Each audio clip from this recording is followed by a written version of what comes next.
der Livestream der Nürburgring Langstreckenserie. Präsentiert von Falkenreifen.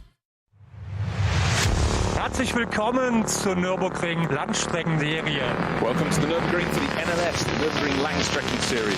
Und jetzt ist das Rennen freigegeben. The red lights are out now. Viele Zuschauer unterwegs.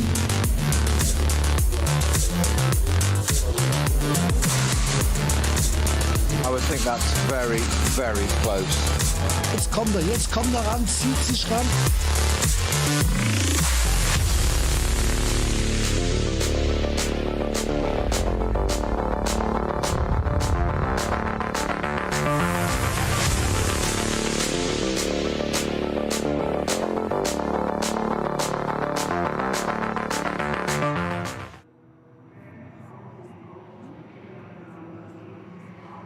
Network of channels for the latest, or rather the last coverage of the season of the Nürburgring Langstrecken series. I don't think the series has ever extended this far late into a year before, so it is a first. It's been quite an unusual year for the NLS Championship, I think it's fair to say, but the Barbarossapreis continues unabated, and we're up to the 56th edition of the ADAC Barbarossapreis to close out the season. My name's Johnny Palmer. I'm delighted to be joined by Peter Snowden, who is the resident NLS expert, because I was trying to work out precisely which of the previous races I did. I didn't do the 55th Adenauer ADAC Rundstrecke Trophy, nor the 6-hour. Oh, did I do the 6-hour race with you? The 3rd of August. I'm liking resident, expert. Well, jury's out on that one still, but very kind of you. I mean, I can't remember. I'll take it. I can't even remember what day it is right now, to be honest. But yes, we did do that one at the start of August. And then there's been a big old gap until the final 2 races, separated by roughly a month. And, I mean, first of all, the good news that was announced a good few months ago is that next year's NLS Championship should be about back to normal, 9 races on the bill. Yes, indeed. That's what we had, obviously, potential of an NES series this year that didn't quite get off the ground. A couple of meetings earlier in the year. So hence the gaps in the diary. That's what caused that. So back on track, no pun intended, but for 2025. But we've still got 2024 to see out, and perfect conditions at the Nordschleife today. Maybe a little bit cold, but always wary this time of year, aren't we, of fog. One thing that affected the 24-hour in the summer. Let's put it that way. Yeah, this time of the year, what chance have they got? And obviously snow can happen as well. Yes. In that beginning and end of season. So blessed are we that we've got a lovely autumnal sunshine here in the Eifel Mountains. And 4 hours, 85 cars on the entry list. We had, I think, 81 in qualifying this morning on track. So we've lost a few cars there. But interesting. Looking at the timings as well, I think, Johnny, the top 5 cars all under 8 minutes, and we're talking considerably under 8 minutes, as in the pole position time was a 7:51, which is a remarkable time. Obviously needs to be said who set that. Let me look at my notes as well, don't I? Which of course is the Mercedes. Okay. On pole position, Lucas Auer on that Mercedes, that right? Mercedes, yeah. Because number 48. Because we're waving goodbye to the Mercedes brand for one particular team, that is Advan by HRT team. I have to admit, I'd missed this story, but into next year, they're going to be a Ford Mustang crew, which Haupt Racing Team has just been with Mercedes for so many years. I'm going to need at least a season to get used to the new brand. I'd say 2 probably for both of us, but yeah, synonymous is the word. Yeah. Always has been. It's Haupt Mercedes. Put the 2 together. But you know, it's a change, and it's a drastic change to a Mustang. Quite a different thing. It's still front engine, so you know are there going to be balance comparisons, or do you think it's? I love your view. It's still front engine. I was the same. Yes. Well, I get it. You know, it's not like moving to a Porsche or a mid-engine Lamborghini or Ferrari. No. But I mean, oh dear, that was earlier on today. Yes, it was. Okay, so I'm just talking about something that I've seen out of the corner of my eye, which was a car in the barrier and in the gravel trap before that, which happened earlier this morning. There is also a crew which are on the back foot after an accident in testing yesterday. That's the Avia WNS Motorsport Porsche Cayman, which was and is due to be driven by Joshua Bednarski, Lucas Daugard and Moritz Oberheim, and they were unable to compete for much of yesterday because of this crash. And let's hope that that car can be repaired, because they are in the championship shake-up potentially today, of which we will keep you abreast throughout the course of the 4 hours. Conditions far from ideal though. BMW going a little too deep into the first corner as well. Visibility's fine, but I think the lack of ambient temperature, there's also a bit of grease on the road this morning as well. And you know, we talk about this place being the green hell.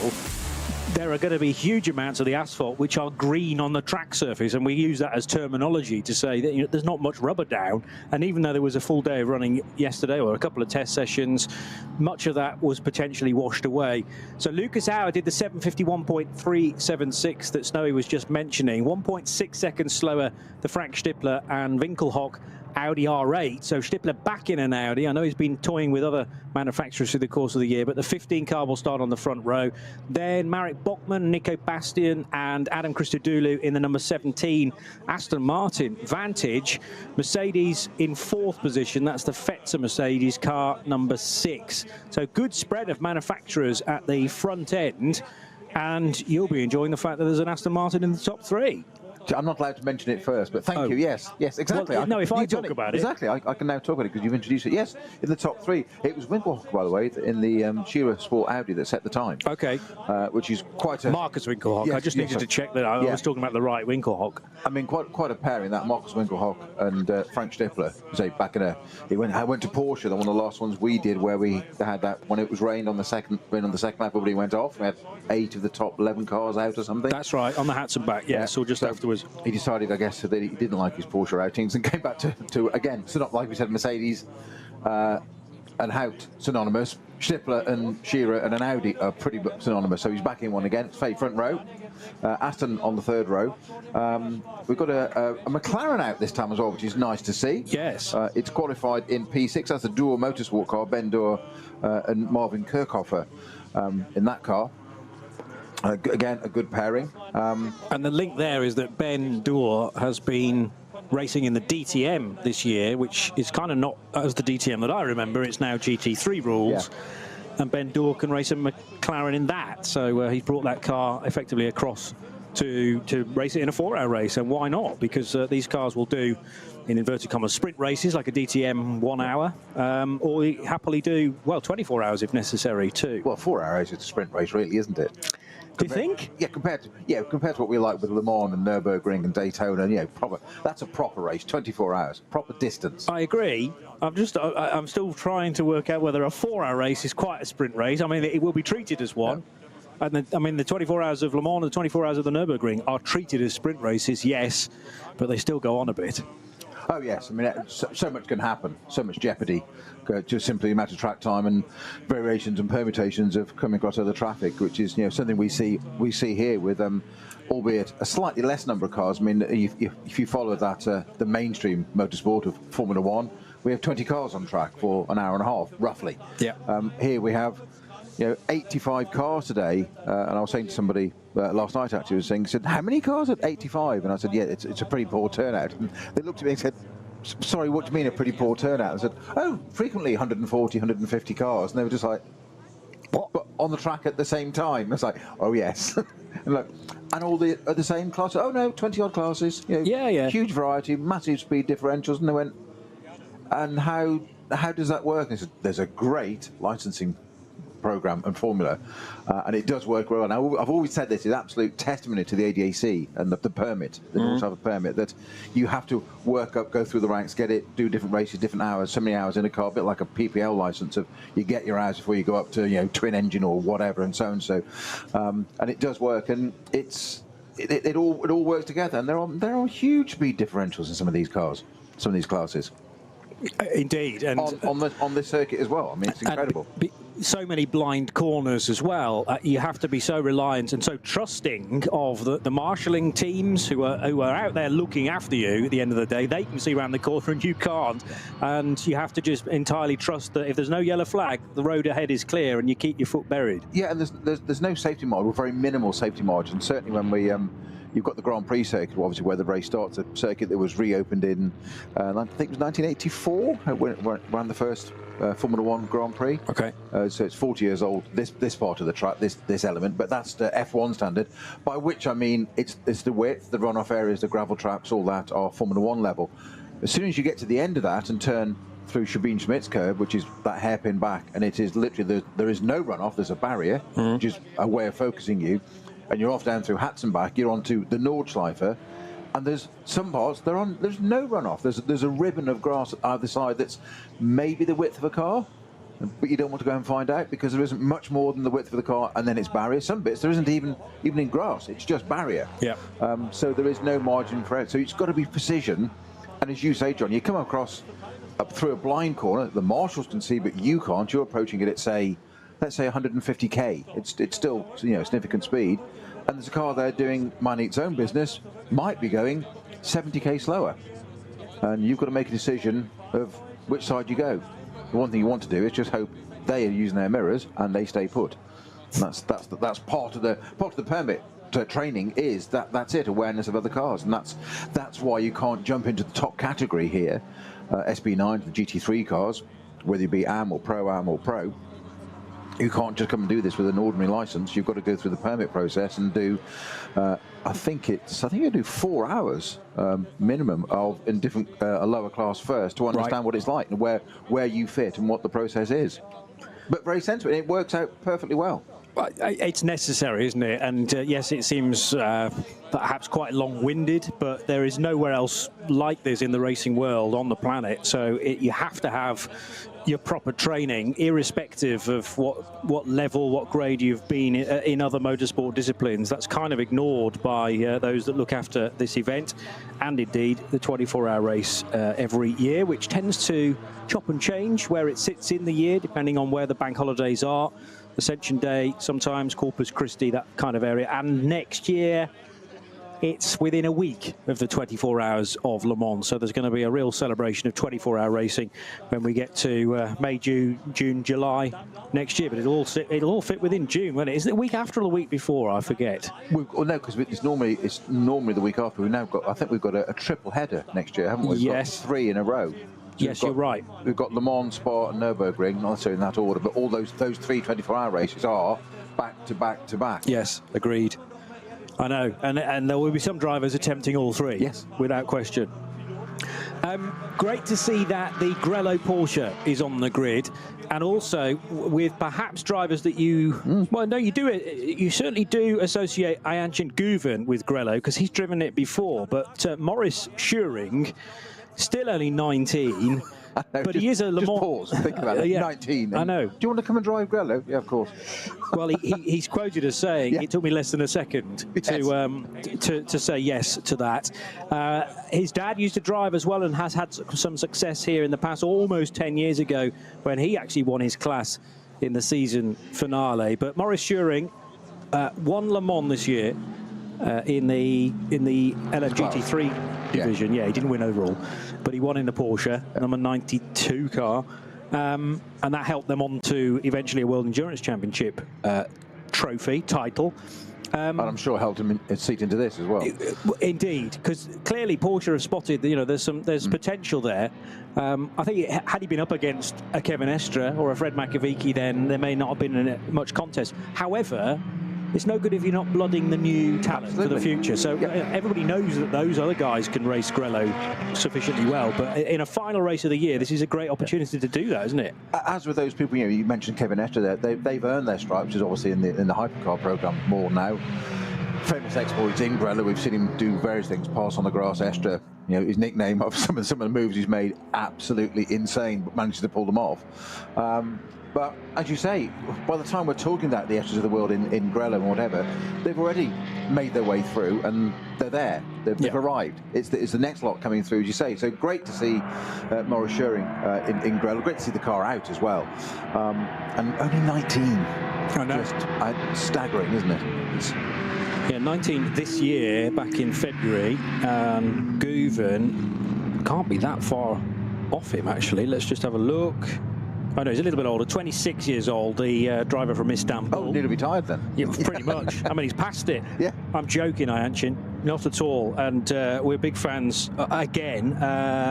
GT World Challenge, he ran in the Spa 24 hours earlier in the year with the Schumacher CLRT crew and was here with Manthey to attempt the 24-hour race as well, which obviously did not get to its full conclusion.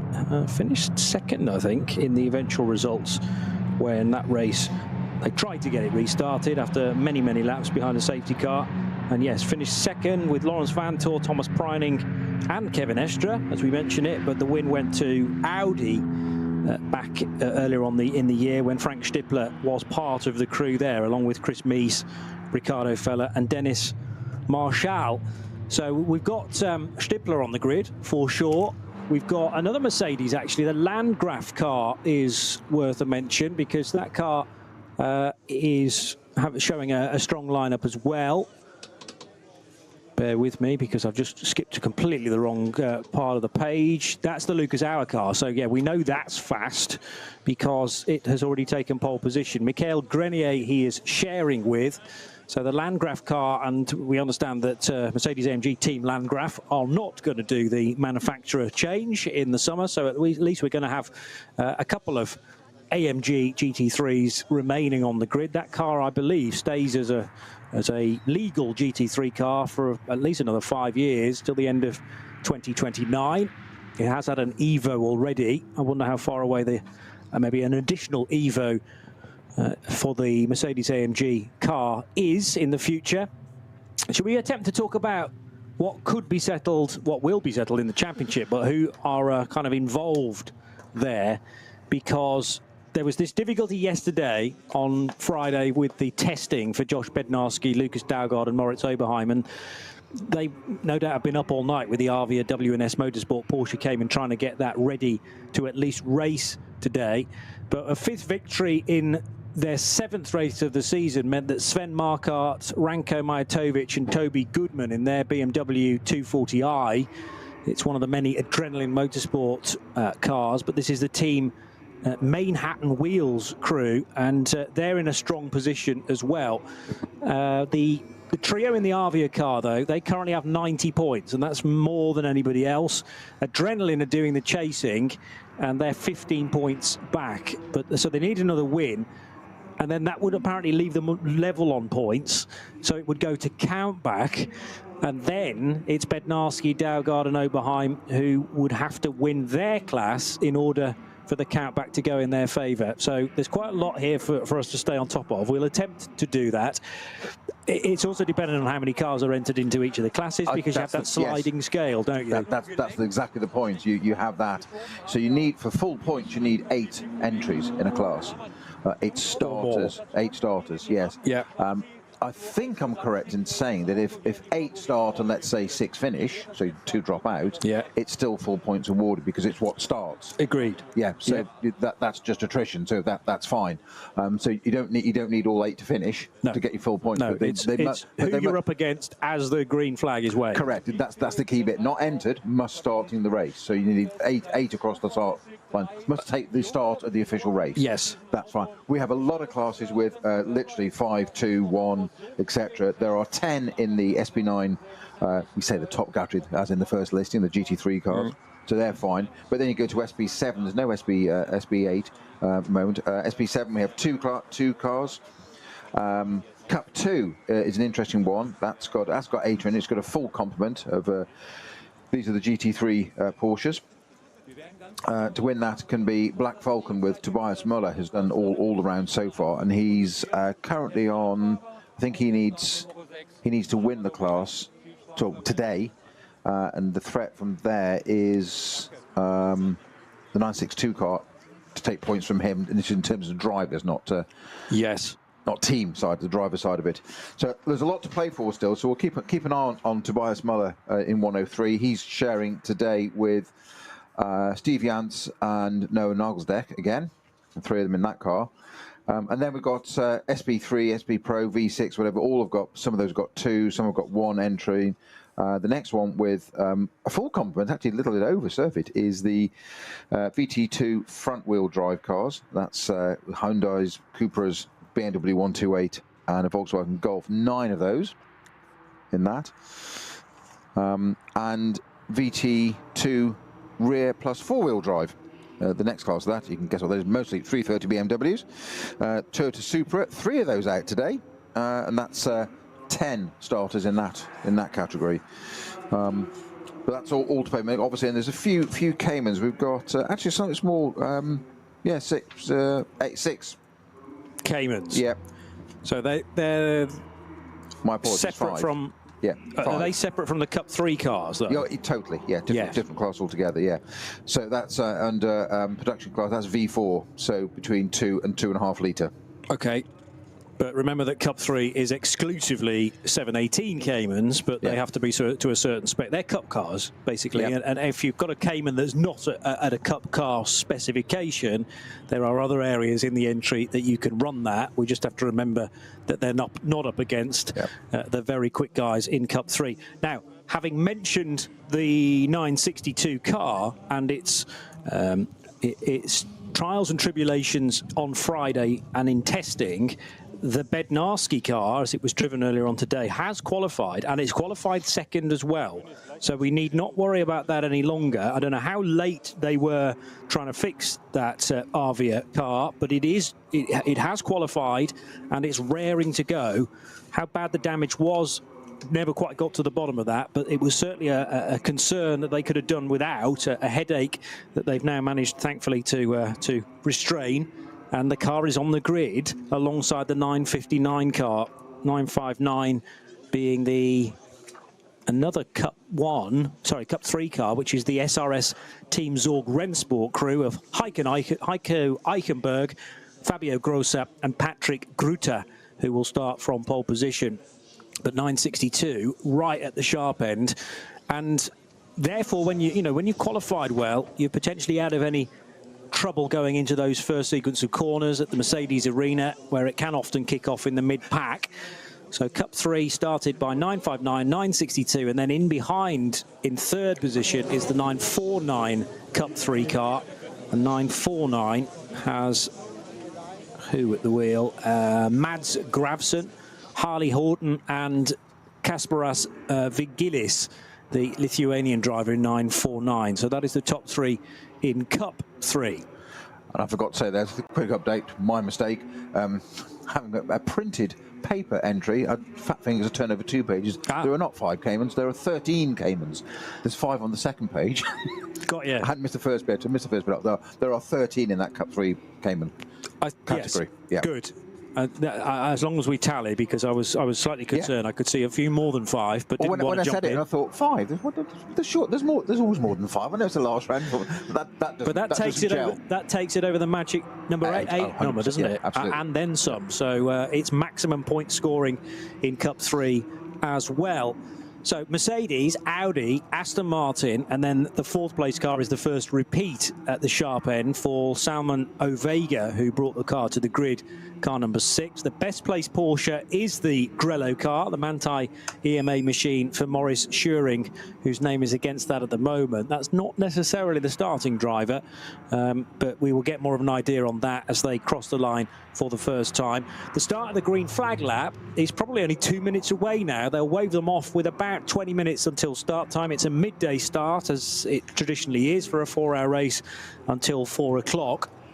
And there is a fair bit of cloud cover. We've mentioned the temperature. It's a little chilly, and I think a beanie hat is the order of the day for those, generally speaking, on the grid.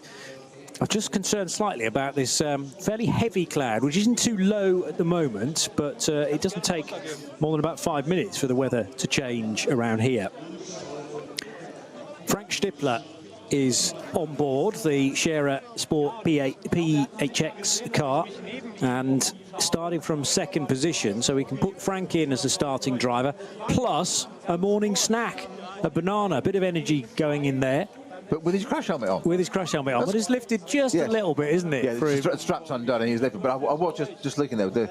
He's being interviewed there by our German commentator on the grid. I was thinking, how on earth are you going to? Obviously, it's a full face helmet. How on earth are you going to eat that banana? I mean, a very gifted man, clearly, Frank Stippler, but can eat a banana with a crash helmet on. That's quite impressive. Well, the modern helmets actually allow a water bottle tube hole through them, don't they? So you can take a sip of water, and the next stage perhaps is to enable you to eat some fruit as well, but that surely would compromise safety. Luxury. Oh yeah, indeed.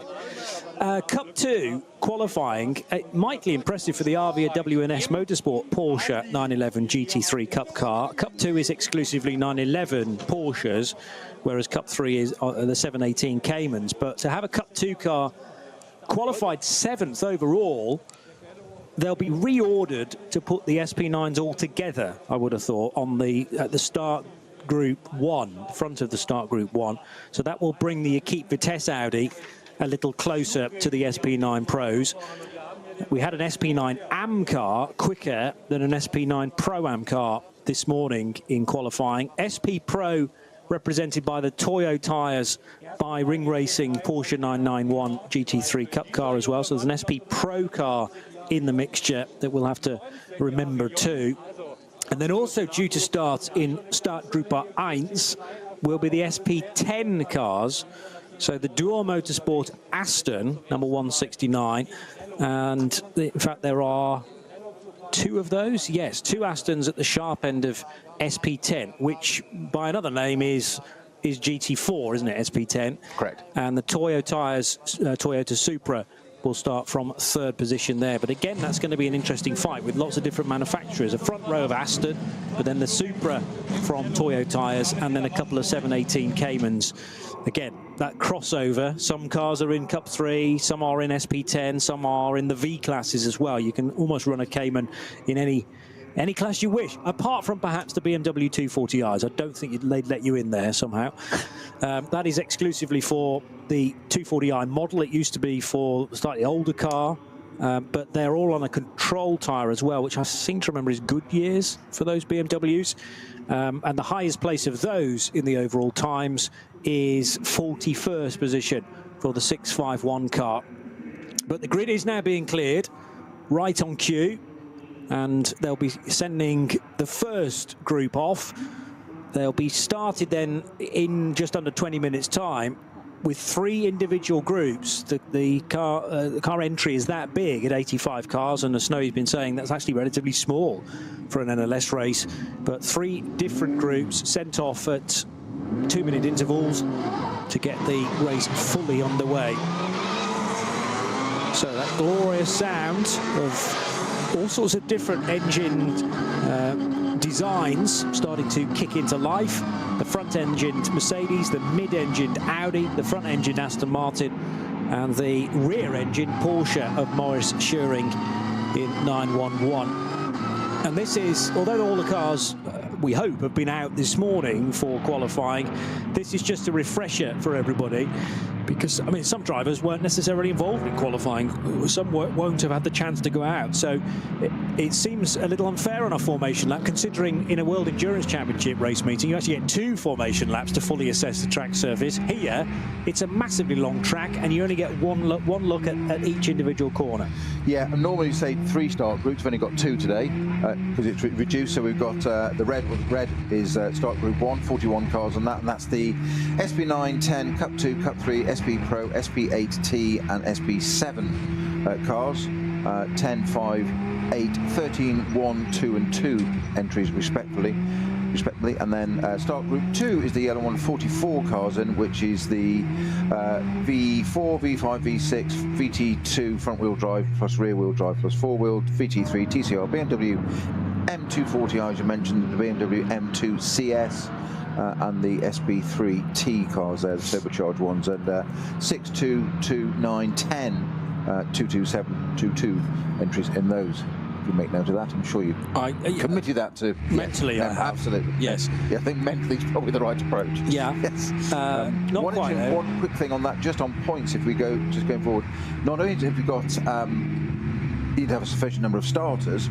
So, for instance, if you've got a starter a bit further down the field that's saying he's a chance to win it, but he needs it's a car 347. which is only got 1 in its class, unfortunately. So he can't. Doesn't matter how much he wins, he can't get the points today because there's not enough for them. Whereas Tobias Muller in 103, he's got 8 in his class, which does make it slightly struggling for you if you're trying to win. That's Tim Sandler in 347 that could win it outright in the 991 GT3 Cup. We also have distance as well, that you have to run a certain amount of distance for points to be scored. And we just mentioned weather at the beginning that can play a part in this, should it be shortened, as you saw with the 24-hour back in May. So up to 80 minutes, there is no classification if the race runs, that's all. So 1 hour 10, if it's anything under that, doesn't count, nothing. No points awarded at all. So it is as it stands now. So effectively, those 79 minutes don't count for anything. Between 80 and 160 minutes is half points are awarded, and we have to go over 160 minutes to get full points. Okay. So you need to be getting to get to 81 minutes of a race, yes, for that to count, if you see what I mean. Yes. Today. So just shy of an hour and a half. Exactly, all the strategists will be sitting there working that out, going, get it done. You know, so virtually halfway of this race, and just get towards halfway. You're just like, right, now we know whatever's on track now counts to the standings. Yes. So at what point would it become full points, but not the full 4 hours? Do we have a figure on that? Is it 75%? 160 minutes. 160 minutes. Yeah. So that is 2.5 hours. 2.5, which is not quite 75% then. No. Okay, interesting. Yeah. Thank you for that. So 80 to 160 is half points. Yes. Over 1, so up to 80. So you don't need to get to 3 hours of running. No. For the maximum points to kick in. That's okay. Well, yes, as you say, they will be working out those calculations and also monitoring the weather. At the moment, it's fine, and normally the Grand Prix circuit stays clear. The exception to that was earlier on in the year for the 24-hour race, where actually it was the Grand Prix track that was the problem, and the rest of the track wasn't necessarily fully clear, but it did seem to have less fog in the lower sections, and that's what we couldn't scientifically get our heads around. I know, particularly because we were obviously sitting in the Dorient Hotel right next to the track with a coffee, watching it, looking at it, going, but it's fog here, and that's the higher part as well. And bizarrely, looking at the cameras all going out and walking through the paddock, and going to the back of the paddock and looking out over the Nordschleife, where it was perfectly crystal clear, just thinking, that's the bit you'd expect to be the problem. Yeah. And the Grand Prix circuit wouldn't be. But of course, the main thing for that as well is that the medical helicopter is anchored at the end of the pit lane, yes, for obvious reasons there, and if that can't take off and it's foggy, which it couldn't, you can't run the meeting. Yeah. So that's, it's not the fact that cars can't even see the way around the track, and it's, you know, they've got lights. True, but drive slowly. You're quite right. Said no racing driver ever. You're quite right that it is down to, often, race meetings are dictated about how many paramedics are on the scene. Sometimes if at a race meeting, certainly in the UK, if an ambulance has had to be sent to a nearby hospital, you then haven't got the right quota of ambulances to carry on the meeting. You've got to allow one to come back again or another one to be found.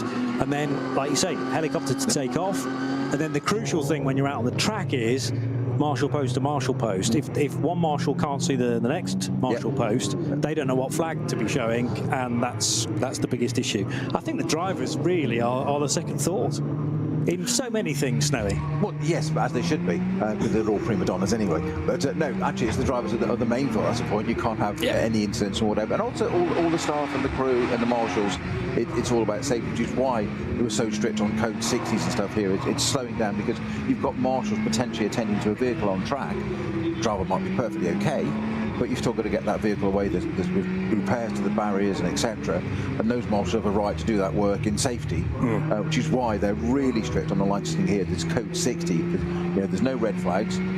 Well, sorry, there can be a red flag, but there's no safety car. My apology.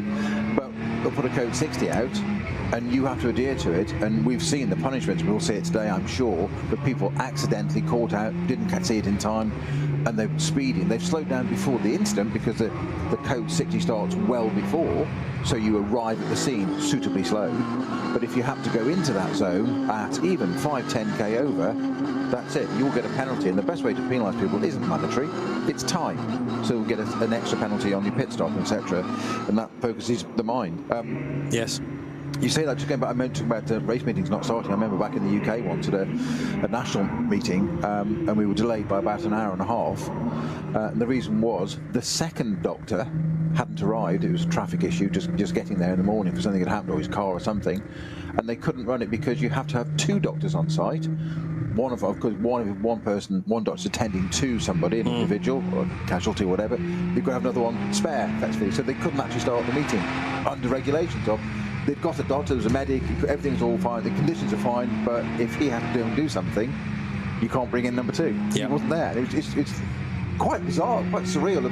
It's absolutely right and correct, but also frustrating because of course, because you think there is a doctor here. That's all we need. Well, I won't crash then.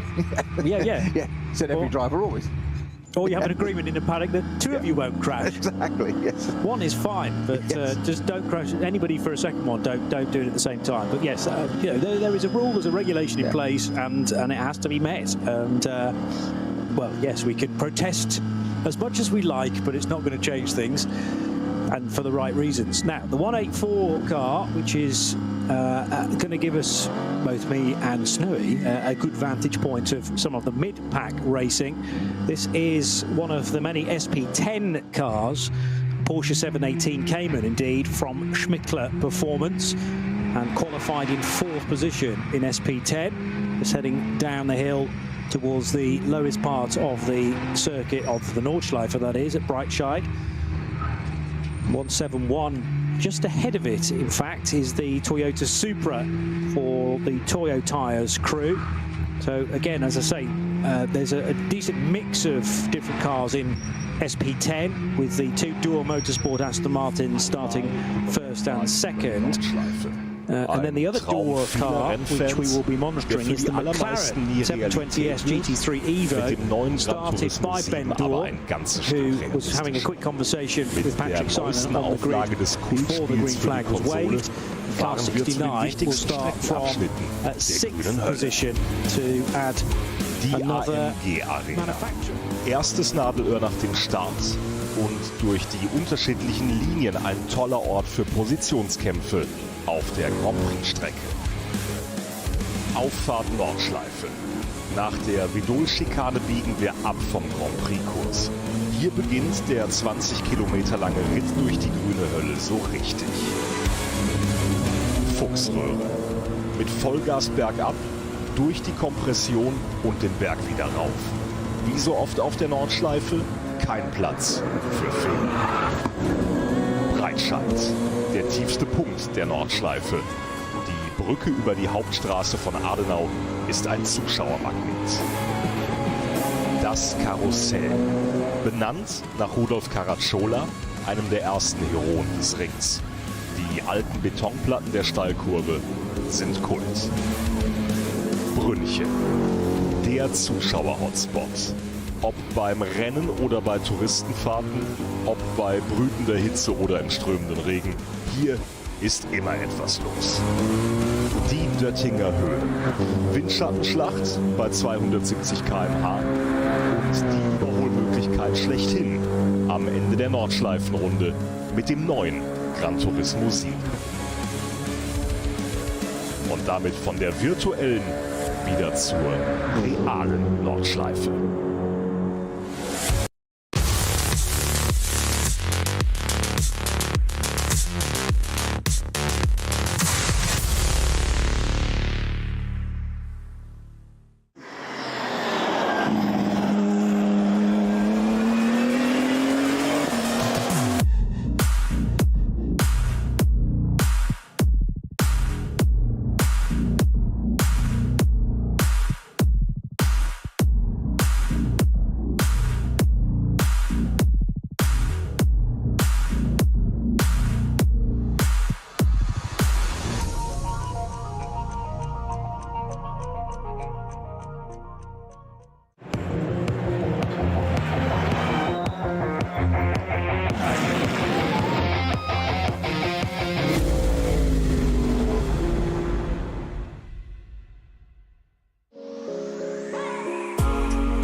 dein Online-Shop für Simracing-Hardware und Zubehör.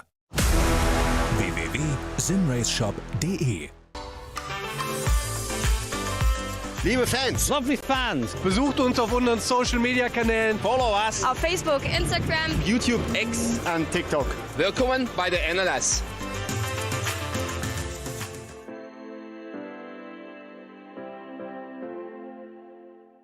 Was ist ein X?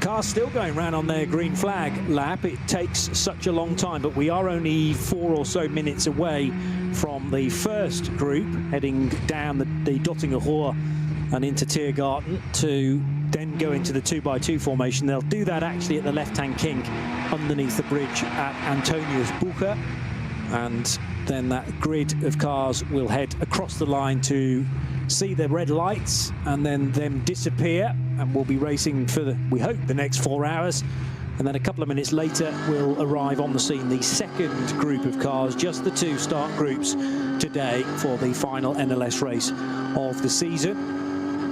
Race 6, we will have the full quota of 9 races in 2025 around this place, which can't wait to get cracking with that as well. It's probably only a few months away now. What do we tend to start? In April? March? As early as March? Okay. Yes. So, yes, a matter of 4 months or so before we get started with the 2025 edition of the NLS. So, out of the right-hander at Galgenkopf, the leading cars are making their way through, still trying to attempt to get the tyre temperature where it needs to be and then maintain it, more crucially. Lucas Auer, who set that impressive time, a 7:51.3 earlier this morning, starting on pole position alongside the Frank Stippler-driven Scherer Sport PHX Audi. And then the Aston Martin from Pro Sport Racing, amongst their drivers Marek Bachmann in the number 17 car. Another Mercedes for Team Advan by HRT as they wave goodbye to the 3-pointed star before they move to Ford Mustangs in 2025. And then Grello from Manthey, car number 911, of course. Maurice Schuring along with Ayanchin Guvin are the drivers there. And then the Door Motorsport entered McLaren. Still, literally the full width of the track is being used by some cars to make sure that tyre temperature is vaguely in the right area, because it's such a chilly day and so important that the grip for the brakes, but more crucially the tyres, is there as you slow for the first corner. It's not as tricky as it might be for the Nürburgring 24-hour race, that Haug Hook, as it was often been called, the right and left Yokohama S. We're going fully right today, and then through 3 left-handers before the right-hander that completes the Mercedes arena. A free lap, I always call that, because the GT3 cars, the SB9 as we call them in NLS, they get about a lap, maybe a lap and a half of running with their peers, yes, and nobody else before they encounter traffic. Now that will be actually a bit longer. This might be 2 laps this race because there's only 2 start groups. True. Yeah. So it's going to take that longer. 3rd start group, so that they might get two full laps. Bring it on. 2024 season finale. Indeed. And to correct the point that I made earlier on, they're going to be started in the order that they qualified. So none of this bunching up of the SP9 cars. If you're in a Cup 2 and you've qualified 7th overall, that is precisely where the Avia car starts. So the Avia WNS Motorsport number 120 Cup 2 car is there in 7th, joined by the Audi, which is the SP9 AM entry, the black with the gold piping car, which has been a Jutta car in the past as well. And the lead car will disappear down pit road. Lights are off that car now, heading to its station. And the next thing is make sure you're through the correct grid hatchings for therefore a legal start, which everybody was, I reckon, as the lights on the gantry turn from red to green. And the final NLS race for 2024 is underway live here on RS1, part of the Radio Show Limited network of channels. It's very nearly 3 abreast for second position, but the Mercedes of Lucas Auer, his Landgraf car, has started very well indeed from the inside of that front row, the right-hand side, because it scampers away into the lead. But there's now a new car into second, and that is the Aston Martin of Nico Bastian for the Pro Sport Racing crew. So Aston up to second. The Grello Porsche runs in third position, so it's been a terrific start from Maurice Schuring to get up to third spot. And fourth place, but slightly more distant, is the Audi of Frank Stippler. Very, very busy in behind the number 120 Cup 2 Porsche, because if you're on the wrong side of that in an SP9 car, SP9s are generally a bit quicker through the medium speed corners, but they can't get past the 120 Cup car for the time being. The first trying to do that is the orange and black Door Motorsport McLaren of Ben Door himself, car number 69, but he is in 6th position behind that lead Cup 2 car. They're heading for Sabine Schmidt's curve then for the first time. A terrific getaway, though, particularly for Maurice Schuring. He started 5th, and he's already up to 3rd position, Peter Snowden.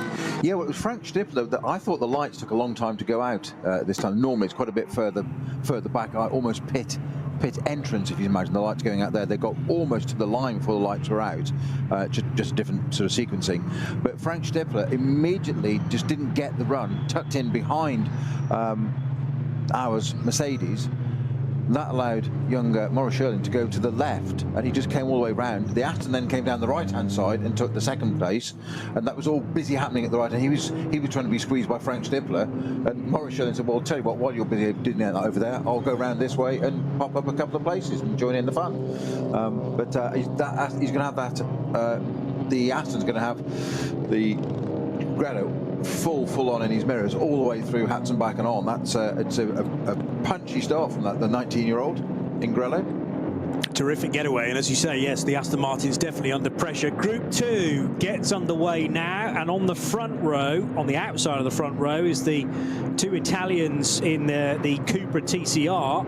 It's either Armando or Dario starting, and around the outside will go the white, blue and yellow car, battling with one of the Nexon Porsches, but the Cupra very nearly doesn't make turn 1, well over the white line, and trying, in fact, to utilise the Yokohama S rather than the full Mercedes arena. Oh, and the Cupra's sideways now as well. Absolutely no rear tyre temperature in that. I don't think that was a touch, but the Cupra is losing places hand over fist as now one of the VW Golfs tries to squeeze through, and the pole-sitting Nexon Porsche is already back to at least 2nd position, because the 410 all-green Porsche is in the lead. That's the Cayman from the V6 category. So for VLN production Wagen V6 cars of anything between 3 and 3.5 litre, and that Porsche using its rear engine to very good use indeed. The Marcel Weber, Stefan Müller and David Ackermann all green MSC Adenauer Porsche, which is clear and gone in the 410 car as the race leader in Group 2. But it was harem-scarum stuff back in the pack there for Group 2, Snowy. Yeah, and it's just absolutely bolted for the hills, hasn't he? Literally the Hatzenbach Hills. Our race leader there in the 2nd category just disappeared already. But what, 5-6 car lengths? Yeah, already. One thing I mentioned about just the points very quickly, that this season, don't forget the qualifying races we had, the 2 races for the 24-hour, have counted towards these races. This is 8 races in terms of points, which is quite important. A good point, or good points. Yes, yeah. So 6 NLS races. It's the first year, yes, it's the first year that those qualifying races have counted. Whether they will next year, I don't know yet, but this is the first year it's been done. So we've had 6 NLS races, but 2 qualifying races for the 24-hour, which counted towards this series. So yes, an 8-race championship season, more accurately. Thank you for that. 171 is the Toyo tyres with Ring Racing Toyota Supra, being chased by one of the Door Aston Martins. So it looks like at least one of those Door cars has lost a position. I mentioned at the time that the two-door cars, 169 and 179, had started first and second. Well, a Supra, I reckon, now separates them in the SP10 division, and that means a good start for the Sandler-driven Supra. Is it too easy to say they're all two-door cars? Yes. Okay, I'll get my code. Very good. Yeah. Two-door cars. Yeah. I get what you're saying. Tim Sandler, it is for Toyota Supra with two doors. Mind you, some of them will have a hatch, won't they? Yeah. Possibly three. Anyway. Schmickler Performance, by the way, came in 184 into the pit straight away. Before even a lap began. They're working on it, and the driver's still in the car. They haven't vacated the car. But that's straight in, so that's an earliest pit visitor you could possibly have. Yeah, before the race even gets underway. It will be treated as a starter because I'm sure it will have crossed the start line. Well, it depends where, I suppose, the garage is that they're working on that car. Needs to cross the line in pit road, I suppose, to be governed as a starter, or maybe even the line at the end of pit exit to know that it's properly in the race. Meanwhile, at the sharp end, that's interesting. On one screen I'm getting sector times, on the other I'm not. So let's go by the better one for the time being. Lucas Auer still in the race lead, but the hard-charging Maurice Turing up to third position and hassling the Pro Sport Racing Aston Martin for second spot. But the way that Lucas Auer had begun this race, I don't think he's going to be under immediate threat for that race lead. We know the 48 Mercedes has been very good throughout the last day and a half. It was impressive during its testing yesterday, and then the fastest car to be qualified earlier this morning. There is an intervention vehicle out on the Grand Prix track already, though. Now, that won't be anything to do with the Kach Schmickler Performance Porsche, which made its early pit stop, but clearly something needs addressing. Whether there's a spillage there. Well, we'll see in a minute. That Schmickler 184 car, by the way, did complete the GP loop and came into the pits. Right, so it is officially started. So it hasn't done a lap, has officially started, but it's kind of irrelevant because it's now in the back of the garage and the driver's out. So I suspect that is there. One lap of the GP circuit done, so they've got another set of tyres for next year and plenty of fuel. True. What a real way to look at it in a positive way. Yeah, what a shame for Claudius Kach, though, who was installed as the starting driver. Kai Riemer was due to be at the wheel of that car as well, along with Ivan Jacoma. So some recognised names in that 718 Cayman, but it looks like in the SP10 car it will go no further. So we're down already to just the 4 SP10 cars, I make it. But a good battle being had, as across the line at the end of the first lap will go Luki Auer, and his time is giving him a 1.7 second advantage over everybody else. The Pro Sport Aston Martin remains in second position. Then a 3-second gap back to Frank Stippler, who's the new third-place car. So Maurice Turing, quite apart from gaining a position, actually lost one to the Scherer Sport Audi on that opening lap. 911 is the Turing Manthey Porsche. And then also across the line, Tim Scheerbart's having a cracker. He started 7th overall in his Cup 2 leading car, but he's already up to 5th position. Now, that's potentially because of a drama for the Door Motorsport McLaren, which has lost places, car number 69. And also not going so well is the Salman Ovega-driven Team Advan Mercedes. Started in the top 4, I think, did car number 6, and has come through at the end of the first lap down in 9th place. So Ovega, I'm not sure whether that was a little mistake somewhere on the lap, but he's down in the lower order of the top 10 now, and battling with a few more Cup 2 cars.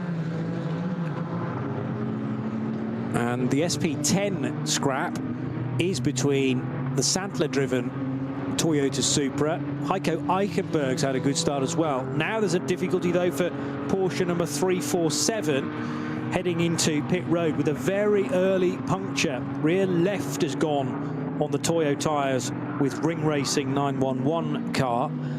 And this, although it's one of the SP well, SP9 equivalents. It's not actually entered into SP9. This is the SP Pro car. And that's one of our championship contenders.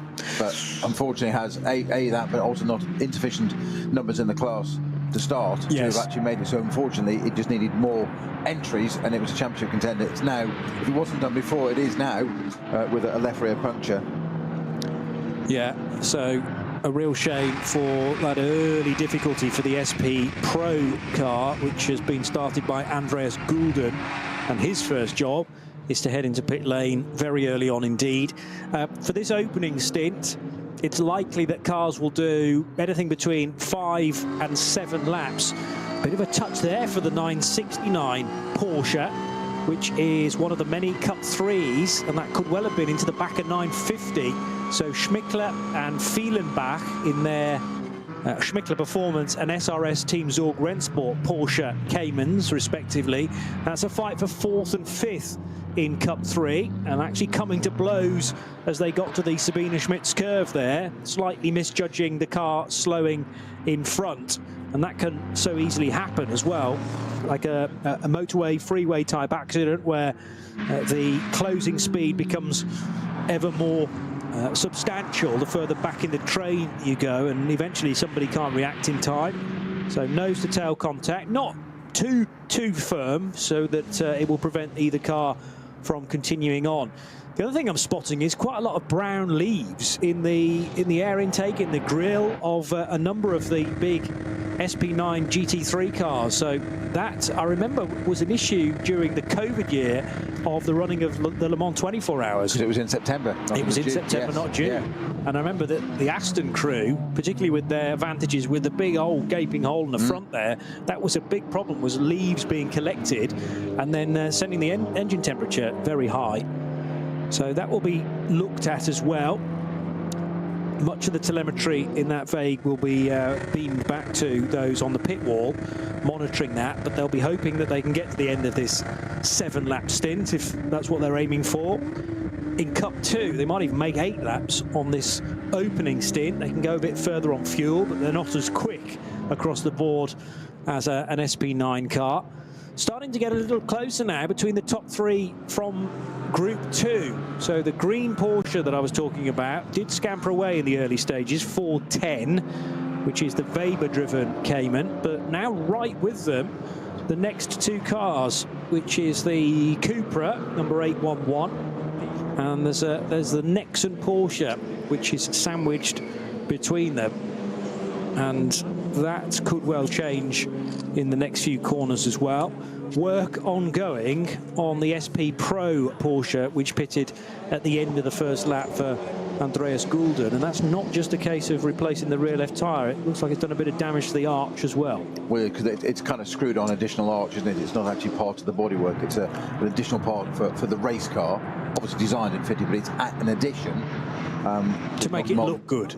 Well, no, to cover it'll be the there width of the tyre, with the width of the tyre. But that tyre, you can see the carcass, the inner side wall failed, so the tyre's moved out, and it's now floating around the bodywork. And we've said it so many times before, no matter how slowly a driver thinks he's driving, it's the engineers and technicians are still wincing because it's flailing around and doing all sorts of other damage. The one advantage of it going that way is the inner one sidewall failing is the tyres moved out and it damages bodywork, whereas if it's the outer wall that fails and comes in, that flailing around can do all sorts of things to brake lines, and of course these days cars are so technical, and sensors and electrics in there, it can do a lot of damage, which takes a lot longer to rectify, whereas that is a bit of bodywork, and it's good to see a bit of gaffer tape going on it, and it's a proper race car then. Yes. Fun and games for Sebastian Tauber, who has found one of the few runoff areas. We were talking earlier on in the broadcast about how it's difficult to find a wide expanse of grass, and an indication of quite how hard it's been raining over recent days as well, because as the top 3 from start Group 2 go through, I reckon Tauber was in 4th position, and he is way out on the grass. He actually tagged the barrier as well, maybe kept out of it. I can't see any damage on the left-hand side, but then as he tried to steer away from the barrier, this is just going into Sabine Schmitz curve after the Vidal chicane, so still on the Grand Prix track, and now he just cannot move the car because the rear wheels are spinning on this wet grass. It's, well, reasonably long, but I mean, it's probably been mown because it is part of the Grand Prix track. And now he's trying to reverse, and all he's doing is just seeing these seconds tick away on the race clock. How frustrating is this? I was going to say frustrating is the absolute operative word there, but it's the Vidal chicane where he's gone off, and it's the left-hand part where he just hasn't negotiated the right-hand bit at all. Intervention vehicle coming to his aid now, and technically you're not allowed outside assistance. However, that's at a very prime spot there and dangerous. So I think from a safety point of view, get it towed back onto the track. It's clearing it. Somebody else goes off and collects that, and it's an absolute nightmare. So probably the most prudent thing to do is get it back on track and get it back into the race. But you say it's lost a couple of minutes doing that? But easily, yeah. So that's the 461 BMW. It's an M2 from the VT3 class, and yellow flags now covering that area on the exit of the Vidal chicane and through to the next left-hander, which takes you onto the Hatson back proper. But one of the more comical incidents that we have seen in recent years around the Nordschleife as part of NLS racing, and indeed the 24-hour race as well. We've had well, various incidents that perhaps we shouldn't have been laughing at the time, but we can do now, knowing that everyone's okay. There was that classic moment where a BMW had its bonnet whipped back across the windscreen, and as trying to get it into pit road, it actually then just creamed straight into the end of the pit wall, which is thankfully were tyre protected. But that was one of those moments that you, as long as the driver walks away, then you can absolutely howl with laughter afterwards. First code 60 of the race is indeed for that BMW on the grass at between Vidal and Sabine Smits whilst it gets towed back on. So that's our first code 60 of the race, and our 374, was it Porsche that was in the pits, has just rejoined? Yeah, it was the SP Pro car, which is 347. 347. You had all the right numbers. Not necessarily in the right order. Indeed.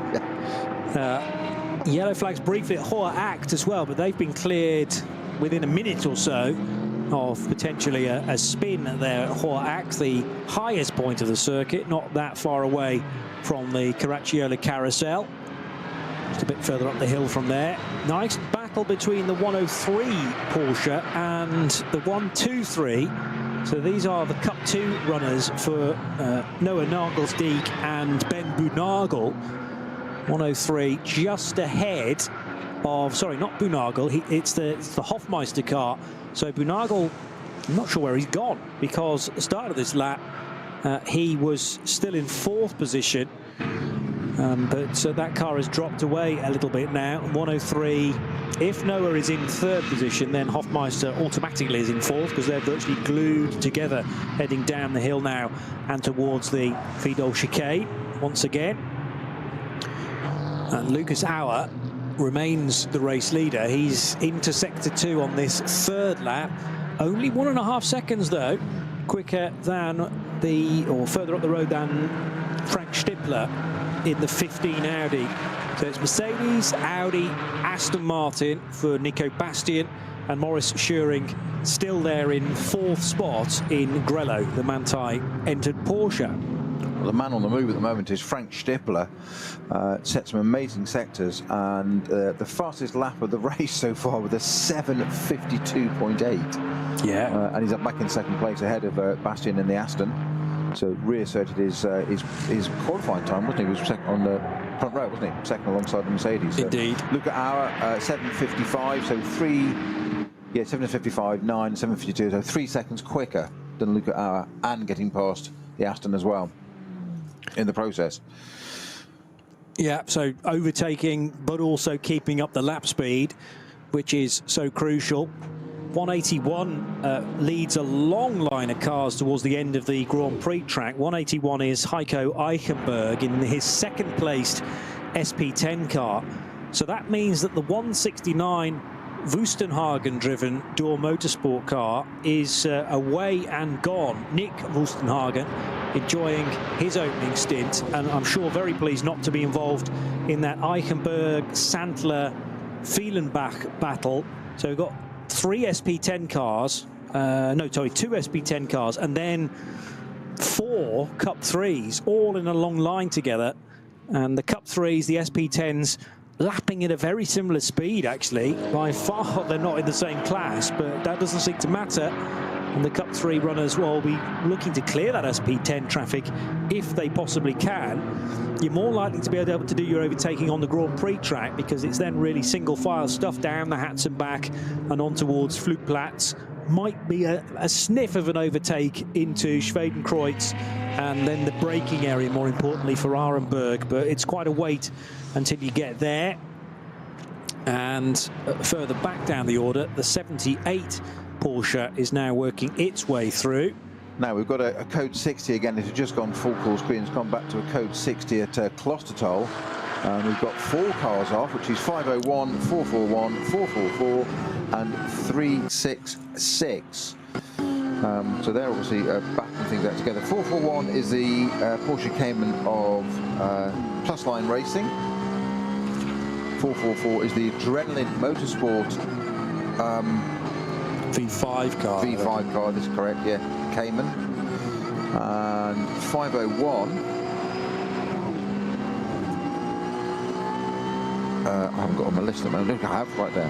501 is the Adrenaline Motorsport BMW 330i from the VT2 class, which leaves us 366 to find. So they've obviously have a coming together now. I wonder if there's something gone down on the circuit to get all 4 off together at the same time. That's quite rare. Yeah. Or the first 2 in that group have had a moment, and then the ones behind have had little option but to join in, because there's been no way of avoiding it. No, I'm not finding a 366 on my entry list. I've got a 396, which would be another Adrenaline car, which would be worrying. 366. Sorry, it's 466. That's just a correction. That's why. So it's 466, which is the Valkenhorst Motorsport Hyundai 130N. Okay, so I'm guessing there's going to be a bit of clearing up to do there with four cars. Yeah, so just to confirm, 501, 441, 444 and 466. And it's 3 Brits in that Hyundai. Dexter Petterson, Edward McDermott and Matthew Topham racing for Valkenhorst Motorsport in their i30N. So, yeah, there's no kind of rhyme or reason in terms of the classes involved there. It's just whoever was in the line at the time. And you probably needed to be on the spot, either in the cars or on the banking nearby, to know precisely what happened. But the end result is that 4 cars are needing to be cleared from there, which is far from ideal this early on in the race. And of course, the racing will continue around that.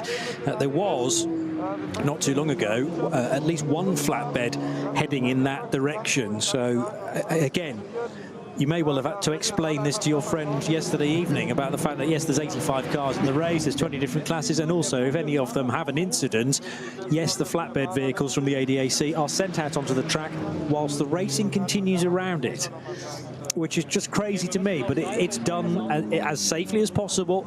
White flags indicating that slow-moving vehicles are out on the track, yellow flags when they actually reach the recovery area, and no doubt actually a code 60 as well. As you get to the scene itself, the whole track split into so many different tiny sectors which you could neutralize independent of one another. Some good lap times coming through now from the Cup 3 drivers. Bednarski in the 962, which is trying to chase down the Cup 3 leader. 962 is second and on course for a championship, remember, or looking to try and win it in this final race. Now, Kesselchen, it's a massively quick part of the track, this, and I'm afraid to say that, yes, 1, 2, 3, 4 cars in massive state of disrepair. They've all been in the wall at some point along there. Yeah, Klostertal. Yeah, really, really fast part of the circuit. And I think your presumption might well be well-founded that it looks like somebody's collected somebody else, and it's triggered, hasn't it? And then other people can't miss it. There's damage to the barriers on the right, if I notice, and it's an enormously fast left-hander sweeping through there. Mega in a GT3 car. I bet. Well, when you get it right and avoid the barrier.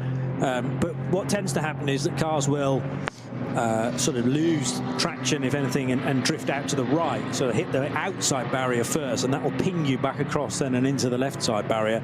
There was a lot of damage on at least 2 of those cars, suggesting contact quite possibly with the barrier on both sides of the track. Yeah, which is exactly what I said at the beginning. But there's no runoff area. Frank Stippler is now getting very antsy with Luca Auer, and he's down the inside. He's done it. It's got through. Now he's on the wrong part of the track here, so he effectively took the lead for a moment there by maybe the splitter. That was about it as far as ahead was. Luca Auer shut the door on him, but this is in the Mercedes arena. Had a good run. Frank Stippler did down the pit straight and dived down the right-hand side, trying it again at the hairpin, and just can't get it going. Trying to distract him all the time, using the light flash on Luca Auer, who's not going to be intimidated by it. That said, Mercedes has run a little bit wide there. That's going to cost him a little bit of time. There's a back marker. They're coming up against one of the BMW. Frank Stippler a little bit wider on the curbing than he'd want to on the exit. They're coming up to the Vidal chicane. This has got to be a chance. He needs to try and get this done if he can. The back marker stays to the right-hand side of the track, out of the way, lets them both through. Stippler's still flashing those lights through the Vidal chicane. If he hasn't got it done by now, it's not going to be. So the Grand Prix circuit's the best opportunity because there's so much width of track. You can do that now. But it's through Spienschmidt's curve onto the Nordschleife and down the Hatzenbach, and Frank Stippler has now got to sit back for a little bit and wait for other opportunities. There are places. Klostertal is a fast part of the circuit, we said.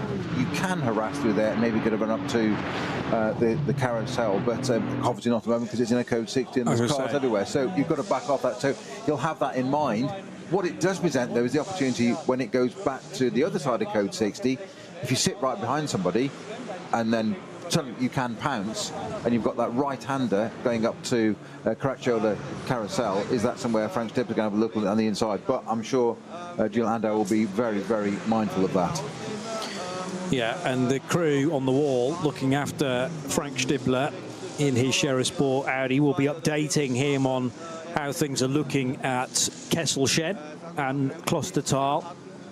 The area that is affected by Code 60 apparently is more like, well, Klostertal initially, Kesselchen 2, Kesselchen 1 as well. So slowly the yellow flag and the Code 60 area is working its way further back down the track. Far more important on such a quick section there to warn people earlier than perhaps is necessary to slow down, because it takes you quite a bit more time to come down from that very high top speed down to the 60 kilometers per hour past the incident scene. And the problem is at the moment that you're having to thread your way through damaged cars. Some are on the left, some are on the right, 4 in total involved, and all 4 are going to take quite a bit of time to recover, as in that they're going to have to be lifted onto independent flatbeds, I would suggest, and that's not the work of a moment. Then they'll have to assess the extent of the barrier damage and whether any of those panels need to be replaced in the Armco. And of course, there's debris to get back to bits of vehicle to come off, obviously, where they've connected to the barrier, so there's bits of bodywork and Lord knows what, and vents and all that sort of stuff, all strewn across the track. Not to mention, of course, the grass that they've dug up. True. Little bits there, so that's on the track as well. So there's quite a bit of clearing up to do. So this could be quite a while. I think we could have another 15-20 minutes of this, I think. And as Sebastian Tauber proved in his BMW M2 on the Grand Prix track, that grass has no grip whatsoever this weekend because of no doubt lots of rain in the week or weeks before this race meeting. So stay off the grass when you're heading down into the foxhole, which is exactly what Noah Nagelsdijk is doing now in the 103 Porsche. Nagelsdijk still chasing Ben Boonagel in the Müllner Motorsport car. So Boonagel, it was in fact getting ahead of Nagelsdijk. I was suggesting that Boonagel might have stepped away a little bit, but no, he's gained a position and checked out from the 4th and 5th place fight that was being had not too long ago on the previous lap. Nagelsdijk and Hofmeister were nose to tail for 4th and 5th in Cup 2. Cup 2 still being led by Tim Scheerbart in his Avia WNS Motorsport Porsche. So the 120 car, which was qualified inside the top 10 overall earlier this morning, is ahead of Michele Di Martino in his K. Kramer Racing 121 car. But the road for Nagelsdijk is relatively quiet. He's got, I reckon that is Boonagel further up the road from him. It's doing about the same sort of speed. So at least Nageldiek at the moment has a reference point for the driver he's trying to close in on in third position. Yeah, they're heading down towards Annenauer, aren't they, at that point? Yes. You mentioned earlier, Johnny, about incident vehicles. You were saying explaining to my friend last night that they'll put an incident vehicle out on track to go and get and rescue a vehicle. We've just seen that with one of the, I think one of the Ford pickups, or something like that large American-style pickup on track with its light bar illuminated and yellow lights, orange lights flashing. Yes, of course, but no code 60 for the drivers. No, just at the top of Foxhole there, it's yellow flags. So basically, be aware and be prepared to slow down. Do not overtake. Yes. But effectively, you're still going at racing pace. If it becomes further, then it becomes a code 60. So basically, it's a warning. It's your first warning of be aware. What you need to be aware of is that there's a Ford pickup on the track on the right-hand side. Now, obviously, I'm not sure which car I'd want to be in there, actually, the race car or the pickup. I'm trying to keep out of the way of all the race cars, because you're going to do a job to get to that scene and help your colleagues, but you're on the racetrack at full speed still. Well, the race cars are at full speed. It's a live track still. So, yeah. Now that car you were talking about, that was a 103, isn't it? That's the Muller's in for the championship on this. But so I'm not sure there's enough starters in that class to get him actually to achieve that today. Cup 2. In Cup 2, how many have we got? 7, or is it more than that? No, I think it is 7. Yeah. So you said the magic number was 8. Yeah.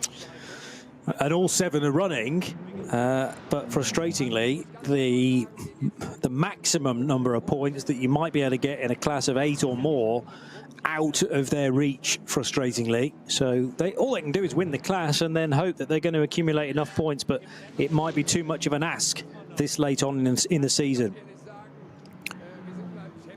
Hatzenbach now affected by yellows as well, although as certain marshal posts become yellow, others around them become green. So that's a fluid incident, I would suggest, on Hatzenbach right now. Hoch-Eichen is the scene of yellow flags. It might even be to cover some more recovery vehicles more than an incident. We've had half an hour of the race, so just after 12:30 local time. And Lucas Auer under massive pressure at the start of this lap. 0.3 of a second was the gap back to Frank Stippler. So although the Mercedes had a killer getaway and was able to build a lead of possibly 10 car lengths in the opening lap, Frank Stippler, having wriggled free of the Pro Sport Aston Martin of Nico Bastian, has now been able to fully focus on reeling in that Mercedes. The question is, are there the opportunities to get by around the lap? It rather suggests out of Galgenkopf that there have not been, but this is the perfect opportunity now for Frank Stippler to get the run on Lucas Auer down the Dottinger Hoor. The Aston Martin of Nico Bastian's not that far away either. They're absolutely side by side though, and the Audi, having pulled out of the draft of the Mercedes, hasn't got quite as much of the ground as I thought it might, because the engine in that Mercedes, the 6.2 litre V8, here comes the Aston from absolutely nowhere. Well, say that, the Aston Martin was almost taking up a double toe, and Aston Martin to the lead for Nico Bastian. Well, Frank Stippler wasn't expecting that, because basically it's sucked the pair of them along, hasn't he? He's used the draft off both cars to his great advantage, and Frank Stippler's on the right-hand side, and just as we were saying, 2 abreast coming to the kink on the Dottinger Hoer, the Aston says, well, I'll go the other side then and take the lead. Why not? You're busy over there. Yeah. Exactly what we did at the start of the race. So, yeah, Aston Martin leading the race. And fantastic. Stippler did actually get ahead of the Mercedes and thought, well, that will do for the lead. Hadn't quite counted on the Pro Sport Aston Martin, though, who does them both. And the big loser in all of it is Lucas Auer, from first to third in the space of about 200 metres. I'd love to have seen a speech bubble of Frank Stippler there as he's busy trying to get past the Mercedes, and just as he gets ahead, all of a sudden, like, what the heck? Where did that come from? I'm still second, even though I've just overtaken the leader. Exactly. That doesn't make any sense. This does not compute. How do I process this on the radio? How did this happen? Yeah. Yes. So Frank, having gone to the right, then rather opened the door for the Aston Martin to go down the inside of Antonius Bucher, which is not really an overtaking opportunity unless you've got a really good run. But yes, Stippler couldn't get back across the track to defend from the Aston, but the Aston's all over the place at times. It was very, very sideways through the second part of the Mercedes arena. And again, drifting its way through the left-hand, right-hand section of the Grand Prix track. After that U-bend, you then go into a relatively low-speed left and right-hander before firing the car through the Vidal chicane and into Sabine Schmidt's curve. The Aston Martin is still ahead, but I think offline, just showing that there's very little grip at all. So Mercedes followed by Audi, nothing between them, all but a cigarette paper, and then the Aston Martin uses predominantly the Mercedes to drag it along. Had they got to the point where they were nose to tail, the Audi and the Mercedes? No. But the Aston's dancing between the Mercedes and the Audi because they are two abreast in front. A flash of the lights from Nico Bastian, and then he jumps and he goes fully to the left. I think he got two wheels, maybe half on the grass as he did so, and left those two other cars still two abreast before eventually Frank Stippler nips through into second place at Tiergarten. But terrific, opportunistic driving there from Nico Bastian. Exactly the phrase I was going to use. Very cleverly, as you say, absolutely used the Mercedes. And then Frank Stippler just made it easy for him by making an even bigger hole in the air for him. So he just sit in it. You could just see the Aston just basically got drawn in. So it was if he either overtook or lifted off, he had to do it. It was almost a Kevin Estre moment in the Aston where he went to the left, and the Mercedes, I don't think I was expecting him to be there, and he almost got two wheels on the grass, and it was at three abreast all of a sudden. As you say, I just love that bit. Frank Stippler's in there. How does this work? I've just overtaken the leader, yet I'm still second. Where did he come from? I know. Yeah.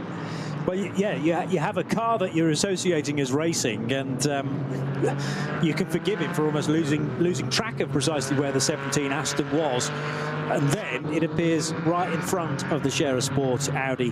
The bad news for the 17 car is that it's just been reported for its first noise violation. So there is a concern for car 17 if they can't address that. And you would rather think that if the car's capable of doing it once, that it may well do it again. And I don't know how many strikes you get for noise violations. Can't be more than about 3, though. I guess I think it's 3 max. Yeah, before a penalty may need to be served. So they'll have to look into that, and we'll be reporting it to Nico Bastian, I'm sure, as well. Maybe they can make some adjustments during the first pit stop, which is probably only 23 or 25 minutes away.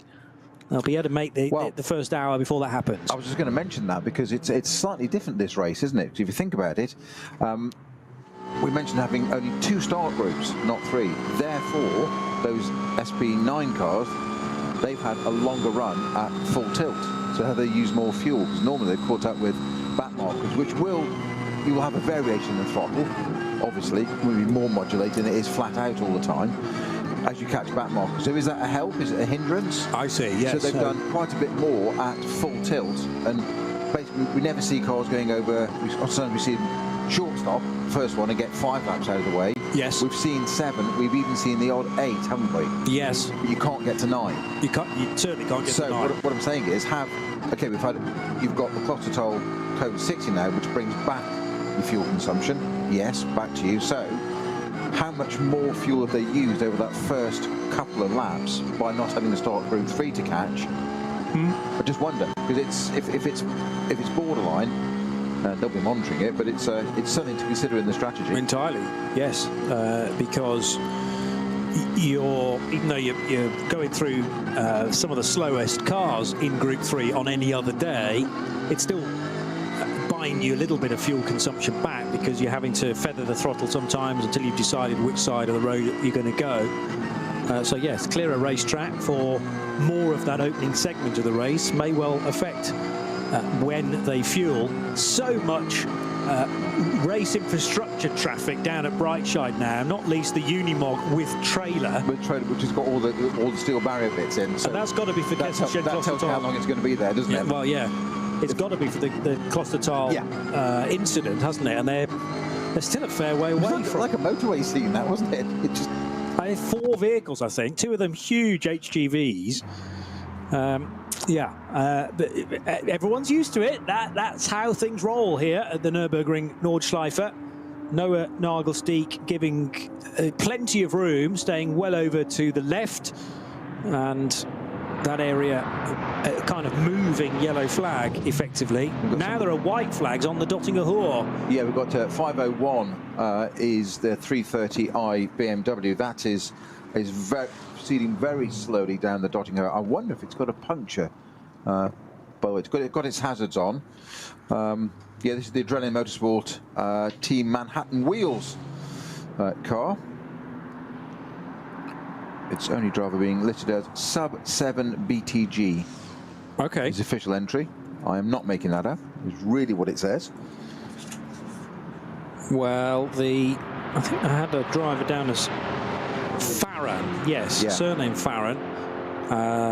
In the 501. Now, there are several Adrenaline Motorsport Manhattan wheel cars, and one of which is in with a chance of the championship. This is not that car, though. So the one that has a chance of winning the championship is... Yeah, right rear puncture. Okay, on the 501. It's a BMW 240i, the one that I'm thinking of, the Sven Markar, Ranko Majatovic and Toby Goodman 240i. So that, I think, is still okay in the race. They're plodding along and trying to get as many points as possible. However, the 501 should get back to the pits. It's just at the left-hand kink now, underneath the bridge at Antonius Bucher. But quicker cars that aren't affected by punctures, as we think is the issue for the 501, are arriving on the scene at a real pace. And the 410 Porsche, which began as the pole-sitting car in start Group 2, whips by on the left-hand side, 410 being driven by Weber, and is second in the V6 category. Well, the tyre has stayed intact, not inflated, but intact, as in the carcass hasn't shredded itself, which is a huge advantage. I'm actually amazed at what pace I managed to get that car back without that tyre disintegrating further, but that's a huge advantage because it doesn't have any collateral damage. They can pop into the pits and obviously whip that wheel off, have a very quick look around, put a wheel on, fresh tyre, and away it goes. It's frustrating, but it could be a lot worse. So Stippler it is that takes the lead going into Tiergarten. Just did exactly the same on the Aston that he did on the previous lap. Managed to get a little bit of a tow there, and Frank Stippler takes the lead finally of this. So you'll be thinking, no, didn't I do this last lap? Oh, I'm sure I was leading for a moment. Well, he is now. There was actually a flash of the hazard lights there to Nico Bastian to say thanks very much for letting me through. It looked like. But I'm sure Bastian will be saying, well, I didn't want to do that. Yeah, funny man. You just, yeah, thanks a lot. Or rather, maybe Frank was just saying, thanks for giving me a little bit of breathing space, rather than tussling that out as hard as Nico was pushing on the previous lap. But a clean overtake, one that was perhaps anticipated by the Aston driver, because when you're heading down the Dottinger Hoor as the lead car, there's very little you can do as other cars are catching you up because of the hole that your car is punching in the air in front. And as long as Bastian can stick with Frank Stippler, he might then get an opportunity to return the favour at the end of the next lap. But the indication right now is that the Audi's carrying a bit more speed than the Aston Martin in second position. Yeah, it was only 9/10 of a second between them on that last lap at 8:33.1 and 8:34. Stippler was slightly quicker, we'll say only 9/10 there. Wait to see how he pulls away, of course. Now, fastest lap of the race still stands with Frank Stippler, that amazing 7:52.805. And Nico Bastian in the Aston, his fastest of the race so far is a 7:58.8. So, yeah, some 6 seconds adrift on overall pace. They cross the line with 0.4 of a second between them. I think that's going to weak out. I don't think the Aston's got the pace of that which Stippler's got. And of course, we've got young Marcus Winkelhock to go into that car as well after Stippler's done his bit. Indeed. Well, very, very strong driver pairing. Stippler's found, say, 7/10 of a second through the first sector of this 6th lap. So it was 0.4 of a second, but it'll be now over a second after the Audi got through at the end of the previous lap, and is now starting to get the hammer down, realising that this clear air in front could be so crucial. This may, of course, be an in-lap for Frank Stippler, or it might be this lap and one more for the Audi driver. Aston Martin doing the chasing. Interesting, Lucas Auer has come in from 3rd position to take his first stop. So the number 48 Mercedes is one of those cars to pit after only 5 laps. We said that that was a possibility. Anything between 5 and 7 laps generally for the opening stint. And Mercedes in and back out again. That will drop it to at least probably 6th or 7th position in that case. It's RS1, part of the Radio Show Limited network of channels. You're tuned to the 56th edition of the Barbarossapreis.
Liebe Fans, Lovely fans, besucht uns auf unseren Social Media Kanälen. follow us. Auf Facebook, Instagram, YouTube, X und TikTok. Willkommen bei der NLS.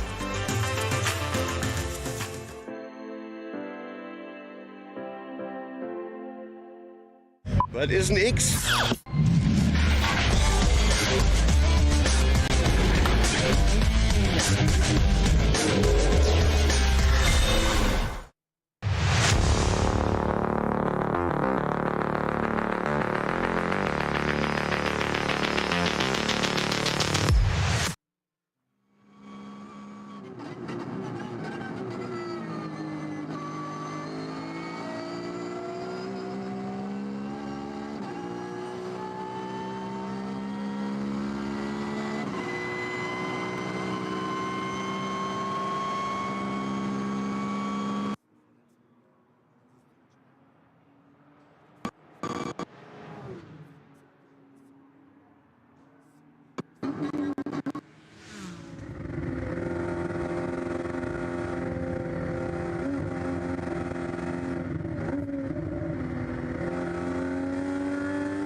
minutes. I think that was about 15 minutes ago, wasn't it? Yes. A little while to sort that one out. Yeah, at least the flatbed, or rather the towing vehicle with the trailer of Armco Bits has now arrived on the scene, but it'll be a while before they can approach that in anger, because there are still cars that need to be recovered, and coolant and whatnot being mopped up as well.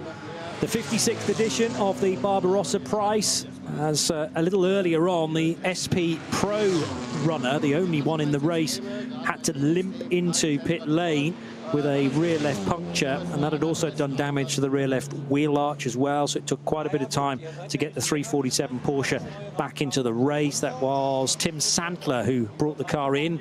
Andreas Goulden has taken that over though now.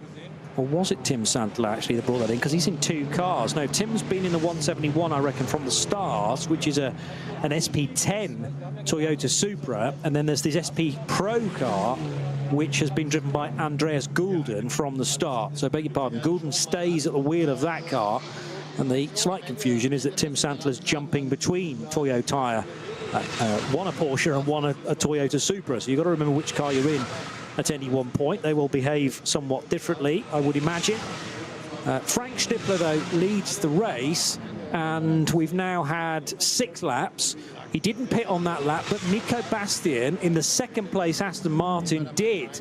So we've now had a car pit at the end of 5 laps, being the Lucas Auer Mercedes, 1 in at the end of 6 laps, Nico Bastian's Aston Martin, but Frank Stippler, who's the race leader, stays out for the maximum, I would have thought, of 7 laps on this run. Normally you can do 8, but they had to do a formation lap as well, which of course in itself takes some fuel, and therefore I would expect Frank Stippler and Maurice Schuring and Salman Ovega all to pit at the end of this lap, lap 7. Yeah, we've also just looking on the tracker, I think the Uta Racing Audi number 8 has stopped at the approach to Caracciolo the Carousel, which is the end, effectively, of that code 60. So it's after it, not before it or in the middle of it. It just cleared that, and that appears to have stopped. Now there is a bit of an escape road there, where there's also a bit of a hill climb track up to Hoeracht, the highest part of the circuit, just as it turns sharp right and goes back up to the Carousel. So yeah, the Uta Racing Audi is parked there. And I think that was Alexei Veremenko at the wheel of that, wasn't he? Yes. At the start of that race, yeah. Yes. And I just caught sight of the extent of the damage on the 470 car, which is the Cupra Leon, the first car to have been recovered from that quartet that tangled at Klostertal. So Tobias Young was at the wheel of that. Tobias had been obviously taken with the car via that flatbed, but sitting in the cab rather than the car itself, to the old pits, for the old Grand Prix pits, to the side of the Grand Prix track itself, and that tends to be a recovery area between where Tiergarten sits and Sabine Schmidt's curve. Basically, you can take a hard right there, and damaged cars tend to be parked in that area. So Tobias Young out of the race, therefore we're not going to see any driving today for Michael Eichhorn or Andreas Winterweber, unless of course they've also got a second drive lined up. I don't anticipate that being the case though. It's certainly not for Eichhorn. So yeah, an early bath for those guys. The car badly damaged, but thankfully driver is okay. We're still waiting for news, of course, on the other 3 drivers as well. That will have been a shock, I'm sure, for all of them involved. And if it was an incident ahead of a couple of those, then you have very little warning that that's about to happen, and all of a sudden you're rattling off the barrier, possibly left and right, and you're just waiting for all the noise to stop. Exactly. So you can suddenly become a part of somebody else's incident. The code 60 has now been extended for that 08 car, number 8 car, the Audi Uta car, to the bottom of the carousel. So that Klostertal one's now been extended further. The Cup 2 cars having a lovely old battle in 6th, 7th, 8th and 9th and 10th. And very conveniently for us commentators, it's cars 120, 121, 122, 123 in order. Excellent. Yeah, we like that, and 103 at the end of it. But two of them running actually side by side as well. I think that's the two Müllner cars, 122 and 123. Brunagel and Hofmeister at the wheel, those. But the 122 will be taken over at some point by fellow commentator Alex Brundle. Yes, is in that. A little later. He does rather too good a job of our job, I find, as well. So he's a rapid race driver, and he can also. Anyway, enough about him. Yeah. Let's just stop talking about him, and hopefully he won't be after our job. Exactly. He's a lovely guy. I've worked with him many times. In fact, on the Nürburgring 24 hours in the past as well. Yep. So Arne Hofmeister. His dad's quite handy as well. His dad's not a bad commentator. No. And was a mean racer in his time as well, but I think, he's found his proper vocation in life now. I always think he's a bit of a modern-day Chris Amon with Motorsports in terms of how did he never have the luck to win a Grand Prix? Had the talent, had the opportunities, whatever, and just luck went against him. And it just the man should have had.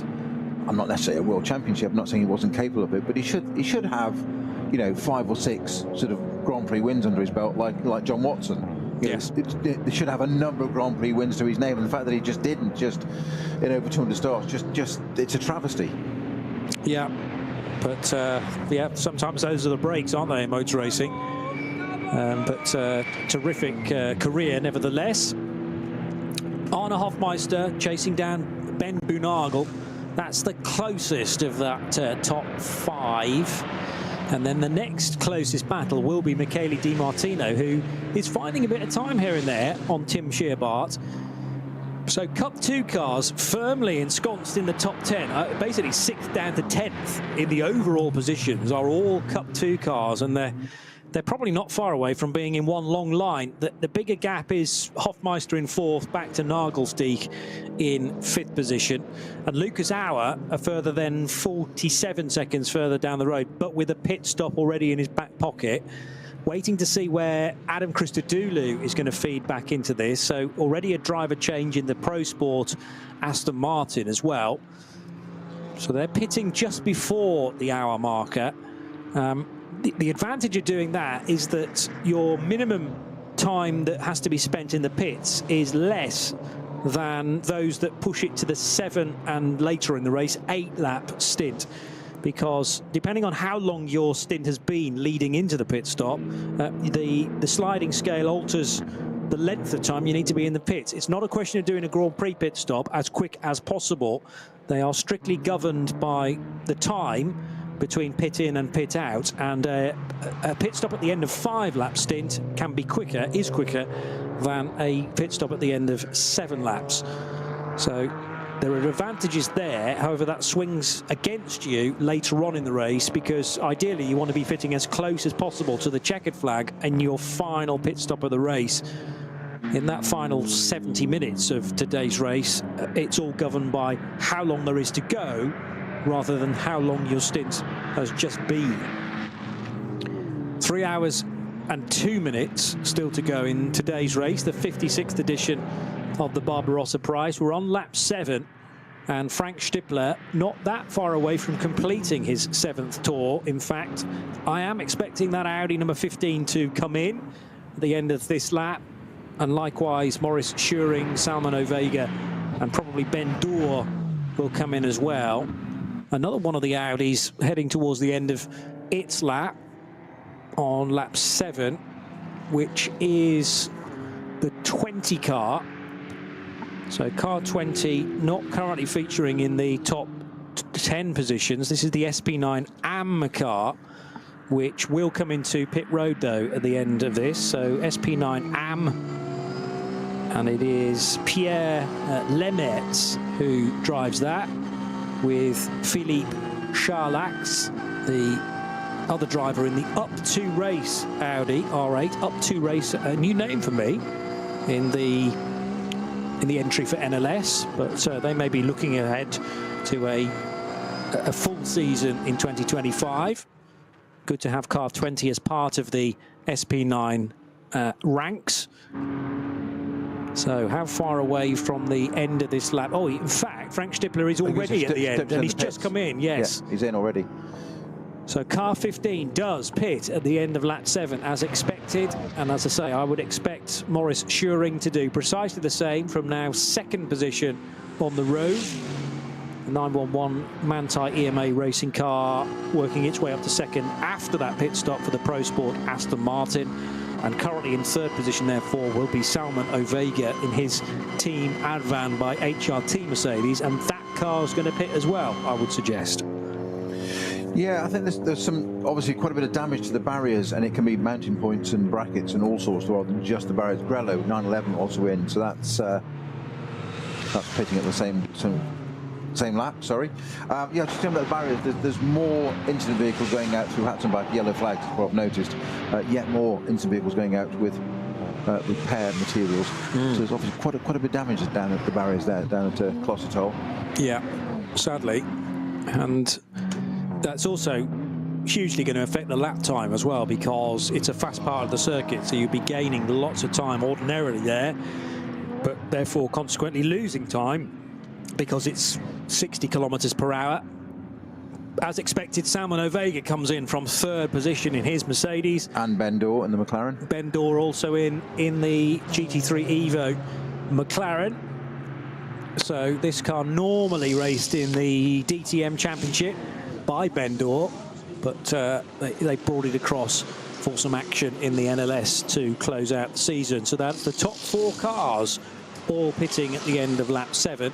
The Cup 2 leader has completed the lap and doesn't yet need fuel. So Cup 2 traditionally better on the fuel consumption. Slightly larger tanks, quite possibly on a Cup 2 car. So Tim Shearbar able to stay out, as is Michele Di Martino, Arne Hofmeister, but Ben Dunagel pits from 3rd position in Cup 2. So that will promote Hofmeister from 4th to 3rd. And it remains to be seen what Noah Nagelsdeek's going to do. He stays out as well. So we now have the race led by not 1, but 4 Cup 2 Porsches, and that is an overall lead. 1st, 2nd, 3rd, and then a distant 4th is Noah Nagelsdeek.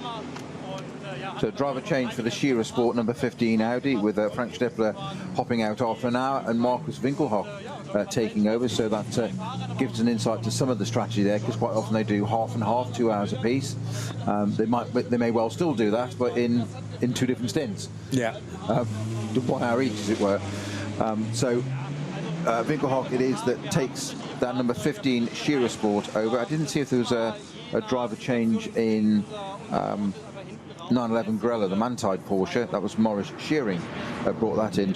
I know he's handing over to Johan Guven or not at the moment. We'll see when it goes out on the Lumirank, triggers the pit exit. Yeah. Difficult to tell from our angle, but certainly 1 driver change, and also Adam Christodoulou took over from Nico Bastian in the number 17 Aston. But still, the conversations are being had down in pit lane about the overtake that Bastian was able to carry out, and he just having a good old chat with Patrick Simon, Bastian being actually brought to the Shearer Sport PHX garage to have a chat prior to Frank Stippler's opinion of it all. But Stippler was kind of going for the race lead and then caught entirely on the wrong side of the racetrack. He wanted to be on the left. That's where the Aston Martin could get to. And in the end, Lucas Auer was the big loser, being swamped by the Aston on his left, the Audi on his right, and in the shake-up, Lucas Auer losing 2 spots. But Markus Winkelhock takes over the Audi that Frank Stippler's been driving for the best part of the last hour. And Winkelhock leading on lap 8, therefore. Oh, sorry, not leading overall, but he should shake out to be, yes, the lead SP9 car, most likely. Although, no, having said that, actually, because these pit stops were slightly longer than, for example, Lucas Auer and Adam Christodoulou, it's going to be interesting to see where they feed back into the mixture. Winkelhock's being shown as the race leader on our timing screen, and indeed, if you're enjoying our coverage in sound and vision, on the left-hand side of the picture, the scoring tower suggests the 15 car is in the lead, but actually it's the 120 Cup 2 car of Tim Shearbard, who's already into the 3rd sector of this, his 8th lap. So 120 leading the 121 Cup 2 car. The 123 is in third position, but pitting and rather ruining that numerical sequence is Ben Boonagel. Boonagel came in at the end of lap 7 and will drop a few places as well. He'll drop behind Lucas Auer's Mercedes and probably the Christodoulou Pro Sport Aston Martin as well. The 410 Porsche is second in V6. This is the car that started at the sharp end of start Group 1, but V6, well, had been being led by the 396 car, which has just made a stop, so that will drop 396 down the order. Lutz Ruhl had been driving that, but that's another car that Daniel Zils is at the wheel of. So Zils not only in the number 1 BMW, the 330i, but also Daniel having a bit of time in 396 at certain times, and as the leader in the V6 category. Just squirming its way past the 410 Porsche was the McLaren, which has just made a pit stop. Did they do a driver change there?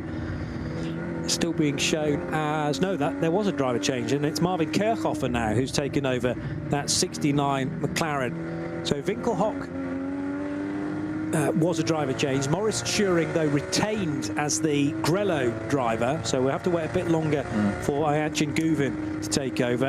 And also in the number 6 Mercedes, we had a driver change to put in Finn Wiebelhaus.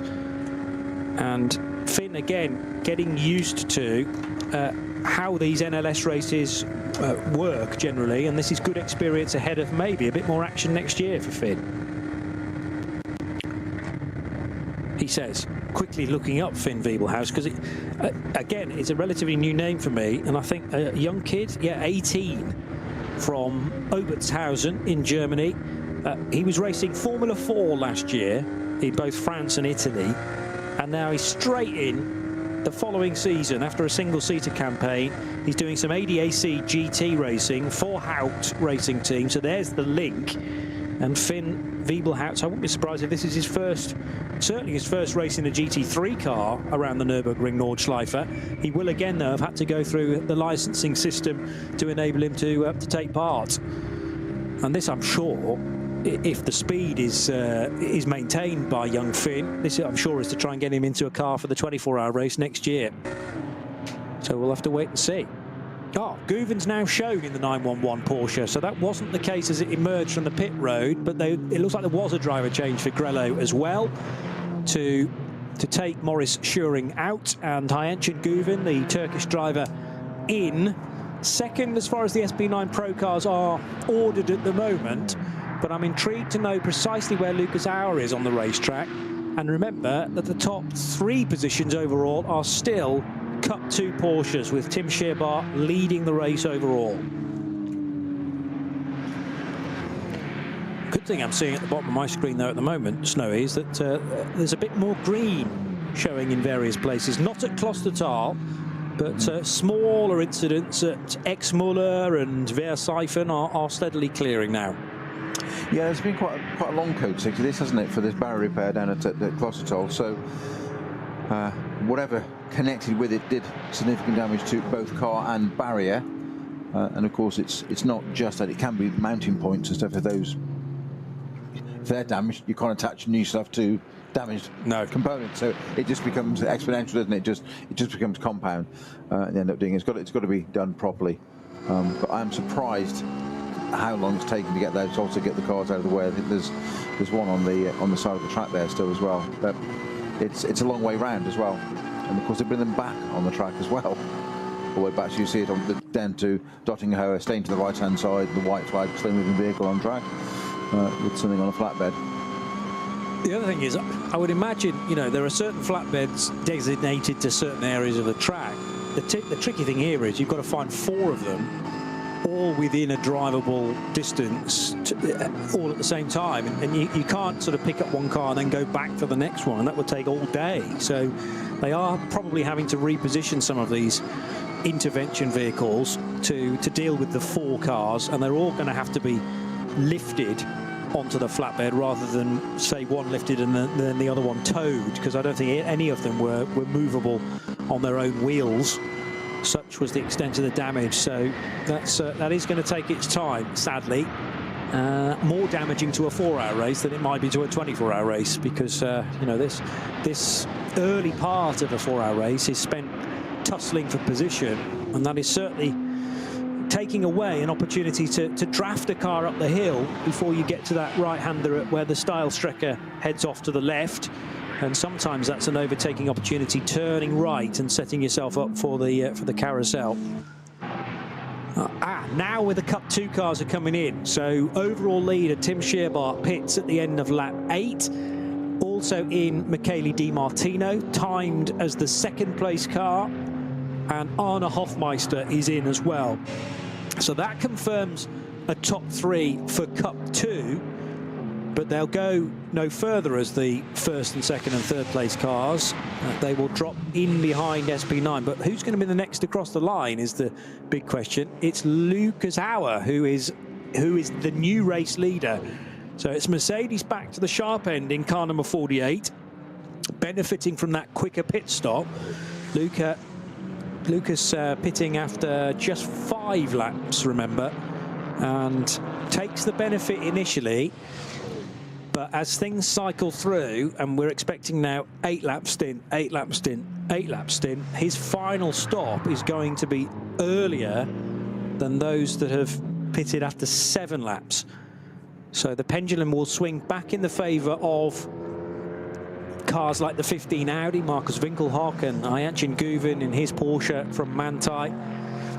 It's an age-old argument as to whether you pit after 5 or indeed 7 laps. 6, you could say, is, you know, hedging your bets a little bit, but I'm not entirely sure whether you've got to commit to either an early stop or a late stop, and 6 just sits on the fence really, and I don't know whether you can potentially win a race from that position. I'm sure today will prove me wrong. Surely not. No. Well, every likelihood, in truth. Adam Christodoulou, 2nd now, I reckon, in his Pro Sport Racing Aston Martin. So we're back to a Mercedes Aston 1-2, which we had in the very early stages. And Marcus Winkelhock is in 3rd position. And yes, that's now confirmed. Winkelhock's crossed the line, hasn't he? Yes, because there are cars behind him that have just made a stop at the end of lap 8. So the new top 3 SP9 Pro cars, all 3 of them. Lucas Hauer in Mercedes 48, Christodoulou in Pro Sport Racing number 17 Aston, and then the Marcus Winkelhock Audi, which is just reaching the end of the Grand Prix track now and turning left for Scherer Sport PHX. Marcus Winkelhock taking over from Frank Stippler. Is it a little bit slow on the approach to the Kleiner carousel? No, I didn't see any yellow flags there, so I think that area is still clear for the Weber-driven car. And this is the 410 Porsche of which of the Webers? Marcel Weber, who shares with Stefan Müller and David Ackermann. Very quick update on the UTA Racing Audi R8 car number 8 as well. I mentioned that was a code 60 extended there to the beginning of the carousel after Klostertal. Yeah. So it stopped there. It did actually manage to crash as well. So I'm guessing potentially, I'm always very wary of this kind of thing, but there's code 60 right up to Klostertal to the beginning of the carousel. It's come clear of it. I don't know whether it's caught up, but it managed to crash after the code 60 before the next corner. So quite what's happened there, I'm not sure, but it's taken the UTA Racing Audi out, and so that was Alexei Vredemenko was at the wheel of that. Well, I mean, sometimes you come out of a code 60 and therefore you're going at a speed you've never been into the next corner. But these drivers, you know, are of significant talent, and that irrespective of their grading. So unless there was something on the track. You say, was it actually at the carousel itself? No, before it. Just before the carousel. So you've got the right-hander. Yes. So there, right just there. Gone off there. Okay. So it's almost as if it's just cleared the code 60, and then, as you say, either gone straight on or exactly got the hammer down, cold tyres, and maybe just lost it, and that's it. Could be cold tyres, true. Or some, anyway, it's out, put it that way. Yeah.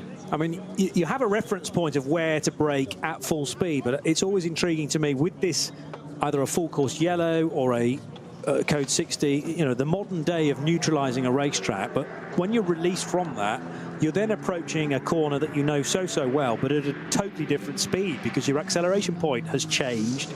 Therefore, your braking point needs to change.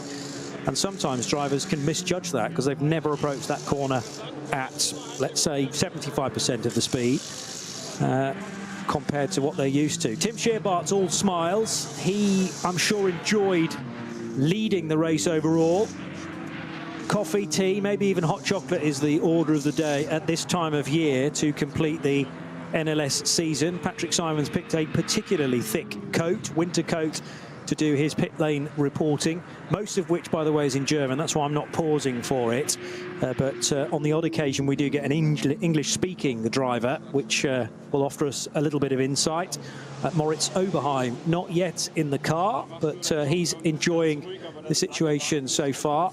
So to keep you abreast of the driver changes that are happening in the Cup 2 Porsches that have just pitted, Tim Scheerbart got out of 120 and is replaced by Daniel Blickel. So Blickel in the 120. Michele Di Martino still shown in 121, but there was a driver change in the 123 car, which puts Vasquez in. 123 will be Tobias Vasquez taking over from Arne Hofmeister. And that car came into the pits from 3rd position overall. 962, which is the second placed Cup 3 Porsche Cayman, being sent on its way after Joshua Bednarski brought that in and Lucas Daugard has taken over. So Daugard into 962, returning or for his first action of the race today. 959 was also a driver change, wasn't it? Heiko Eichenberg out, and they have put Patrick Grutter into the SRS Team Zorg Rennsport car. That should still lead Cup 3 because it came in with a 25-second lead, and they have both done 7 laps, both done 8 laps, in fact, on the opening stint. So again, a Cup 3 car has good fuel mileage, comparable to a Cup 2 Porsche 911. The Caymans can do a similar distance, it seems, of 1 formation lap and then 8 racing laps. And Grutter rejoining. Daugard has got in as well to replace former driver in 962, Heiko Eichenberg, and 969 back in the race as well, which is, who's driving 969 now? Rüdiger Schicht takes over from Alex Fehlenbach. So generally speaking, it's driver changes across the piece in Cup 2 and Cup 3. The only exception will be Michele Di Martino, who's happy to stay on board in the K. Kramer racing car. But a little bit more order has been restored now to the overall order, Snowy, in that we've got, I mean, the timing screen doesn't tell us this, but we've got SP9 Pro cars at the sharp end again. Lucas Auer, I reckon, leads. Adam Christodoulou is second, and Marcus Winkelhock probably 3rd after his longer stop, because he pitted 2 laps later than Lucas Auer.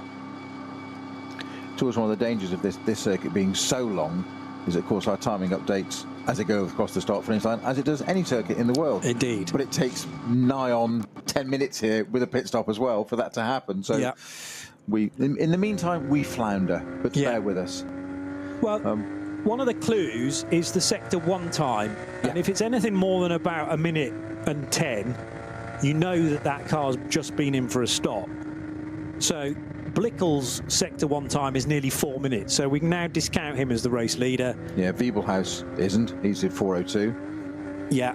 Yep. So Blickel just pitted, Di Martino's just pitted, Vasquez just pitted. So the first car to have done a kind of normal Sector 1 is Lucas Auer. Therefore, I put him as the race leader. second is Christodoulou, third is Winkelhock, and fourth place, a really hard-charging Ayanchin Guven. I was just spotted that, yeah. He's just done 2 purple sectors. Your timing screen is slightly behind again, and mine's suffering from that too, on occasion. But then there's another one over here which seems to update a little more readily. So Guven's done a 105.3, which is quicker than anybody else through the first sector. He's done a 102.5 through sector 2, quicker than anybody else.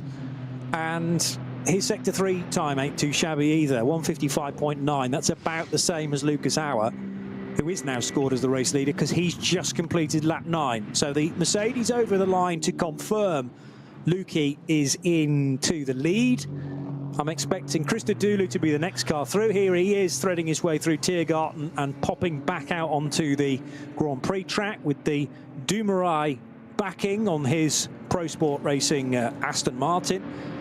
And it is indeed the Brit, the West Midlander, onto second position, but he's 45 seconds adrift of Lucas Auer. That is because of the pit stop timing, though. That's going to be pinched down considerably towards the end when the Aston can stay out and the Mercedes can't necessarily. Now, how far apart did they actually pit? It was only a lap, wasn't it? Yeah. So Bastian pitted after 6 laps, Lucas Auer after 5. The big winner in all this, I'm expecting to be the Stippler Winkelhock Audi. But at the moment, that Audi is 50 seconds back. But Winkelhock will be applying the pressure to Adam Christodoulou because there's only 5 seconds between the second-placed Aston Martin and the third-placed Audi. So those gaps are going to be coming down. And you've got to say, Ayanchin Guven is still very much in contention, together with Maurice Schuring, for the overall race victory today, because the speed that Grello car is going right now, they've got it tuned up to the max, and a question of just pounding round as quickly as possible, because the race will come to them as one of the later stoppers as well. Grello coming in at the end of 7 laps. Well, there's a further code 60 now at ADAC, and that's for 469 entry, which is the Auto Thomas by Young Motorsport Cupra Leon. That's what Christoph Schmitz at the wheel of that. There's 4 drivers in that, but it's Christoph Schmitz that was at the wheel of it at the moment. But not sure why it had an accident or why it stopped there. So you've now effectively got all of that area from Klosterdal all the way up through. The carousel itself is green flag, if you like. You can race through that bit. Right. One of the slower parts of the circuit. And then immediately come out of it, goes to 120, and then to a code 6 at ADAC for this Cupra that's it's certainly stationary. That's all I'm going to say at the moment. Why it is why it ceased to have forward motion, I'm not yet familiar with, but we will update you. It has ceased to be. Exactly. So it's a little island of green flag, basically, which is the carousel itself, and then either side of that, no overtaking and considerably less speed than you would normally expect. I wonder, therefore, depending on how long these areas of yellow flag continue for, does it actually pay anybody to go off strategy? And if those have done maybe 7 laps as the opening stint, would they choose to do a shorter stint now to benefit from those on the racetrack going a lot slower than normal?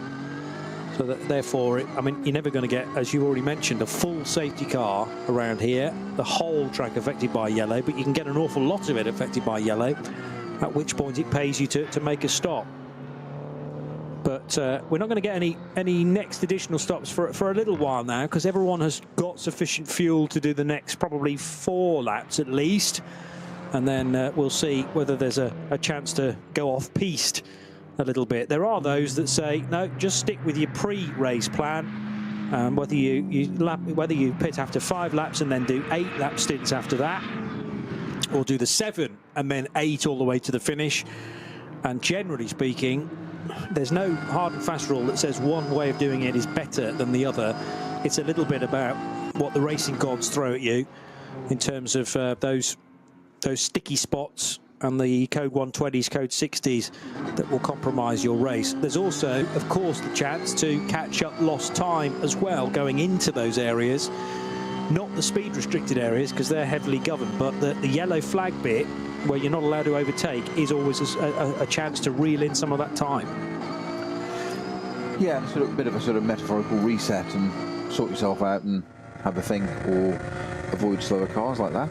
That was a swerve. It certainly was from the 103. Yeah. Steve Yance now at the wheel of car 103, so they've done a driver change there as well to take Noah Nagelsdijk out. Steve Yance in, Tobias Muller still to come in the Black Falcon 103. But yeah, on the Hatzenbach, when you suddenly realise the car in front is going a lot more slowly than you, there's limited space for you to dive down either the inside or outside and avoid the grass there.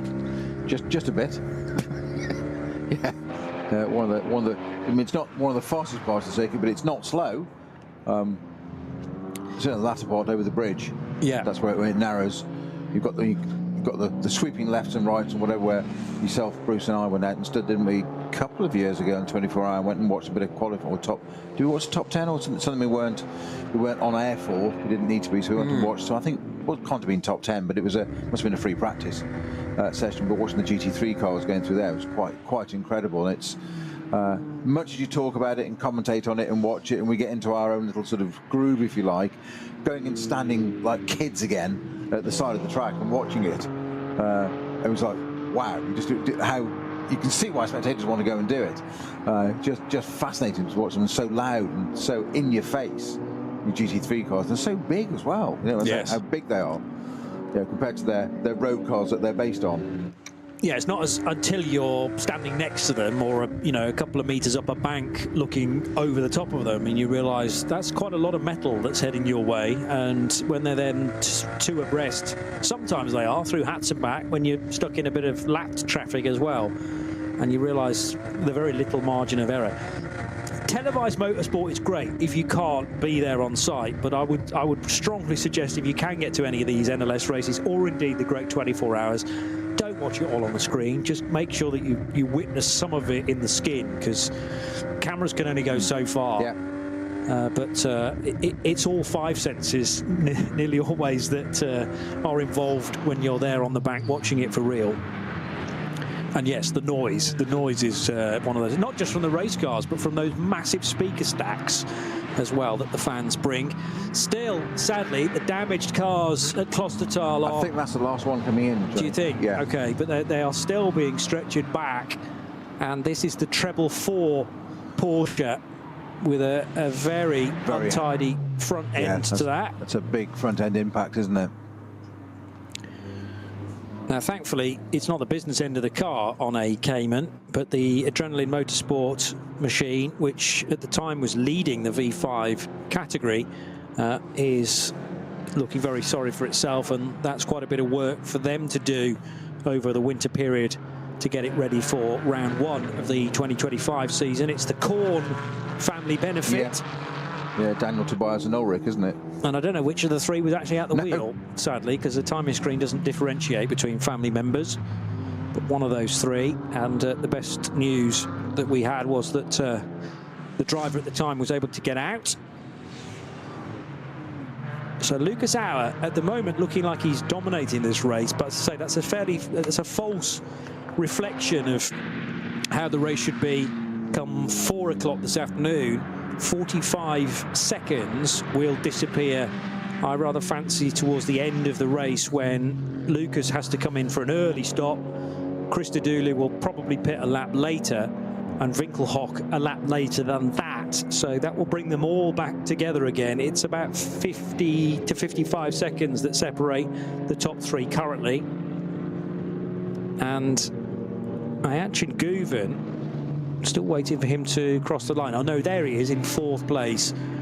And yeah, so 10 laps completed by Auer, who crosses the line now. He is 43 seconds clear of the Aston Martin of Adam Christodoulou.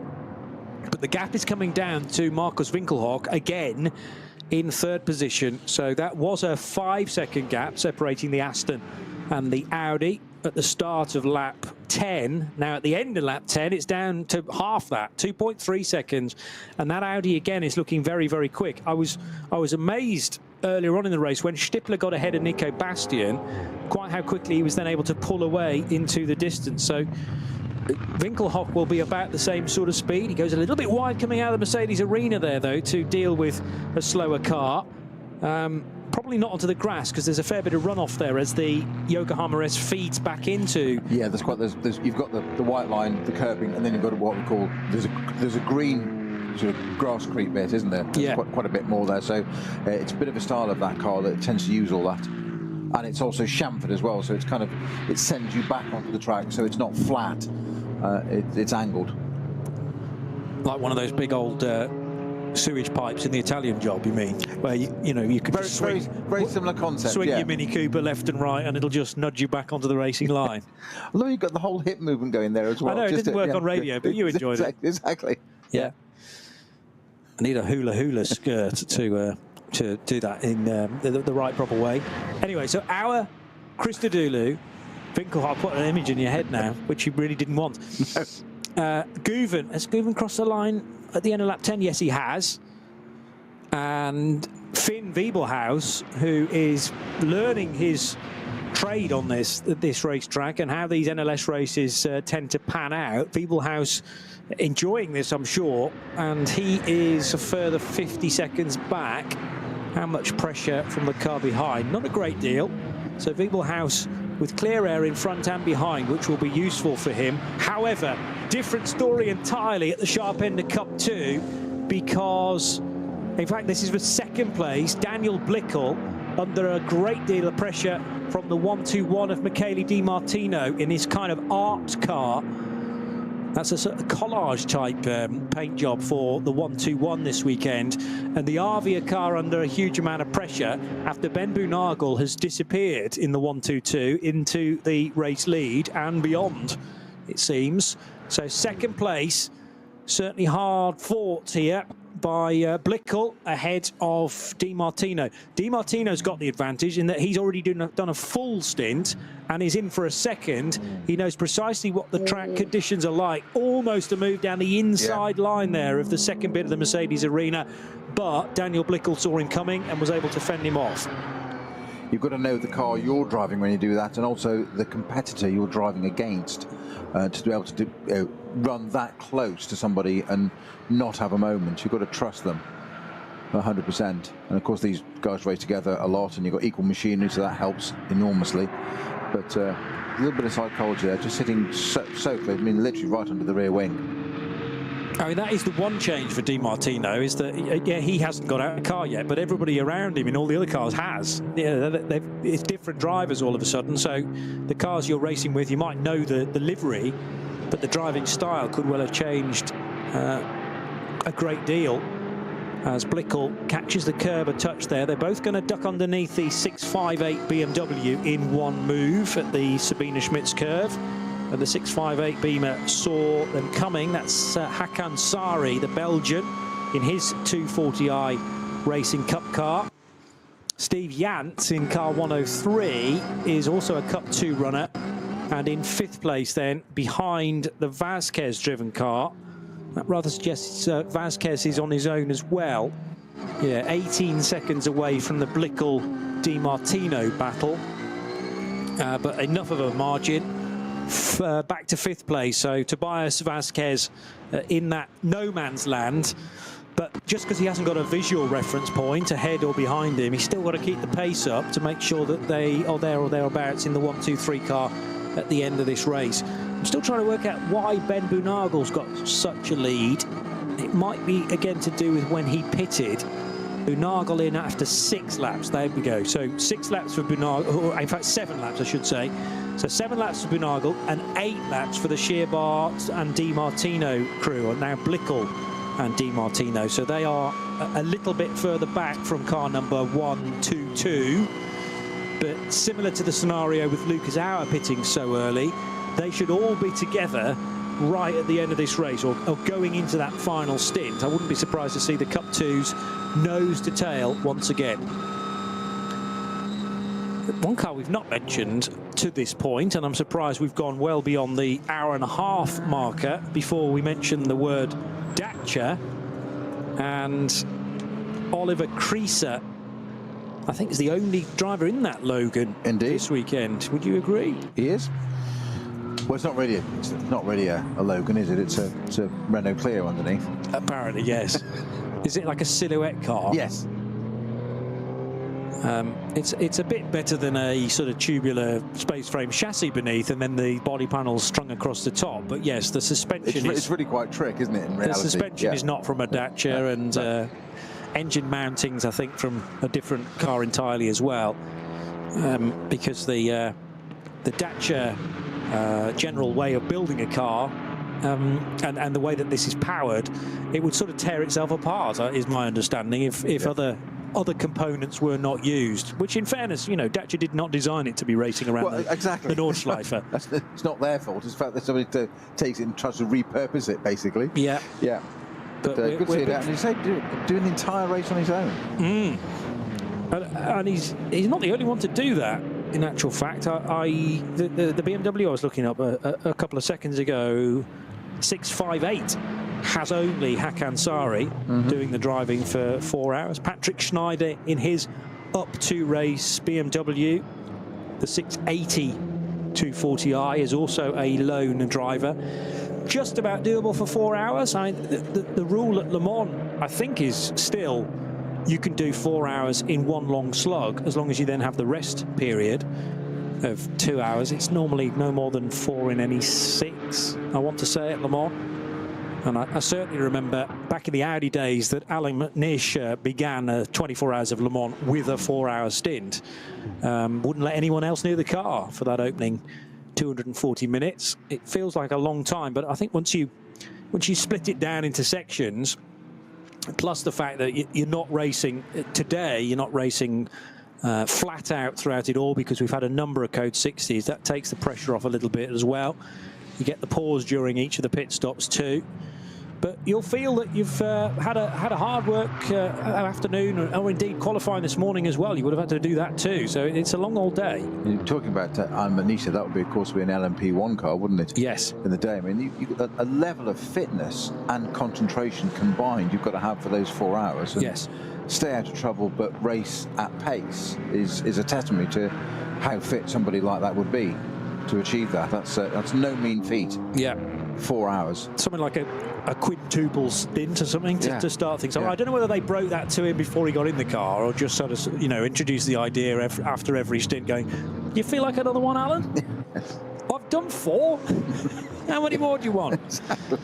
Yeah, but quite a way to start his race. He did take a significant rest period, because thankfully there were 2 other drivers that needed their turn at the wheel as well. 171 is a SP10 car. An SP10 is led by the 169. No, it's now led by the 171. Apologies. Some screens are updating rather more readily than others in our commentary position. But it's now the Toyota Supra that leads SP10 from the Door Motorsport Aston Martin. Remember that very early on, we lost an SP10 car to not be seen again. That was the 184, which only did a lap of the Grand Prix track, then into the pits via the back door, and the Schmickler Performance Porsche was out on the spot. So 0 laps completed. It will be classed as a race starter, however, having done, well, the first sector of the first lap, and not a lot more than that, sadly. A line of cars emerging at the start of the Dottinger Ruhr includes one of the 2 Mercedes-AMG GT3s, the Landgraf example.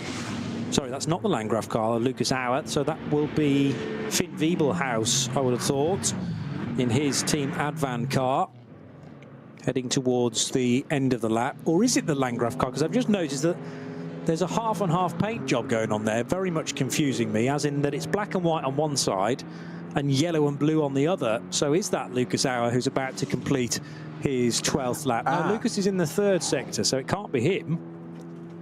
But Are you going to remember some publicity about this car? Yes, this week they're doing a special paint scheme this week to celebrate their long-time sponsor.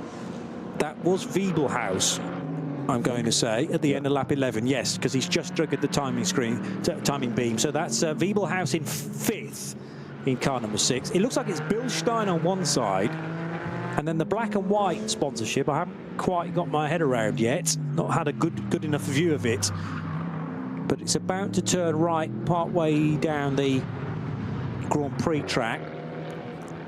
And yeah, it appears as one car on the left. It's like painting your face half and half during Halloween, which I saw a bit of.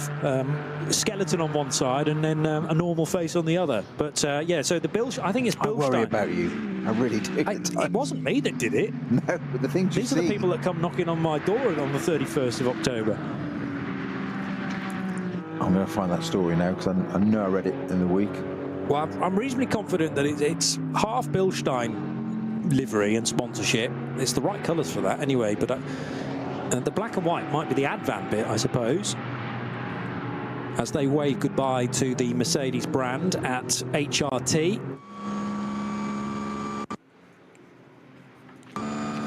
Meanwhile, Marvin Kerhofer in his Door Motorsport McLaren is in 6th position, and heading down towards the first corner, the 103 Porsche, which sits in 4th place in the hands of Steve Jantz.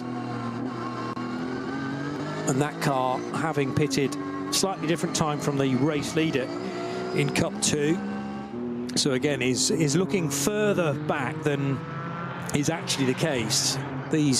These cars that took a little bit longer to pit it after the first stint will come back into the reckoning later on in the afternoon. It's 20 to 2, so we're only 20 minutes away from the half distance marker. There you go, found it. Good. So yeah, for the last race weekend, we'll have a very special livery as a big thank you to our 3 partners, Bilstein, Manol and Nürburgring.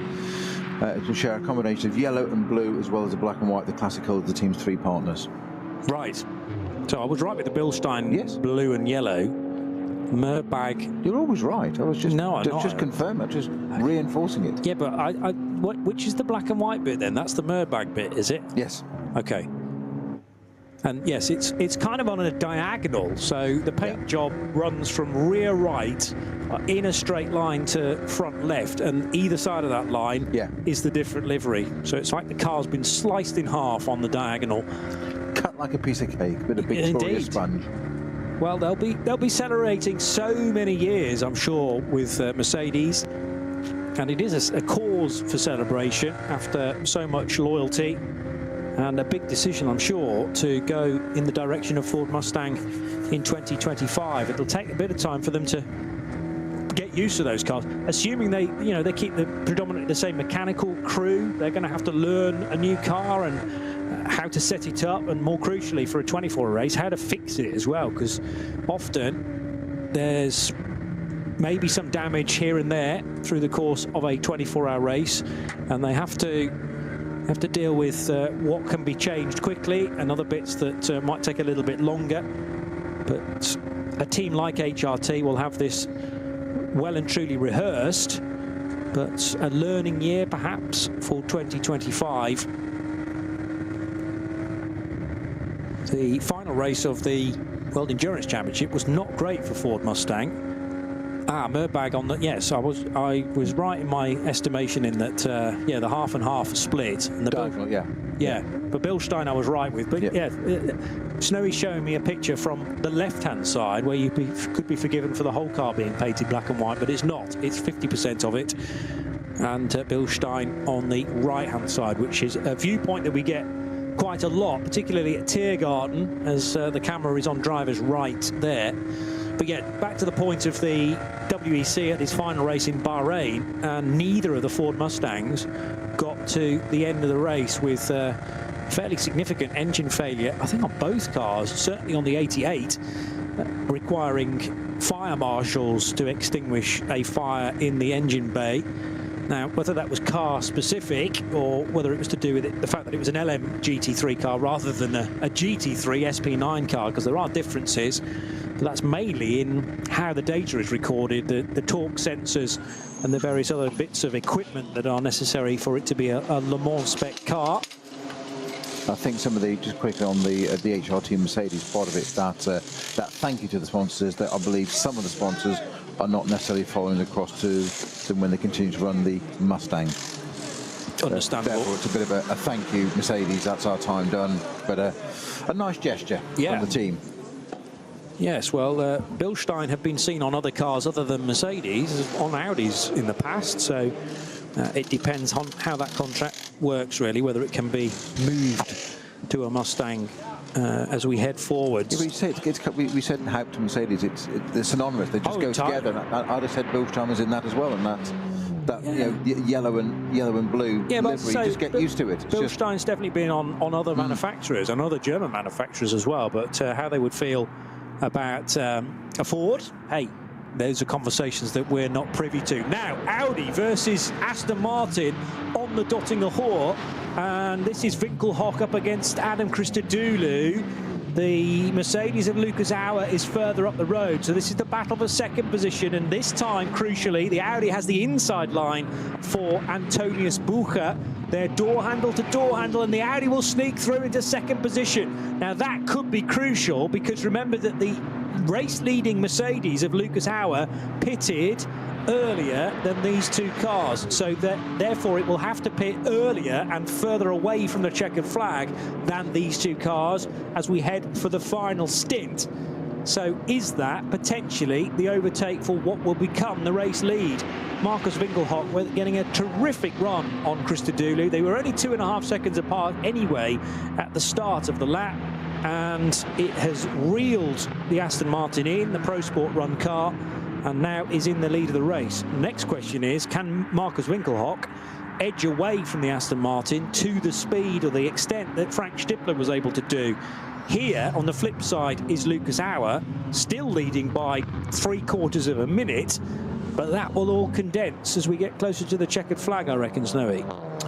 Yeah, but that's a way off yet. We're not even quite at half distance, are we? Not quite. 14 minutes to go. Yeah. But it's not a case of that 46 seconds staying as that through the course of the rest of this race, is my suggestion. But yes, you're right that it's a long way off, and we should give Lucas Auer his plaudits, and indeed those at Landgraf, for giving him this this substantial lead. But it's not really altering. It went from 45 seconds to 43 seconds. It's now increased by 3 seconds, and that's probably down to the fact that the second and third place cars were scrapping amongst themselves. Now there's going to be a driver change for the BMW 240i crew, and this is the Toby Goodman and Ranko Majatovic and Sven Markart car, and these guys are in contention for the championship. The Adrenaline Motorsport team Manhattan Wheels crew are doing the chasing, aren't they, in the championship? They're 15 points adrift, according to the latest stats. So Bednarski and Daugard and Moritz Oberheim have 90 points on the board, and this Adrenaline car looking to make up the remaining 15 points with another win in their part of the race. However, how many 240i's did we say were actually in the entry? Is it 7 or 8? Because that's a crucial thing as to whether there are 7 or 8. 7 started. I think only 7 started. Yeah. So they're not going to get the maximum points, are they? Not quite. No. So that does change now. I've got a little screen on that. Bear with me, and I will find it. I've got a little aggregator on that. Lovely. Well, that could be very useful. How are they actually doing in class? Because it's all very well saying there's not enough cars in the class to get maximum points. They're actually only second as things stand anyway. And Toby Goodman has taken over from Sven Markart in that stop.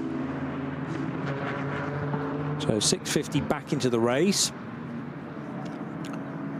2 Brits sorry, one Brit, one Swiss, as in Ranko Majtovic, and one German, who is Sven Margaard. But it is Toby Goodman, the British driver, who has been plugged into 650 for this next hour or so. The 240i's can do a little bit more than, for instance, a GT3 SP9 car. I wonder what the sort of stint lengths are on a BMW 240i. 10 laps for the opener, and that's about an hour and 20 or so. No, maybe not quite as much as that, but they'll be able to go beyond the hour marker. And then a first pit stop for the 240i's. This again a half and half car, black on one side, blue on the other, or at least the bonnet lid is. But back to the sharp end, and again it's about 45 seconds separating Lucas Auer from Markus Winkelhock. Now, I've misinformed you, Johnny, and everybody else. My apologies. It's not 8 starters, but it's 7. Oh, right. So there are enough. Just enough. That, yeah, exactly. Absolutely crucial on that one. It's exactly the right number of starters. Yeah. And even though otherwise, if it were, so there's a sliding scale. So basically, if it's from 7 starters, you get 15 points maximum. Yes. Yes. If it's 6, it's 11 points. 5 is 8 points. 6, 4, 3, 2, 1, and 2 points if it's 1 starter. Yeah. So. And those points you just reeled off are all for race wins, just depending on whether there are 7 entries or 1 entry. So you still get 2 points for winning a class of only 1 car. Yeah. Interesting. But that is quite a drop-off at the same time, isn't it? From 15 points as the maximum to 2 as the fewest. 519 is a Supra from the Team Hal crew. Runs in the rear-wheel and 4-wheel drive part of the VT2 class. VT2 split into 2 separate divisions, either for front-wheel drive cars or for non-front-wheel drive cars, if you like. All of a sudden, we get messages at the bottom of our screen saying that Marshall Post 136, Klostertal, is clear, is green. And that has literally happened in the last minute or so. Yeah, so it's just ADAC code 60 now, just remaining. And seeing that carousel exit is downgraded, upgraded to a code 60, whichever you wish, but it's made slower, which is the exit of the carousel itself. And then that again is to do with the recovery work at Hoher Act and barrier repairs potentially too. Yeah, because it's a yellow, then a 120, then 60, isn't it? Yeah, into Hoher Act.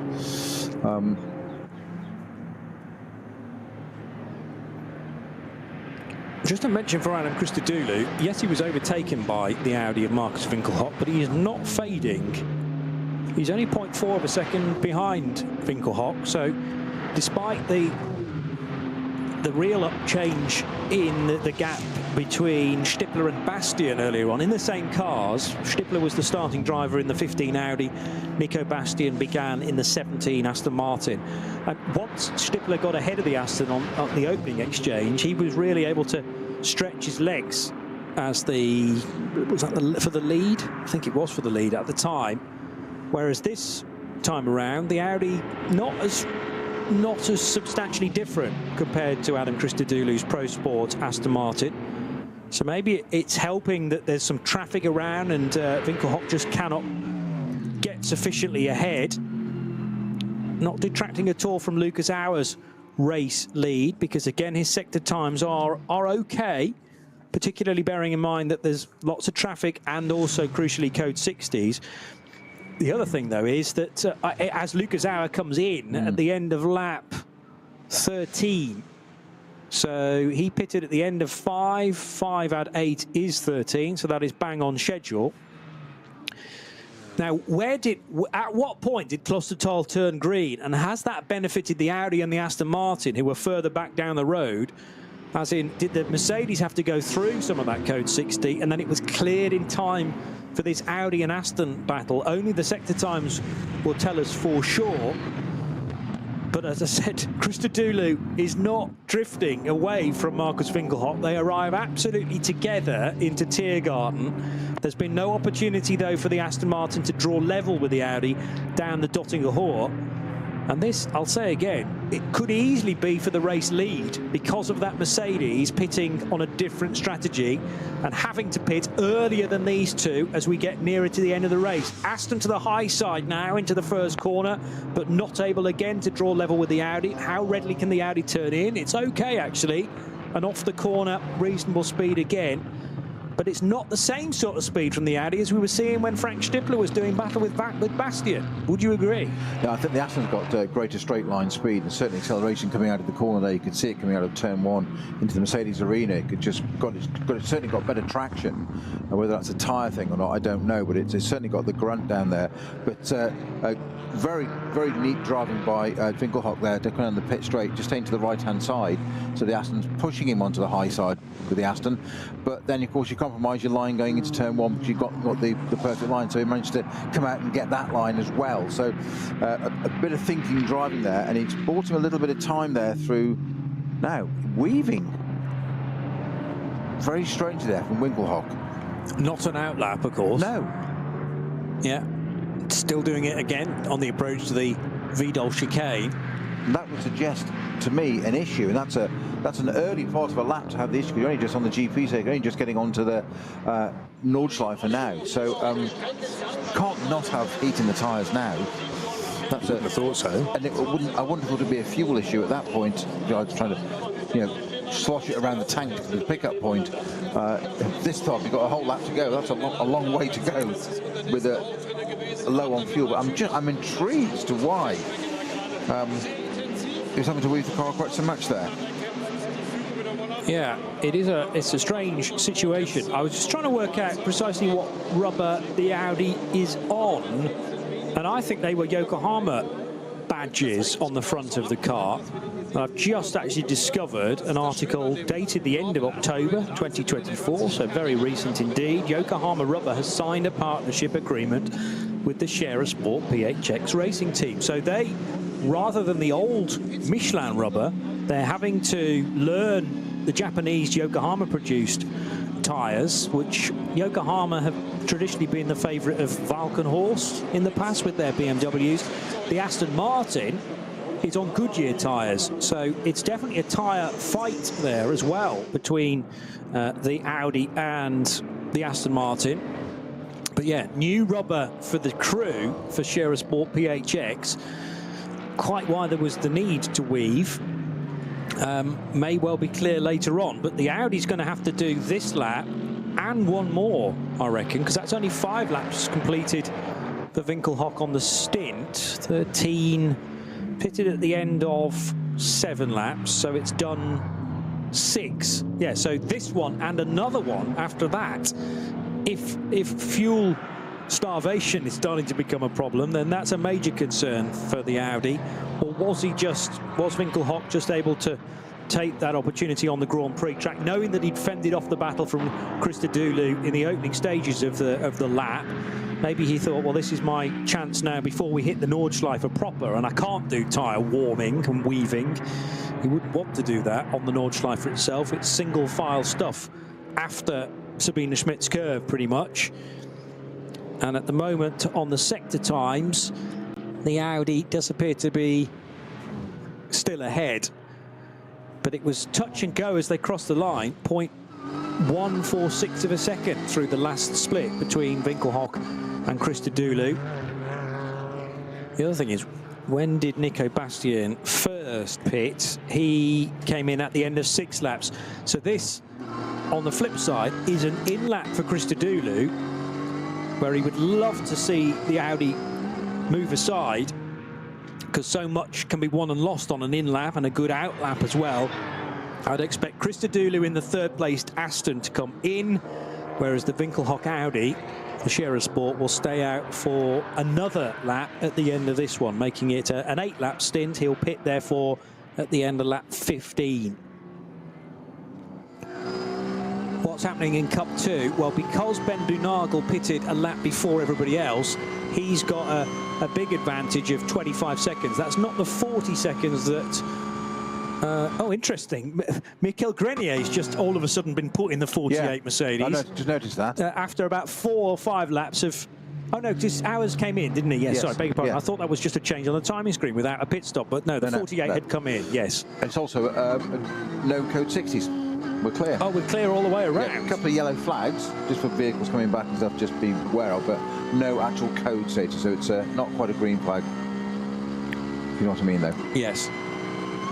So, yeah, all of a sudden, Winkelhock has a clear road in the sense that it's green everywhere. It won't be clear with regard to the traffic, though. But Winkelhock and Christodoulou is an absolute battle for the race lead now, rather than it being a net scrap, which would eventually become the race lead. It is now the race lead because Michael Grenier has rejoined probably in 5th or 6th positions, so a little further back down the order because of the change around in the pit stop timing. It's 1 minute to 2 at the Nürburgring Nordschleife, so this will give us a good idea of how things will be panning out for the next 2 hours. We have nearly that time in the book, and a terrific scrap on our hands between Audi on Yokohama tyres and the Pro Sport Aston Martin on the Goodyears.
Motorsporterlebnis nach Hause. Dein Online-Shop für Simracing-Hardware und Zubehör. www.simraceshop.de. Liebe Fans, Lovely fans. besucht uns auf unseren Social-Media-Kanälen. Follow us. Auf Facebook, Instagram, YouTube, X und TikTok. Willkommen bei der NLS.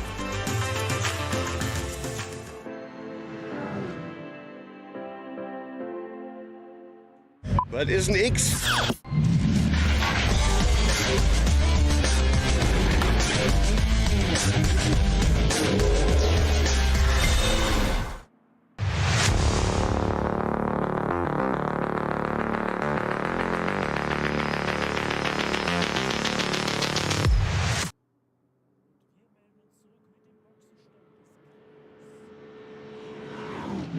RS1, part of the Radio Show Limited network of channels.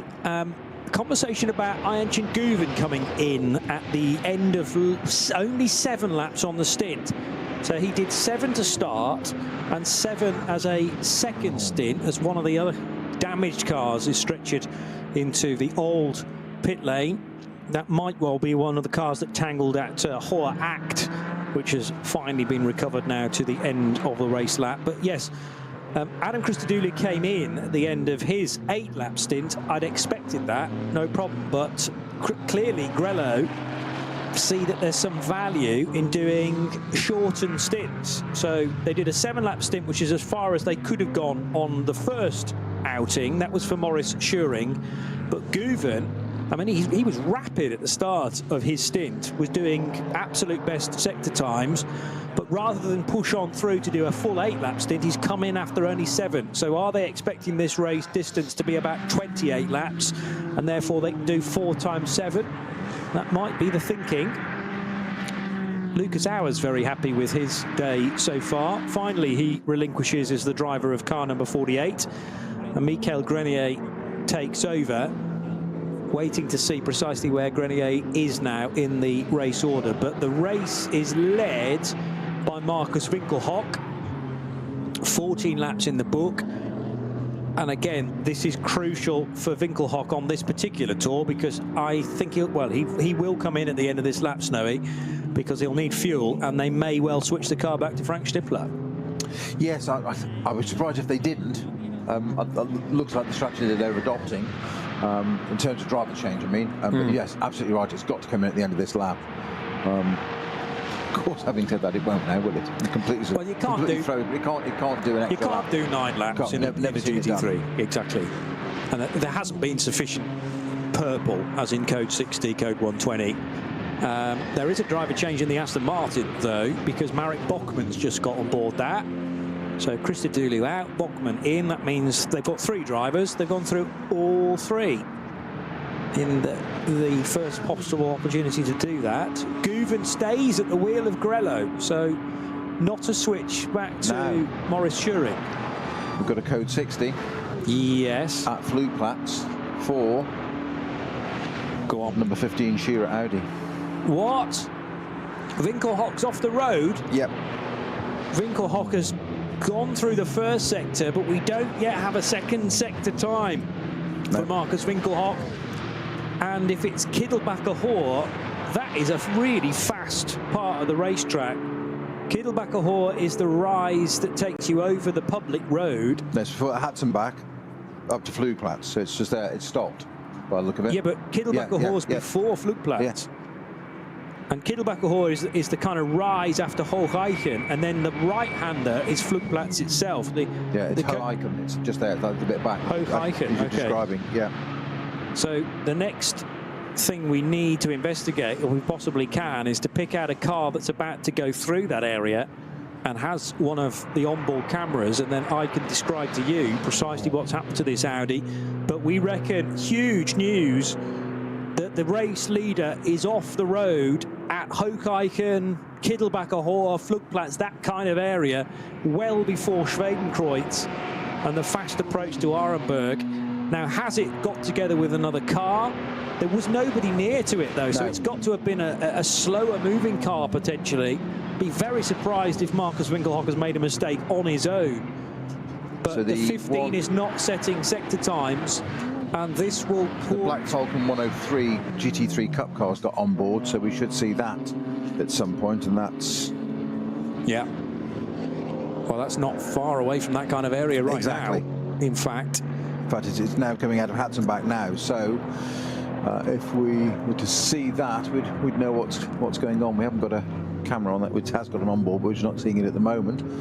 So Finn Wiebelhaus should lead the race now, because that car's just completed 14 laps, did not pit, and right, here's the 103 car heading through Hocheichen, down the hill, intervention vehicle number 1 on the right, but I can't see Markus Winkelhock's Audi just yet. We get it, there it is on the left, just before the bridge. Just before, but it's in the barrier, isn't it? No, stage just parked. Just stopped. I don't think that's it. I had an accident. I think it's just stopped. Just stopped? How bizarre. Well, that's Unless is that fuel starvation? Is that why he was weaving? Exactly what I'm thinking. Sure, that's why I was trying to compute that. Of why on earth would you be weaving the car like that at that point? It's not an outlap. You don't need to get the tyres warm. He's pulled it very, very close to the barrier, but that might have been little choice but to do that, because if the car just goes no further, that close to the left of the barrier, it's a left-hand drive car. You wouldn't want to get out of it.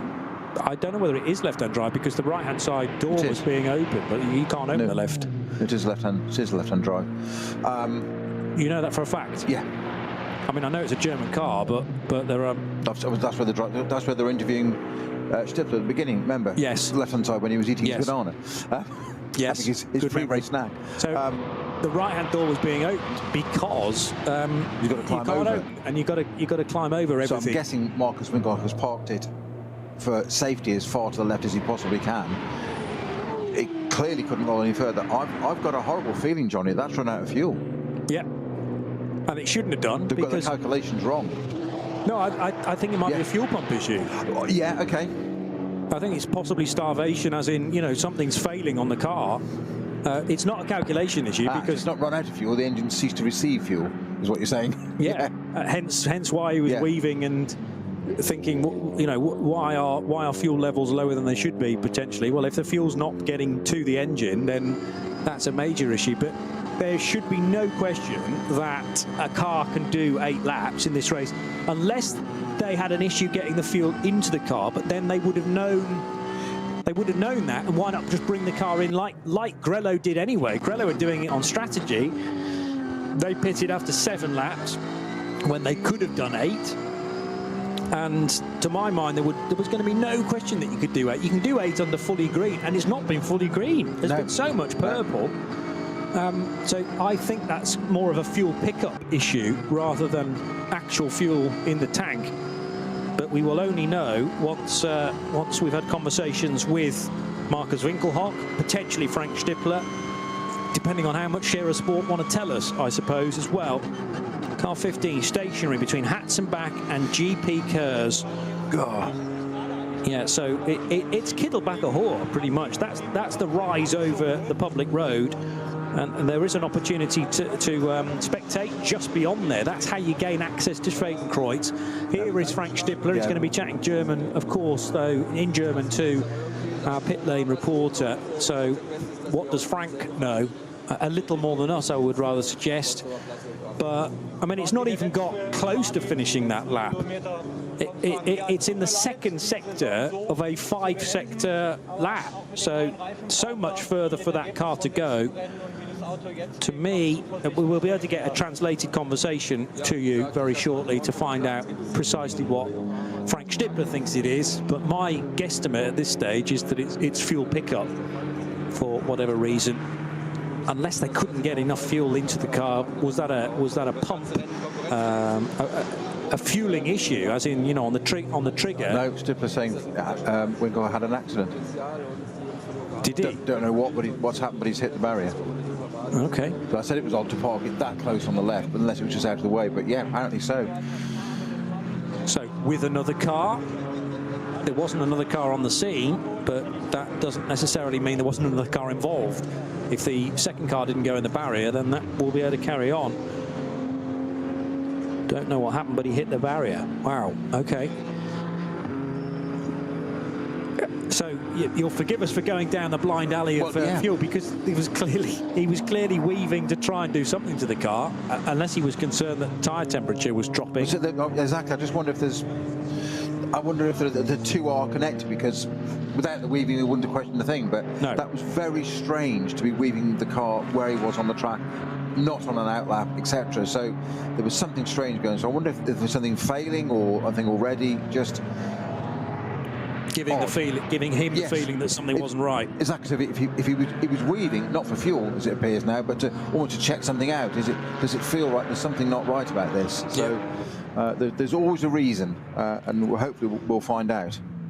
Well, highly unusual for Winkelhock to have made a mistake on his own, so I'm now tending towards another car, potentially, and tripping up over traffic, or something's failed on the car and sent him into the barrier on his own. all will become clear. The track's already gone green at Kittelbacher-Hor, so that suggests the Audi's been recovered as quickly as that. Cars pushing like crazy now at Finn Wiebelhaus. Yes, he's 18 years old. Yes, he's relatively inexperienced at the wheel of a GT3 car, but he has just gone quicker than anybody else in the Mercedes number 6. He's now the race leader, by the way. Wiebelhaus shown as 4th on our timing stack, but car 6 goes across the line and in fact straight into the pits. So Wiebelhaus, the previous lap around was his best, and then he's in to serve a pit stop, which was scheduled for car number 6. That, I reckon, should have been an 8-lap stint for Wiebelhaus. Yes, it will have been. And also in, at the end of that lap, the Door Motorsport McLaren, where they're doing a driver change. Marvin Kerchhofer getting out. And how many drivers are in that McLaren this weekend? 2. Is it just the 2? Yeah, so back to Ben Door they will go for the Frankfurt-based team, Door Motorsport. A couple of Aston Martins in the SP10 division, but this very smart McLaren GT3 Evo being sported by the Door Motorsport crew as well in SP9 Pro. The Aston Martin of Marek Bachmann has just done an outlap and begins its next one. So that will go up to 2nd position now, Bachmann.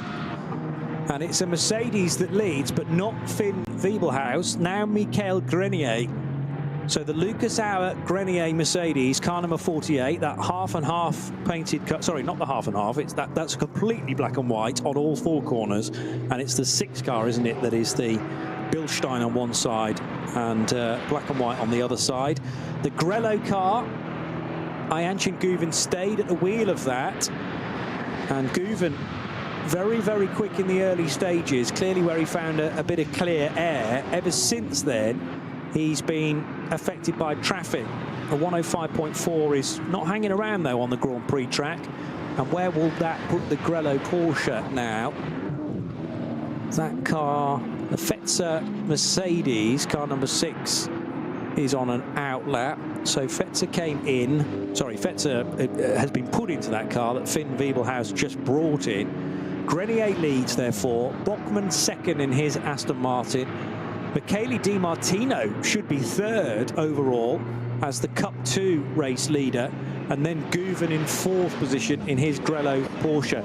But we're at that stage again where the fuel mileage that these Cup 2 cars are able to do, probably something like 9-lap stints compared to the 8 that the SP9s can do.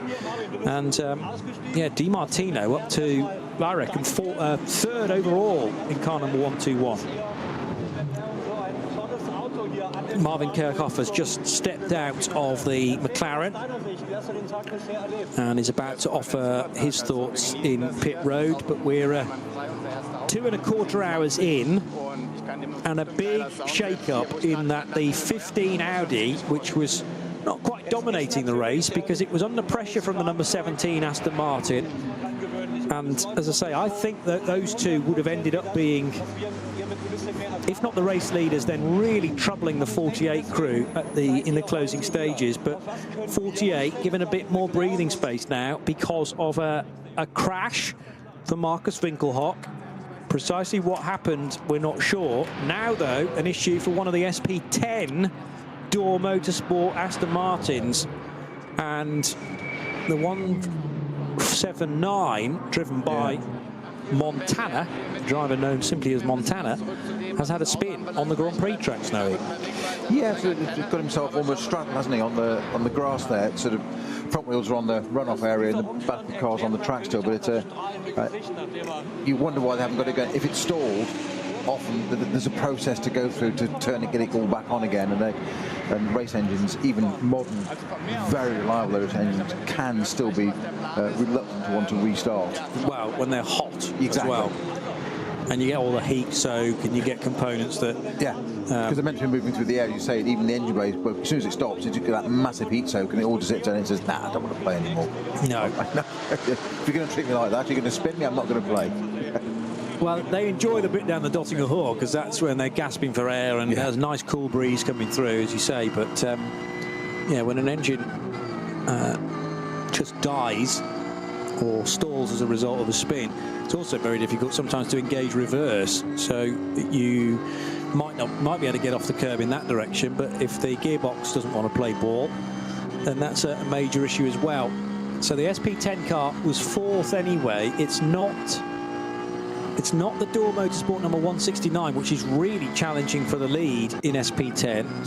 Was it 179, wasn't it? 179, yeah. So I'm saying it's not the 169, which is the one that's not far away from the Supra that leads the class. But yeah, Montana with the difficulty. And because Phil Dahl and Stefan Gaukler and that as well, weren't they? Yeah. In 179. Yes. Yes. And Phil Dahl, I can't remember the driver sequence actually in 179. I don't think I took a mental note of that, but Stefan Gaukler, Phil Dahl could well have had some driving time already. Down the Dottinger Hoor go a variety of different cars, including a GT tyre sponsored BMW being pushed hard for that scrap with a Porsche.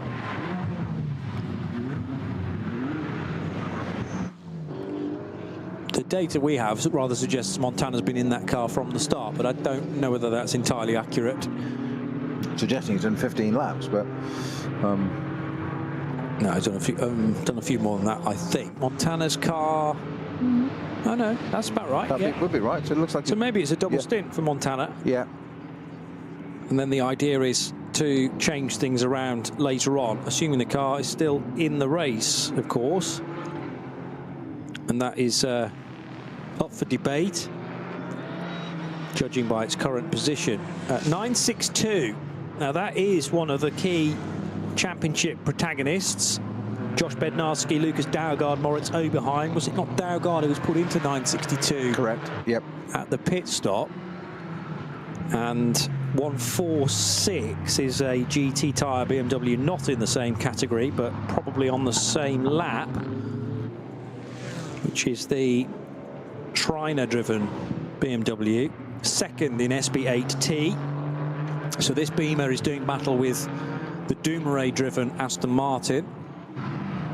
And Dumoulin just made a pit stop. Guido Dumoulin, who is doing the whole race as a solo drive. Yes, this is starting to become a little bit of an issue now for the Cayman, because Cup 3 pace, the Porsche Caymans, and the SP10s, the GT4s, is very, very similar. And the difficulty is that you need to find meaningful speed differential. Is this the chance down the Spina-Schmitz curve? Not quite. It's a big car, that BMW, in order to get by in the perhaps more svelte-looking Cayman. But the general lap pace between the two is nearly identical. And it's a question of just finding a spot where the Porsche is sufficiently faster, maybe on the brakes, than the BMW to clear it, and then not compromise the chance that you have of reeling in fellow Cup 3 cars. But I noticed that after about half an hour that the Cup 3s and the SP10s were getting mixed up with one another, and as soon as you find yourself behind maybe a couple of SP10s in your Cup 3 Cayman, it's very difficult to find the space required to overtake. I'm just rereading that data on the 179 Duo Motorsport car with Montana. Its start lap was 15. Oh. So it looked like it was an out lap. He hasn't completed a lap at all, one lap there. I think it might be an out lap. Yes. He's gone out the bits and then lost it at, where did we say it was? Vidal chicane, end of? No, it's the, after that U-bend that kind of cuts the Grand Prix track in half. Yes. And then there's a left and a right, and I think it was between the left and the right. Yeah. No, Schumacher S is before that. Further back, we don't use the Schumacher S at all in this configuration. And then the next bit, I always forget the names of those, but there's two separate names for the left and then the right. They tend not to feature on that tracker map you've got either, but they are on some track maps. I'll go back to analog and go to my... That's good. The paper copy. The paper copy of it, yes. Ad Van Bogen? No, that's the Kink, I think, before Vidal chicane. There's a Hatzenbach corner as well, I think, on the Grand Prix track too. But anyway, we'll get to the bottom of that in a moment or two. 121 is the Michele Di Martino driven Porsche, which now leads Cup 2, by the way, for K. Kramer Racing. That's because we're in the middle of a pit stop cycle for the Cup 2 Porsches. They can go a bit further into the stint. Ravenel curve. Ravenel. It's the right or the left? Left. Okay. The right, it leads into the Bilstein curve. There you go. Yes. I sometimes forget the names of those curvers because the sponsorship changes year on year, but they've been known as Ravenel and Bilstein for a little while now. I should have that logged in my brain. But they're probably medium speed corners. They're not hard stops, are they? No, they've got a very good description, medium speed corner, yeah. And the second one much more crucial because that then governs your top end speed through the Ad Van Bogen, that right hand kink. And then you've got to hustle the car over to the right for the high-speed approach to the Vidal chicane, the faster version of the two chicanes that are possible there. But that chicane is great to watch through a 24-hour race because the amount of dirt that is there in, say, the first half an hour compared to 23 hours and 30 minutes is significantly different, as in people have been cutting the corner for the best part of the day. It was an outlap from Montana because actually his start time of that stint was 13:50 and 55 seconds. We're only 13:24 now. We are. So it was. Yeah, that was. Transpose that by an hour, but yes, he hadn't been in the car for 15 laps. He started his stint on lap 15. Yeah, so cold tyres, perhaps. I think if you've got a left and right, you've only got a bit of a tank slap on, it goes too much. You get a bit of oversteering through the left bit and you try and catch it and all of a sudden it's rotating. It looks like it's only turned 90 degrees anyway, but I don't know, did it restart or not? More to the point. I thought that was now clear. Yes, we've still got the code 60 up at Hatzenbach. Because interestingly, on the Marshall posts, they actually call that sequence of corners Jaguar, I think. Yeah. Marshall post 45, which was yellow. Actually, no, because... Yeah, that would be about right, I think. So Jaguar now clear. No, I've gone too far back in the history. No, Ravenel and Bilstein, you were spot on. Marshall post 33 and 34 went yellow at 2:17. Clear at 2:18, so he was only there for a minute or so. Yeah. Montana back in the race. Kittelbacher is completely clear as well, which inexplicably saw an incident for Marcus Winkelhock, whether on his own or something went bang on the car, or he made a mistake. I suppose we shouldn't necessarily rule out. He was under pressure from the number 17 Aston Martin. The Aston wasn't actually there at the moment, but that was kind of scoreboard pressure, if you like. He knew that the 17 had pitted, and then it was so important to push on in the absence of the Aston Martin to try and get his in lap as quick as possible. But I'm still, you know, that's a kind of like 3% chance that Marcus Winkelhock has made a mistake on his own. Something about that whole episode still intrigues me, especially the weaving. I just wonder if there was something starting to fail, or whether it was a slow puncture or something. It was almost like he was doing that he could sense something, and it's just, is this right? Is it not? We initially thought fuel, obviously. Depends what you do, try and slosh it around the tank, but it would, as we said, it'd be a very long way to get back from there, and it didn't get much further, as in a bit of Hatzenbach. So I'm thinking something's, I'm wondering if something like suspension or something's broken, or most unlike an Audi. Yeah, they're just unless pretty well bulletproof. Had he had some contact out of our viewpoint with another car earlier on the stint? Damage a toe link or something and just put it out of line, and it's, you just never know. Yeah, I mean, so often it's nothing to do with what you've done in your stint, but 2 stints back when another driver was in the car, they had an incident. Might have told you about it. It's always the other driver's fault. Of course it is. Naturally. And they might have said, yeah, something might be on its last legs, but we've got to continue to pound around until it actually breaks. And then you hope that it's going to break in an area where you can keep it out the barrier. But if that's what happened, Marcus Winkelhock not able to do that, and Hoheiken / Kittelbacher, and from the race lead, now a retirement. So Michael Grenier in his Mercedes for Landgraf now leads. He's done 16 laps, or at least the car has. Lucas Auer's done the majority of those laps.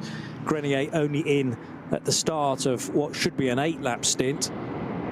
So Grenier took over after, what did I say? It was 5 laps per hour, wasn't it? And then he did an 8-lap stint and then took over, or the driver change occurred at the end of 13 laps in total, therefore. So we're 3 and a bit in for Grenier. Marek Bachmann in the second place. Aston Martin is in car 17 and is about a minute and 12 seconds further back. Manthey EMA's Porsche for Ayhancan Guven, only 12 seconds adrift of the second place car, but very nearly a minute and 25 adrift of the leading Mercedes. But as I say, Mercedes still has to do a longer stop than both the Aston Martin and the Porsche, so they should all be brought back together at the next stops. In fact, we're only half an hour or so away from the final stops in this race. Mercedes will need to pit first, the Aston Martin a lap later, and then depending on what Manthey want to do, well, to be honest, their hands are tied now in that they can't go any further than 8 laps. They may even pit a lap before the Aston Martin, because the Aston and the Porsche from Manthey came in on the same lap, and that was a surprise to me that Guven came in after only 7. But their choice, and maybe they've worked out that we're only going to get to 28 laps anyway, so why not slice the cake into exactly the same length, neat quarters, and we'll get to the end of the race that way. But I've got to think it's going to be Maurice Schuring in for the final stint, after stints 2 and 3 have been done by the Turk. Did you mention cake? Always. Yes. You were talking about cake in reference to the number 6 Mercedes and slicing it in half. Indeed, indeed. You have brought cake, by the way. Post-race. Post-race. Post-race cake. Absolutely. Good. Absolutely. We normally talk about post-race tech on the Radio Show Limited network of channels. Well, we'll change that today, as is always the case, I believe, in the NLS world. NLS6, the 56th edition of the Barbarossapreis, 2:30 in the afternoon at the Nürburgring Nordschleife, and Ayhancan Guven is snaking his way through Tiergarten and Hohenrhein, and now heading onto the main straight again underneath the not Porsche bridge. That's the footbridge to gain access to the paddock building and the media centre from the outside, actually from the commentary box positions as well, but fans can gain access to the paddock that way too.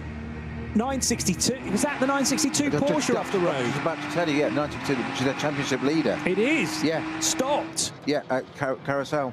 Daugard, who took over in the last stop, and that was overtaking, it was possibly the SRS Team Zorg Rennsport car. No, that was further back for that to have done that. So maybe the Schmickler Performance Porsche of Dominic Baumann, or the Rink car, the Smurlis Racing Rink car, gaining a spot as a result of that. But 962 was also leading its class, I think. So not only the championship, but also this is the Bednarski, Moritz Oberheim, and currently Lucas Daugard car, which began this lap as the leading Cup 3 car, and it has stopped, and that did genuinely look like just a stop rather than in the barrier.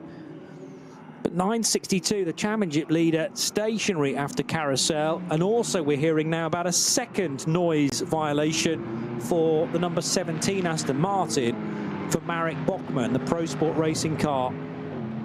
And if, as we guess, it's 3 strikes and you need to solve that, then we're getting perilously close now. First one was in the opening half an hour, probably, and now the second noise violation. So if they've attempted to address that in the pit stops that we've had so far, they're not succeeding in solving that problem. So I now think that puts Tobias Muller into the potential championship lead in the 103 Black Falcon, because he needed to score more points than the 962 who was leading his. So Muller needed to be second in his class, and he was running 4th. Yeah. Whereas Dalgard was leading that class in that 962, yes, which would have given him the championship. That's now stopped at Carousel, so that now the swingometer goes back towards Tobias Müller in the 103 Cup 2 Porsche. And 103. If my maths is right. Yeah, okay. So 103 is third, but you think third and to finish third is now enough points? Yes, because he needed to finish second if 962 Dalgard won its class, which was leading. So he needed to do that at least, and not be in third or fourth. Second or better. But it's now appearing that the 962 won't score any points at all unless it gets going again. But the fact that there was a recovery vehicle with it is massively in question. And Dalgard's car has slipped all the way back to 6th position. The class is now led by the 959. This is Cup 3. And 959 is entirely full of Porsche 718 Caymans, and that is Patrick Grutter that now leads the class. Muller needs to be first or second. Third isn't enough. Okay, regardless of where. Yes. So 962, let's call 962 out of the race, which it is at the moment, but third place still isn't enough for the Steve Yance driven 103, which has just come in the pits, by the way, along with... Because Tobias Müller hasn't driven that yet, so he'll be probably getting into it now. Yes. Is it only Müller in that driver lineup that can be driver's champion? So there must have been enough of a shake-up in their driver lineups through the course of the year for only Müller to be in the reckoning, but they're still not. The 103 car is not in the correct position to achieve the championship at this stage. There's been a driver change in car number 121, and that will put... Bear with me. That will put Christopher Brook into the 121 car. So Michele Di Martino out after a double stint in the kind of art car liveried K. Kramer Racing Porsche. So Brook in. Also a driver change in the 120 car, and that will see David Yarn take over from Daniel Blickel. So Tim Scheerbart did the opening stint. Blickel has just done best part of an hour. David Yarn in, and I wouldn't be surprised to see Scheerbart in then at the very end to take that to the checkered flag. There's Tobias Müller getting on board the 103, and it's now all down to him then, isn't it, to try and close that gap. 6.3 seconds he had the difference between the two cars as they arrived in pit lane. So that's more than doable, bearing in mind you've got just under an hour and a half to catch and overtake the second place car. And it is second place as a bare minimum that the 103 car needs to do. But they've got their almost star man now, Tobias Müller. Yeah, he's got to go to work, hasn't he? Big time. Well, at least he knows what he's got to do now. And I would imagine he had visuals on the David Yarn-driven Avia car as they left pit lane as well. So 6 seconds. I don't see any reason why that shouldn't still be about 6 seconds, because the pit stops are all governed by the stopwatch. And unless either car had a hiccup, then... Well, no. I mean, look at that first sector time. 3 minutes, this includes the pit stop, 3 minutes 58.6, 3 minutes 58.6 for car 120 and car 103. So that 6.3 second gap will still be 6.3 seconds, I reckon, as they rejoin the race. Incredible. Yeah, 358.673, 643. So that's close. That's close. 0.03 of a second difference. And that includes the first sector, by the way, as well. But to my mind, the pit stops took exactly the same time there, down to the 10th of a second, yeah. And now it's 105.3 through the second sector, and about the same. 105.5, 105.1. Okay, so Yarn and Müller, yeah. So Müller 4/10 quicker in already in just a sector. Yeah. But he's got 6 seconds to try and find, but he doesn't have to do it all on this lap. He's got an hour and 23 minutes in order to do that, to close the gap and to find a way by that second place car of David Yarn. So we've just gone to a clear track and gone back to a code 60 at carousel again, and that's for the 494 entry, which is the Thomas Schoenfield or Pascal Otto Fritscher in the Volkswagen Golf 8. Series 8 GTR. I didn't know there were that many of them. Mark 8. No, I didn't. No, I don't think I did. I knew there was a Mark 7. Yeah. There might even be a Mark 9 by now, but not in this race. The Mark 2's the one you want, though, isn't it? That was always the hot hatch, the boy racer type Golf. Although there are plenty of Mark 1s that still race very well in the Young Timers event every year, and they race for about 4 hours, don't they, as one of the support races to the 24. Yeah, it was Schoenfield at the wheel. Okay.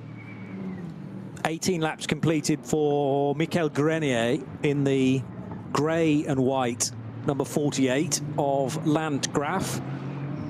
Still about 3/4 of a minute as an advantage, but how about the difference between second and third now? This Aston Martin has been under a huge amount of pressure all race long. First of all from the Shearer Sport Audi, and now from Ayhancan Guven, who the rotation there, he basically used part of the curb to turn the car in at the left-hander of the Mercedes arena.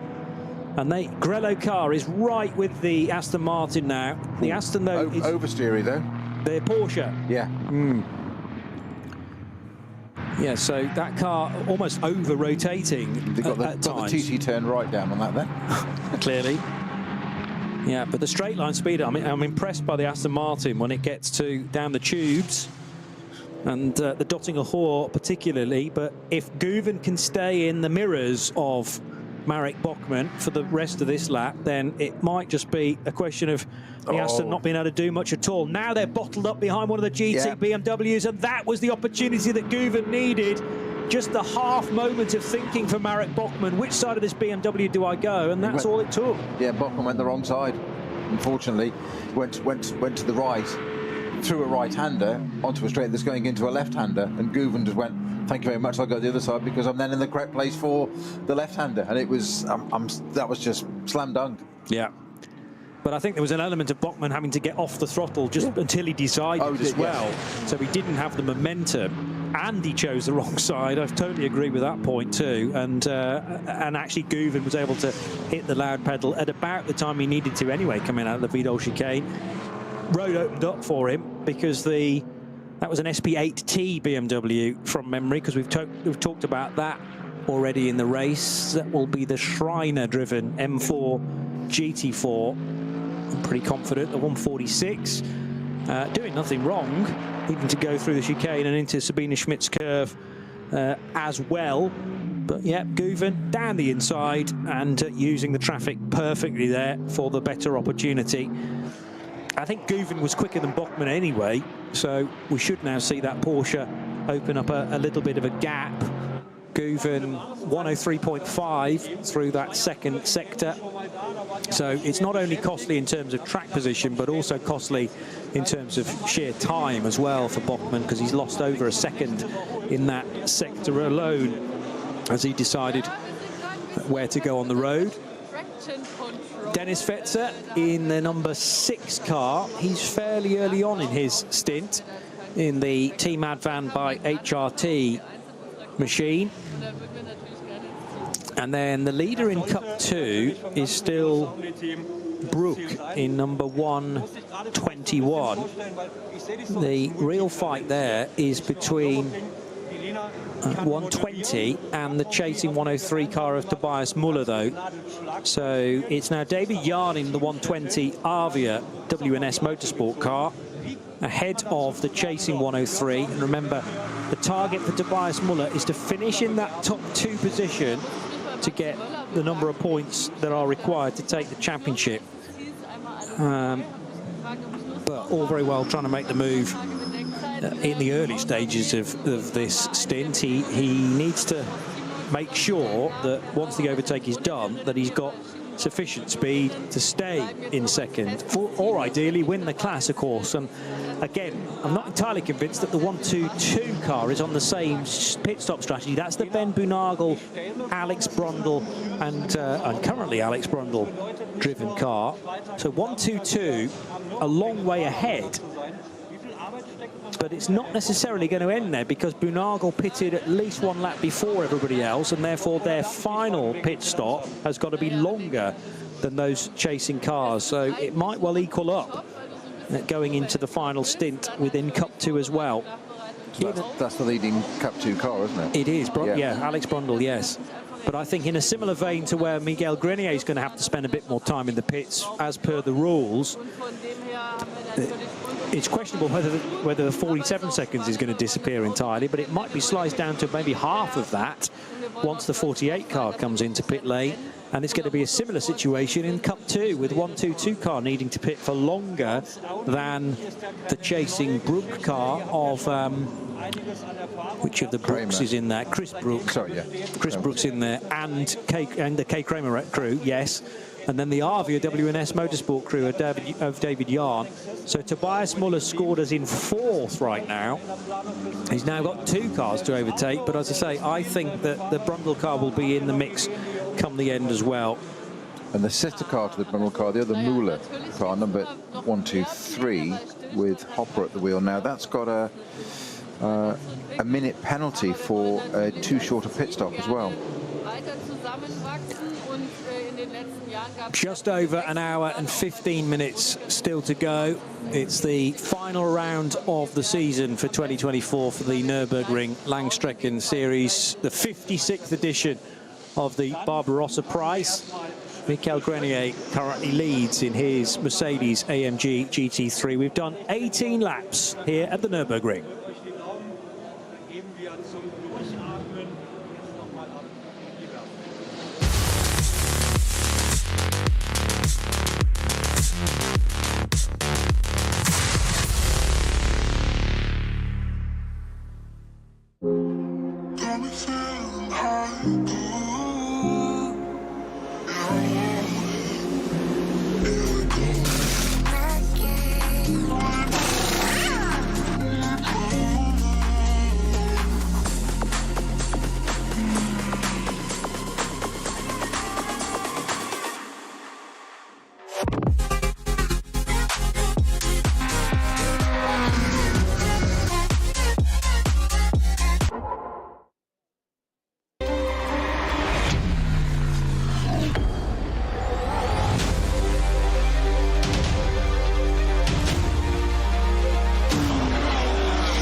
Liebe Fans, Lovely fans. besucht uns auf unseren Social Media Kanälen. Follow us. Auf Facebook, Instagram, YouTube, X und TikTok.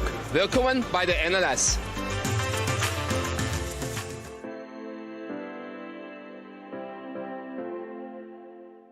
Was ist ein X?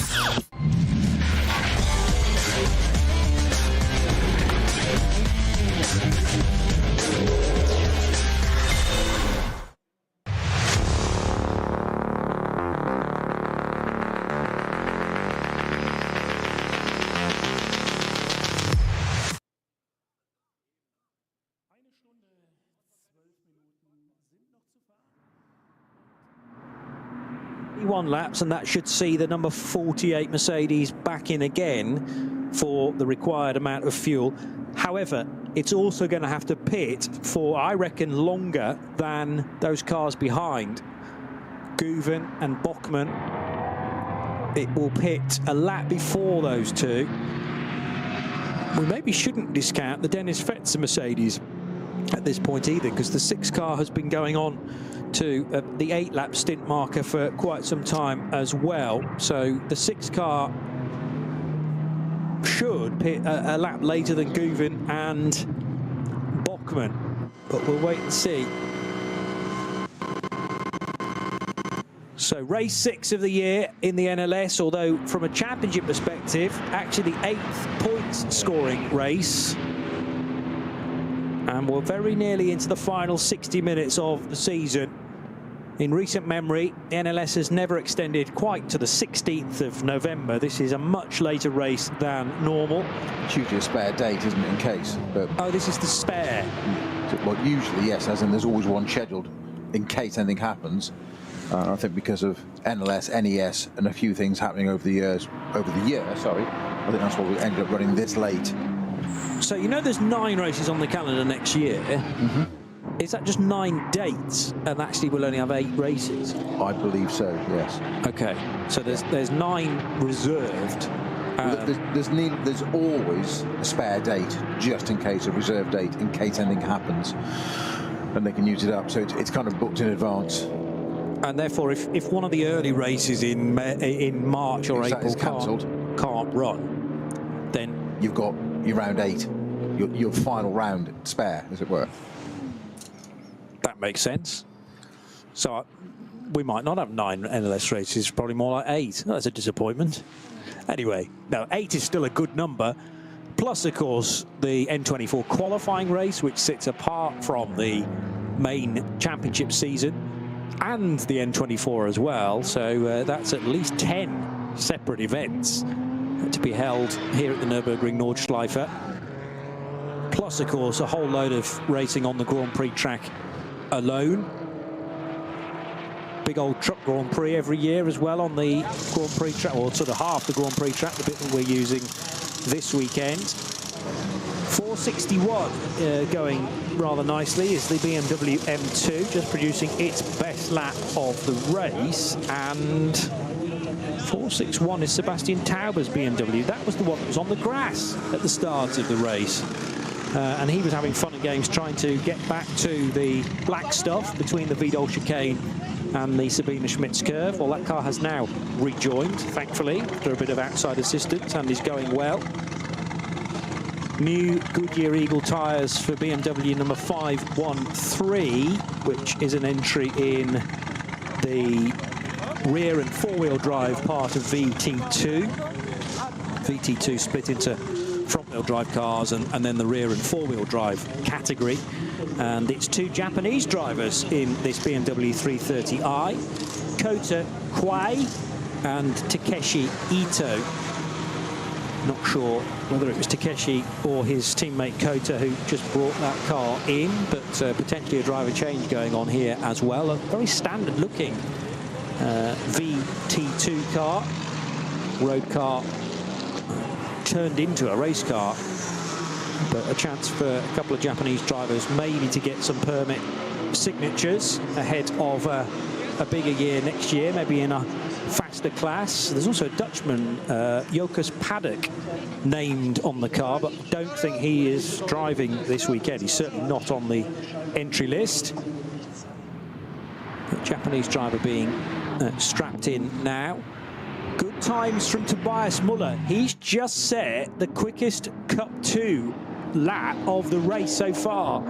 So between any of the Cup 2 runners, the 122 Mullner car, the Kate Kramer 121, the Arvia WNS Motorsport car, none of them have set a 107. That would be good on a single lap, wouldn't it? I can't tell you what the actual lap time is, sadly. Let's just have a little look, see whether I can do a refresh over here to make that work. Anyway, we have a new fastest lap. There it is, 806.684 for Tobias Muller. And that was right after an 806.7 from David Yarn in the 120. So clearly track conditions are as good as they have been, plus the Cup 2 teams have held back their quickest drivers, generally speaking, I reckon. So Tobias Müller trying to go for a Drivers' Championship. He needs a top 2 finish, we reckon, in Cup 2. And Tobias is currently 4th, but he's within touching distance of David Yarn. The problem for Tobias is that David Yarn's producing his best lap times of the race so far as well in the Arvia 1-2-0 car. But that 4-second gap is one to keep our eye on. That'll be half the job done if Tobias Müller can sneak into 3rd position and ahead of the Arvia crew.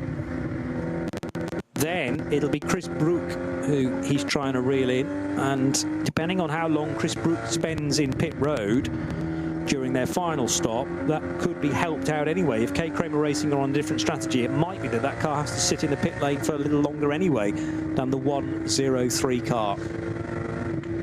Grenier's nearing the end of lap 20. Shouldn't need fuel at the point of crossing the line this time around, but at the next lap, lap 21, Grenier will have to come in, and I think we'll stay at the wheel of that car because Lucas Auer has already done a double stint, and that's the way they've sliced this race into 2 separate segments rather than 4 individual ones where they're doing a driver change every single stop. And the Landgraf car appearing now at Antonius Bucher with some traffic to deal with. There are a lot of leaves just offline at Tiergarten, I've noticed. So no wonder in the early stages of this race there were so many leaves being gulped into to grills and air intakes on various GT cars. And that build-up would have needed to be addressed during the first pit stop. I haven't seen a great deal of leaves though affecting air temperature or engine temperature since then, so it was almost as if a bit of vacuuming needed to be done on the opening stint or so, and then that kind of dealt with everything to create the track being clear. Hate to say this, but we've got a code 60 which is at Hoacht, and it's for the 116 Porsche 911 GT3 Cup car in the Cup 2 class, which is run by Shearer Sport. Yes, it is. It's not their day, is it? Sorry, I'm not laughing. I'm just at the irony of it. I feel their pain. It's a wry smile. Now, whether Carlos Rivas has gone off on his own, the Luxembourgish driver, or whether that's got hooked up with something else, could be a failure of some kind, I suppose, as well. But Rivas racing with Jos Menton this weekend, and it looks like the 116 may be out of the race as well. 6th place in Cup 2. Cup 3, by the way, had been being led by 962. We mentioned that at the time, and the 962 retired.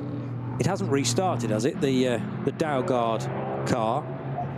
No, well. No, it's still down in 54th position.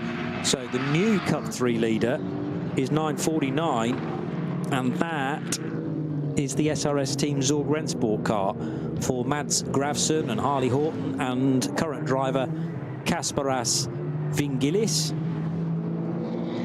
Ayanchin Guven staying out, as indeed did Michael Grenier. So I thought as much. Grenier will have fuel for one more lap, but he'll be in at the end of this one, I reckon, lap 21.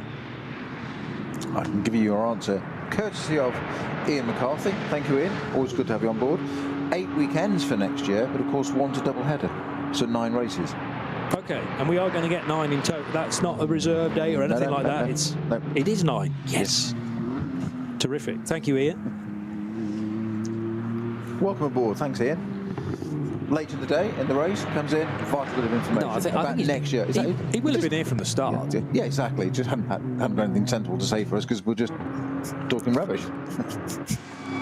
Well, it takes quite a lot for us to be brought back on track, and Ian was just looking for his best opportunity. It's often destined to fail, that is, to try and get us to talk about something relevant, but we try our best. Now, there is a car stranded at... Where precisely is that? The 103 Steve Yant's car has just gone through. Where have we currently got a code 60? Because the Yant's car needed to go very slowly through there. This is the run down towards Brunchen. So somewhere between Hohe Acht and Brunchen. I'm pretty confident there's a car stranded and being recovered. So Flansgarten, in fact, no, Steve Yant's now arriving at Brunchen with the gravel track to the left, yes. So it is in the vicinity of Hohe Acht, is it currently, that code 60? Yeah, yes. On the approach to. Yes. There was a car off just before that tight right-hander at the very top of the hill.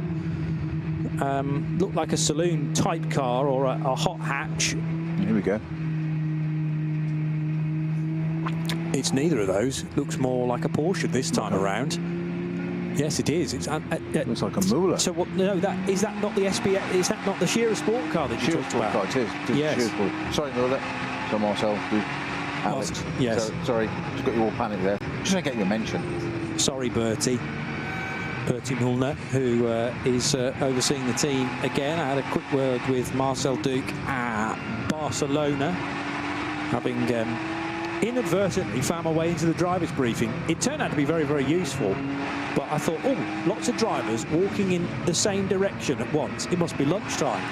And in fact, no, they were going up a couple of floors, signing on and going into the driver's briefing. But ahead of a 24-hour race, it's always best to know the basic rules. So I just asked Helen Raukens at Creventic, could I stand and witness the driver's briefing from the back? She says, oh, go on then. As long as you don't take any cake, which they serve the drivers at the end. Thanks for coming. So that proves that you're not a driver because you actually want to attend the briefing. Yeah, I know. We all want not to. Been so many of them. You want to avoid. But not again. We know all this.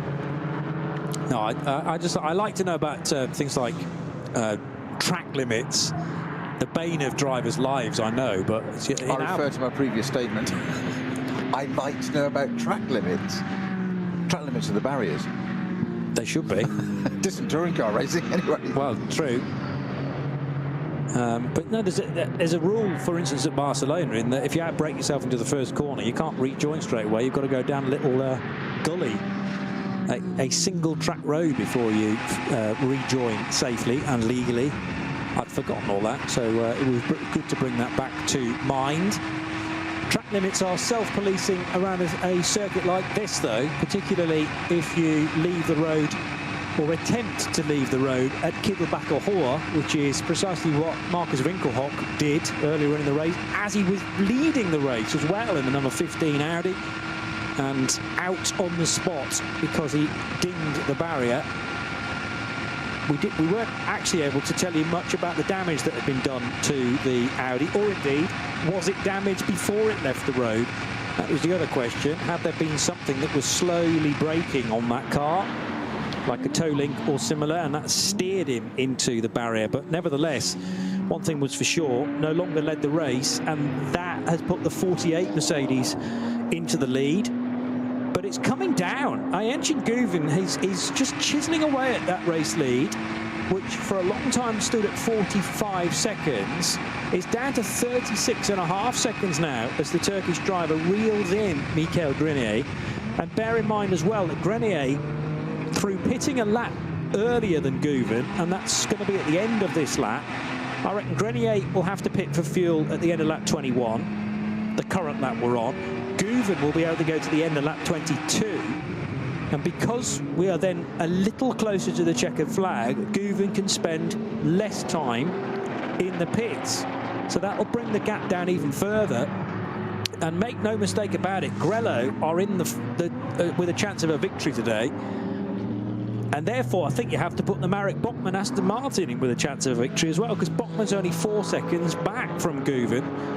The bigger question for me is whether Dennis Fetzer can be lumped into that as well in 4th place in car number 6, because that's 90 seconds, and that I think is too much. Even if Fetzer can stay out for an extra lap on top of Guven and Bachmann, it might be that Fetzer can go to lap 23 before he needs to come in, and will be much closer to the checkered flag as he does so. But I can't see that 90 seconds disappearing, even though Fetzer can stop 2 laps later than the race leader. So at the moment, for me, it's a 3-horse race, but I cannot tell you which one's likely to come home at the end of a 6-race NLS season. In though will come Michael Grenier. That's the bit I had predicted. Ayhancan Guven and Grello will stay out, I'm saying, until the end of lap 22. And lights are flashing for one of the slower BMWs, still not slow car, mind you. It's one of the 1 Series BMWs, which has just been overtaken by Ayhancan Guven, who does indeed stay out for 1 additional lap. So this will be another 8-lap stint for the Grello Porsche. And it's Guven to the race lead. What's the gap back to the Aston Martin? Is it still 4.2 seconds? No, it's quite a bit more than that, actually. In fact, Bogman will pit. Interesting. So the Pro Sport Aston Martin comes in as well.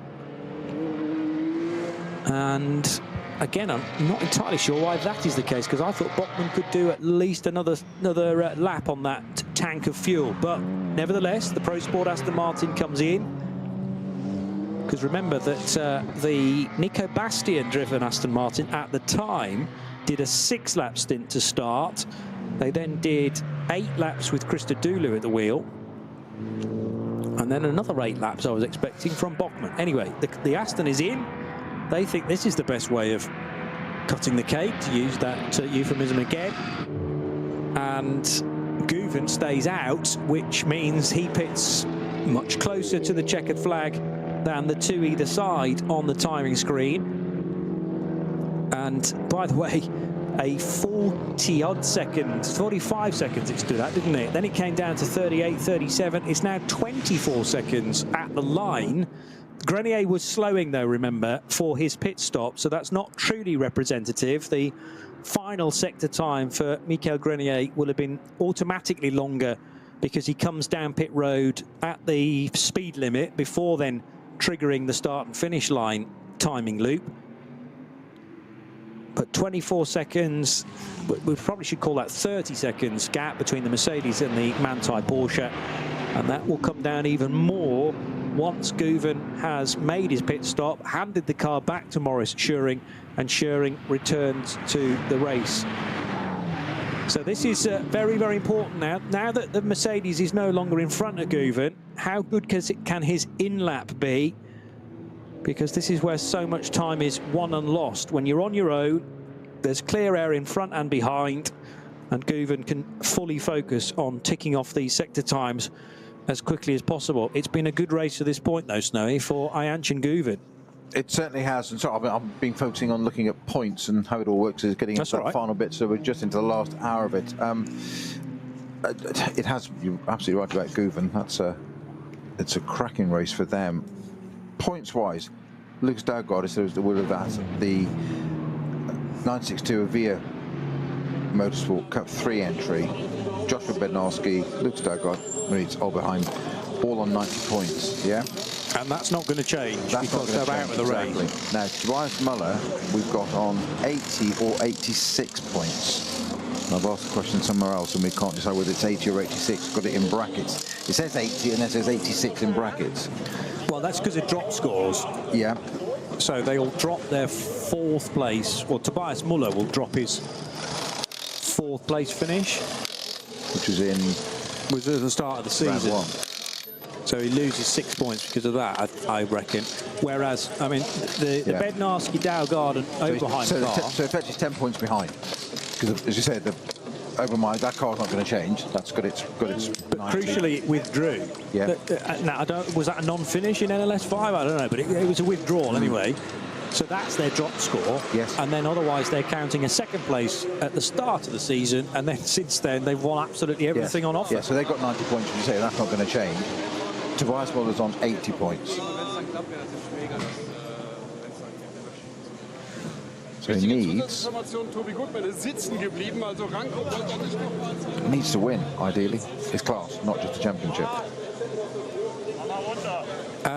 He needs, well, winning would be good. Are we not still going with the theory that he needs to finish second as well? Or second would do the Not job? as well. Either wins it or he's second. He can't do both. That's true. But is second good enough?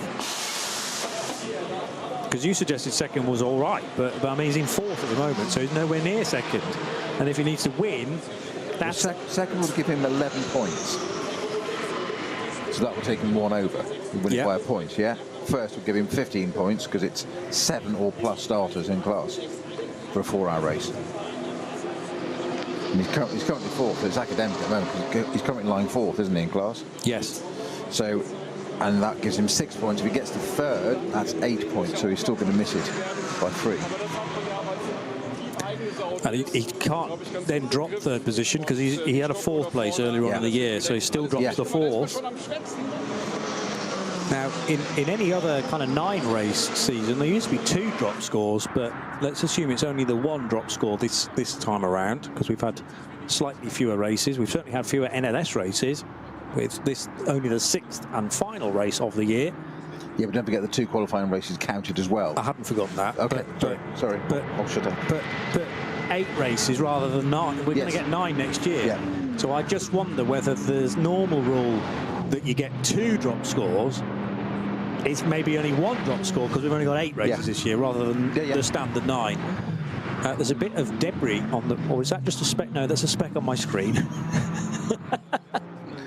That looked like a big old bit of inner wheel arch, and actually it's just some fluff on my screen. Sometimes, folks, you just cannot make it up. Because Johnny has just literally reached forward to his screen to point to a piece of inner wheel arch on the track at the Nürburgring. Yeah. And as he's touched the screen, it's fallen off. Yeah, it came off my hand. That's a long reach, mate. That's a really long reach. Well, that's the power I have, you see. Great hand of God coming down. I'll remove that to prevent the yellow flag. I couldn't work out why it was still there when we cut to a shot on the main straight. I thought, look, it's still there. Oh, no, that's on the screen. There we go. We're giving you a view behind the 4th wall here, folks. And it's not a fun place to be. No, it's all right. I'm perfectly happy because this is a good race. And Michael Grenier at the moment looks like he's got it in the bag, but I don't think that's the case because that car's just come into the pits, as has Marek Bokman. And with Ayanchin Guven on an absolute tear in Grello, number 911, this final lap of Guven's stint and probably race today could be oh so crucial. About to surely hand back to Maurice Schuring, who's not been in the car since 1 o'clock this afternoon, and it's now 3:10. So, interesting way of splitting the strategy there. To do 1 hour, then second driver does 2 hours, then your new driver, as he is in this, Schuring, does the final hour, which is, I guess it's refreshing. I can see the logic of that from a team point of view. If you're new to the car, you might have won his class. He did win his class at Le Mans this year in GT3. But you're new to the car, that car, the team, etc. So do an hour in it first. I mean, I think he set the qualifying time as well, didn't he? I think he did. Yeah, I'm sure he did. I think you're right. Yeah, he did. So they were P5 in qualifying, so 3rd row. But yeah, come and get your information, go feedback to your team, whatever. Put somebody that knows the car in for 2 hours, and get yourself rested and come and have another go. Then it's a clever strategy, and it's into the pits right now, Grello. Yeah, an awkward route into pit lane because it had to go around the outside of a recovery vehicle that was wanting to go through Hohenrhein, which had the inside line to that final chicane. So Guven couldn't afford to let his concentration wane there, had to go to the high outer line, or outer lane, if you like, through Hohenrhein, and then jink to the right-hand side of the racetrack at the last possible moment to make sure that it was inside the blend line. And you need to be the correct side of that if you're coming down pit lane. Anyway, Guven dealt with that. Maurice Schuring stepping forward. The orange of the Netherlands resplendent on a section of his race suit. It's predominantly white, but there's the orange and the black flashes for the 19-year-old Dutchman, whose father in 2015 won his class in the final NLS race of that particular season. They were saying it would be nice to see the Schuring name at the sharp end of a class, but more importantly, an overall victory for him in this particular race, leading the SP9 Pro division as this car came in at the end of lap 22. So absolutely fine to the finish. And the other thing is, this pit stop can be quicker than that was just done of Michael Grenier's Mercedes. It can also be quicker than Marek Bachmann's pit stop in the Pro Sport Racing Aston Martin. And where are those cars now? Somewhere in the 4th sector, which is a long sector. It's over 3 minutes. Also in at the end of this lap is Dennis Fetzer. Interesting, because I wondered whether the Team Advan by HRT Mercedes might be able to go even further than that, but that is not the case. So the Grello car came in at the end of lap 7. Then it did a pit stop at the end of lap 14, I seem to remember, because Guven came in a lap earlier than I was expecting. It could have done lap 15, but they came in at the end of 14. And now they've done an 8-lap stint to take them to 22 laps. And this is all to surely benefit them in the closing stages of the race. Still waiting for the Mercedes of Grenier, who is now somewhere on the Dottinger Hor. In fact, here it comes now. So Grenier out of Hohenrhein, down the start-finish straight, and will take the race lead because the Grello Porsche has not been released yet. Maurice Schuring being sent now. And where's the Mercedes? Still about there it is, just crossing the blend line, or passing the blend line for pit lane exit road. So all of a sudden, a gap that was as many as 46 seconds only a handful of laps ago had been whittled down to about 30 odd by Ayanchin Guven on Grenier. It's now probably 15 seconds, if that. Might be able to do a bit of hand timing here to work out precisely what the difference is. You go ahead. Sorry, Johnny. More importantly, Johnny, it's visual now. And for young 19-year-old Maurice Schuring in Grello, he's got eyes on the target. He can see that Mercedes now. It's not 46, 47 seconds. That's when you're relying on your team to say, what's the gap? Is it 42? Is it 38? Is it, is it reducing? That's what you want to hear. Now he's got eyes on the car, and you do, from a driver point of view, you do suddenly find something a bit extra you didn't realize you had, but you can see the car, like, right, it's there, and that piece of elastic suddenly starts to want to pull you into it. I don't know why it happens, but it just does. It's just I guess a bit of psychology, but it definitely happens. So we've got 44 minutes to go on this final round of our... I reckon the gap is, let's call it 7 seconds. It's 6.3 on my hand timing, and that was literally as they went through the splits. So Grenier did sector 1 in 1 minute and 6. Guven's, or rather, sorry, Maurice Schuring's first sector time is 3 and a bit minutes because it includes the pit stop as well. But the difference between them setting sector 1 times was about 6.5, possibly 7 seconds. And it's on. It is on for this race lead now, and Schuring has been given the responsibility in his first time ever behind the wheel of Grello, a chance to reel in the race leader. Ayanchin Guven now chatting to Patrick Simon. This should be in English, so let's see whether we can have a listen. Really close to full conceal and everything.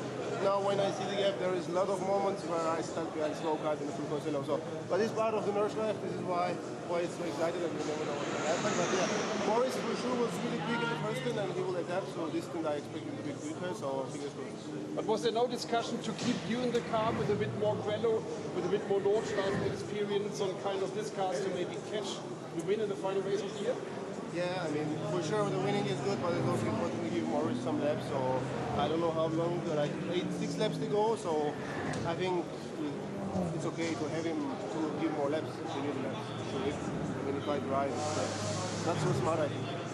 But if you could continue and if you win, it's the first overall Turkish win for a Turkish driver on the Nordschleife.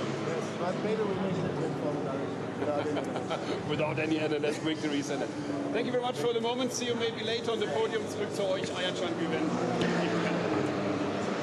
Ayanchin Guven having a quick word then with Patrick Simon in the Grello garage. An interesting insider's take on precisely what the thinking was at Manthey. They want to give Maurice Schuring some laps.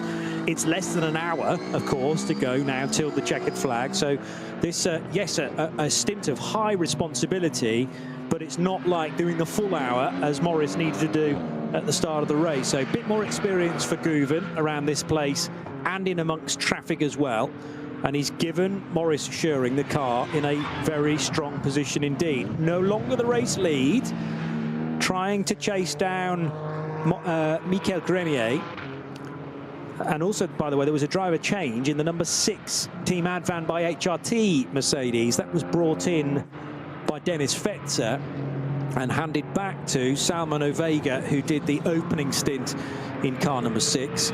But remember that car 6 actually rejoins behind the Manthey Grello Porsche, and therefore in, well, at least 3rd position. Bachmann didn't pit on that lap, did he? So Grenier and Bachmann separated by 40 seconds.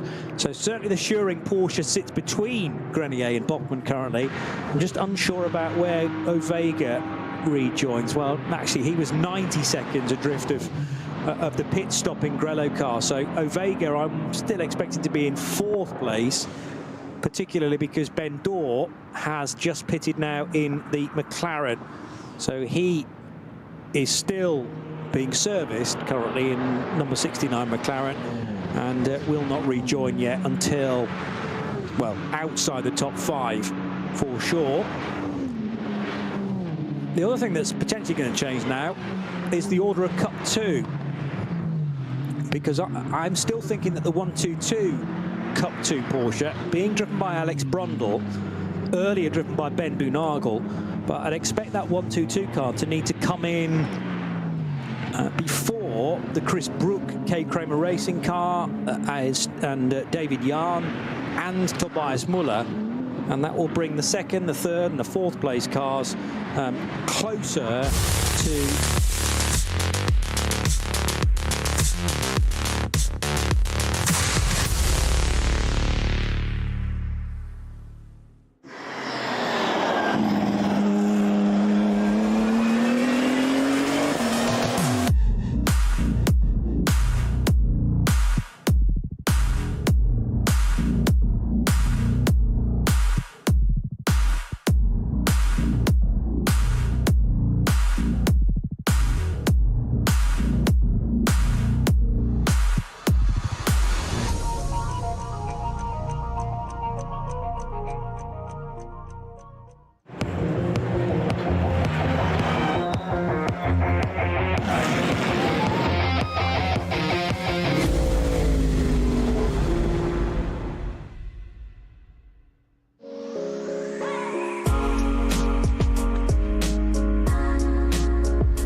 jetzt dein eigenes Motorsporterlebnis nach Hause. Dein Online-Shop für Simracing-Hardware und Zubehör. www.simraceshop.de. Liebe Fans, Lovely fans, besucht uns auf unseren Social-Media-Kanälen. Follow us auf Facebook, Instagram, YouTube, X und TikTok. Willkommen bei der NLS.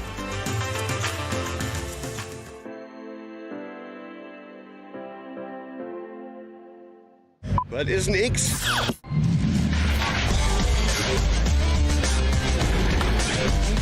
The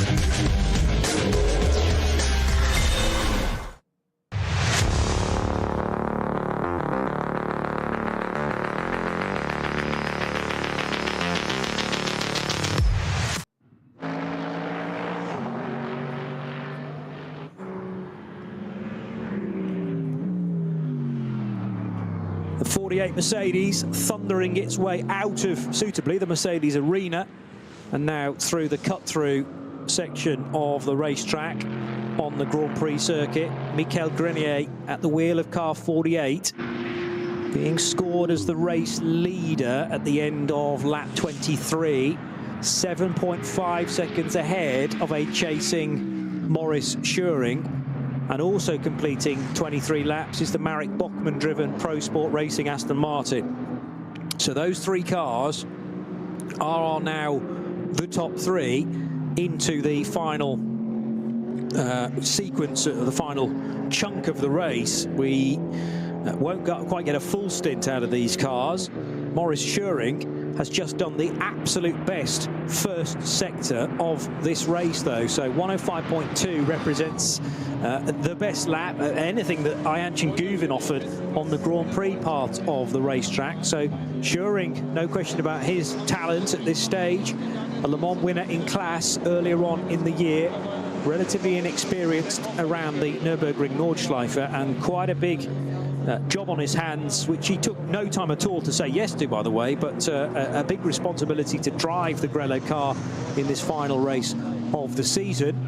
And so far, things looking good. That will be partly due, of course, to brand new tyres being bolted onto that Porsche, doing a 105.2 through the first sector. Impressive. But you measured the gap, didn't you, yourself on your hand time? You said you reckoned it was almost 7 seconds. It's gone out to 7.5, or either that or your hand timing was 7.5 seconds. Yeah, so we say. probably. Basically, I mean, over that lap, it hasn't changed though. No. And that's that. But he hasn't closed the gap. Is my point. But then look at the sector times on this lap, though. Half a second gained on the Grand Prix track to the next sector, 0.8 of a second. Just call that 7.5 maybe. So it's going the right way now for Schuring, and it remains to be seen whether that trend continues for the rest of this particular lap. But again, the Porsche's not out of it. Marek Bachmann's Aston Martin is too distant, I would say now, because that's a real-time reflection. They've all taken their final stops, and Marek's a further 35 seconds back. And what have we got? 5 laps to go, including this? Yeah, I would say probably a 28-lap race, there or thereabouts. I mean, it's, let's say it's 35 minutes divided by 8, roughly. So that's 4.3. It's either going to be 27 or 28 laps in total. So Schuring's got enough time. He also may well have a couple of opportunities as well. Meanwhile, Alex Brundle's in from the Cup 2 lead. And am I right in thinking that none of the other Cup 2 cars came in on this lap? Yeah, they all stayed out, so that this is where now Alex Brundle is having to take some of the pain. Something fell off the K. Kramer racing car on this run down the Dottinger Hoor, though, and the K. Kramer racing car, being driven by Chris Brook, was battling away with David Yarn. And that put David Yarn ahead, in fact. So Yarn is up to the race lead now in Cup 2 because Brundle pitted. So Brundle out of the race lead promotes both Brook and Yarn to first and second in Cup 2. And that issue for the K. Kramer car was that some contact to the rear, which has finally snapped a bit of that rear bumper. And Chris Brook's K. Kramer Porsche rear bumper now litters the Dottinger Hoor itself, and David Yarn now leads the Cup 2 category in the red, black and white Avia 120 car. 32 minutes to go, and I've had a light bulb moment. Okay. 32 minutes of the last race of the season. It's taken me this long. It's 2 drop scores this year. It is 2. Yes, not 1, it's 2. It's normally 2. I just wasn't sure whether the rule had changed because we've only got 8 races this year. That's why Tobias Muller's got to win his class to get that point ahead. Okay. Did he not have? Has he not got a second place somewhere else in his record? I think that's possibly why 3rd place is not good enough.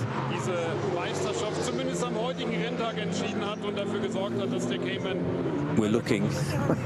Hence the silence. Yeah, there were a couple of 3rd places in there too. So all of a sudden, qualifier and NLS 3. All of a sudden, if he finishes 2nd, then he would drop a 4th and a 3rd. But he's dropping a 4th and a 3rd right now from his 7 results. So that doesn't actually change. But possibly 2nd place is still not good enough. Well, for sure, 4th place is not good enough. But Tobias Muller's now up to 3rd. And that is because Alex Brundle has pitted and will be rejoining very shortly, I'm sure.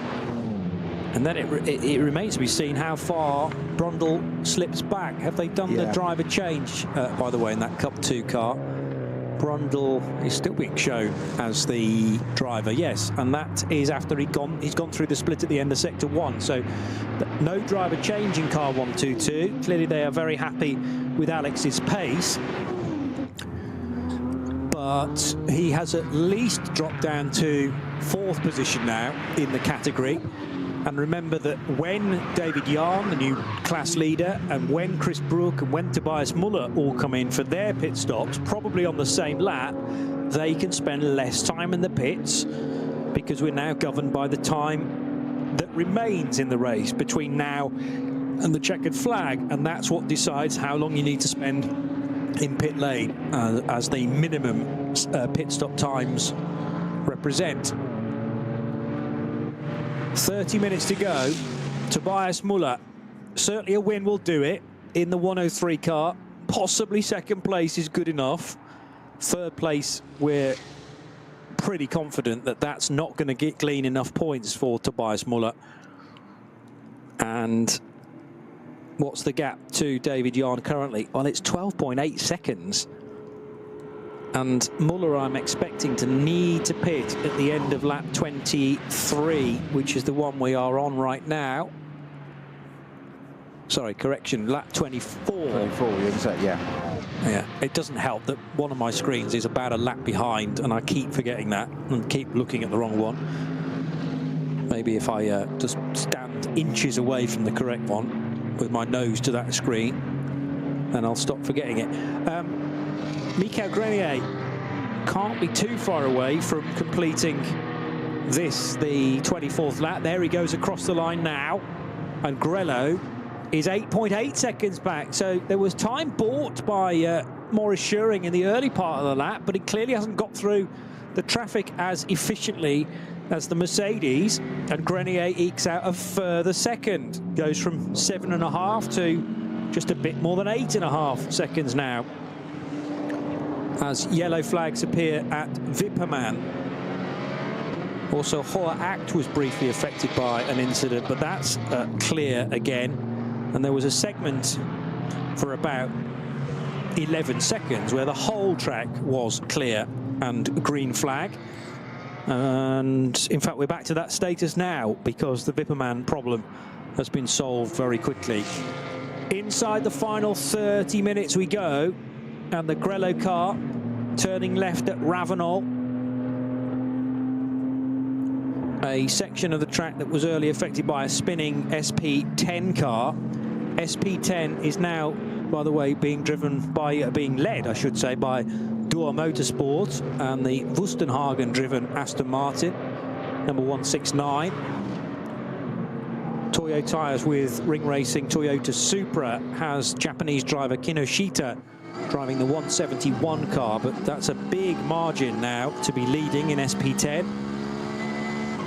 And Cup 3, there's about a minute between Heiko Eichenberg and the 952 car. I don't think we've mentioned a great deal about 952 through the course of the afternoon, but that has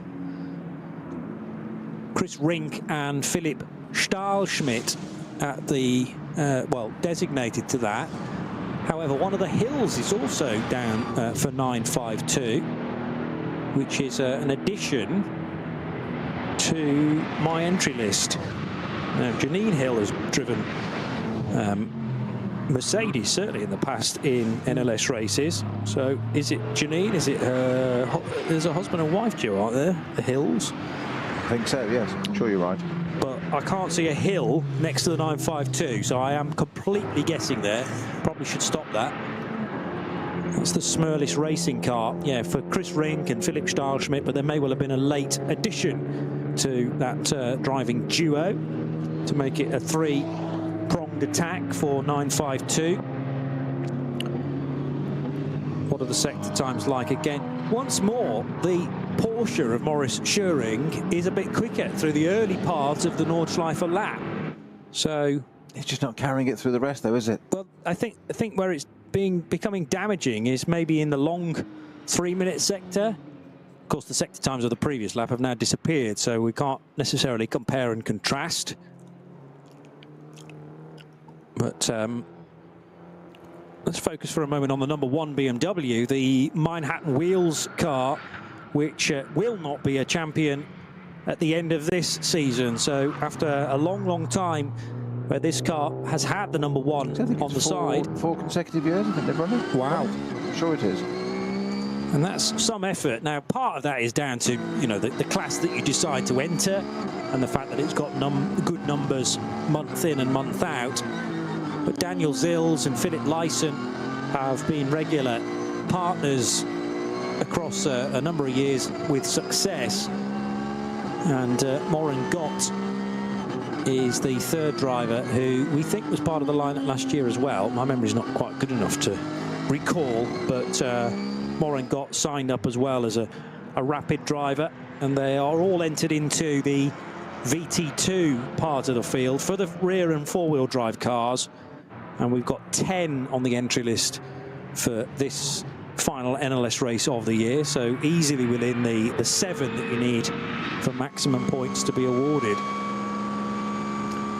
Sector 3, as far as the overall leaders are concerned, again, the momentum going in the direction of Michael Grenier once again. So that Landgraf Mercedes for, say, 3.5 tenths quicker through Sector 3. How's the 103 Porsche doing in Cup 2? Tobias Muller, yeah, he does run third, but that's because of the Alex Brundle pit stop, remember. We haven't seen any of those three come in at the end of lap 24, so they're happy to push on again. Zach, I'm just trying to work out who's in the top 10, who's got to pit stop still. Certainly the top 3. Top 3 certainly have to, don't they? So Grenier, Schuring and Bachmann. Yeah. Hoffmeister I'm not sure about. I think Hoffmeister... That was my question. I was thinking that. I'm not sure either. Brundle just has, so that's the one, that's the Muller cars sorted. I think Hoffmeister must have pitted on the same lap as Brundle. Or maybe earlier in the lap later, perhaps. And it's a little bit dependent on when it crosses the line. Mind you would expect the Molnar Motorsport Porsches to be operating out the same garage, so that should... working as a team. Yeah, that shouldn't affect... I'm looking at a sector time which is north of 3 minutes for Brundle, which includes the pit stop. And then the Hoffmeister first sector, 2.5 minutes, which is way longer than you would normally expect if the car had stayed out on the racetrack. So clearly Hoffmeister's been in the pits at the start of his current lap. There's now a code 60 in place at Hoher Act. And have the race leaders been through that part yet? Is the next question, because that might well affect the difference between Grenier and Schuring. That's for the Adrenaline Motorsport 651 M240 from that class. The 7 that were in that class. Yeah, 651 has certainly stopped there. Whether it's an incident or not, I don't know. But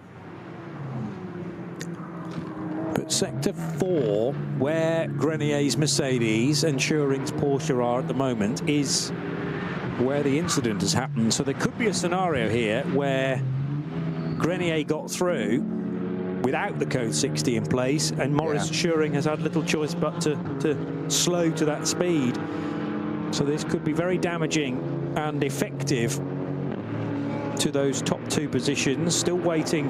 Now there's the sector time that has appeared at the end of sector 4, and Schuring's, I'd say, much closer this time. So if anything, it might have bunched the two of them up. And they're appearing onto the Dottinger Hohe now. Still Schuring has just about got visuals on the Mercedes. It's still a good 5 seconds, isn't it? I mean, mine, it was 8.8, wasn't it, last time? I'm saying 5. I'm saying 5. That's You're going to say to me, but yeah. I'm going to say 6. Yeah. But both of those are better than 8.8. With how many more minutes still to go? 22 or so. And remember, it really depends on where the race leader is in relation to the checkered flag. Might not be 20, well, it certainly won't be 22 minutes on the button.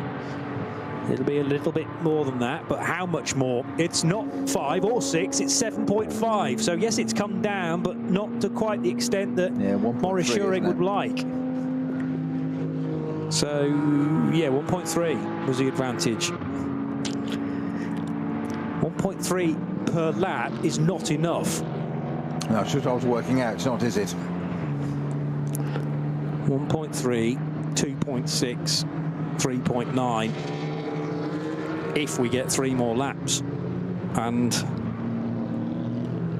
well, we should get 3. I'm not sure it'll be 4, though. And actually, code 60's out on the racetrack is probably what Maurice Schuring needs at this stage, because it could really alter the gap.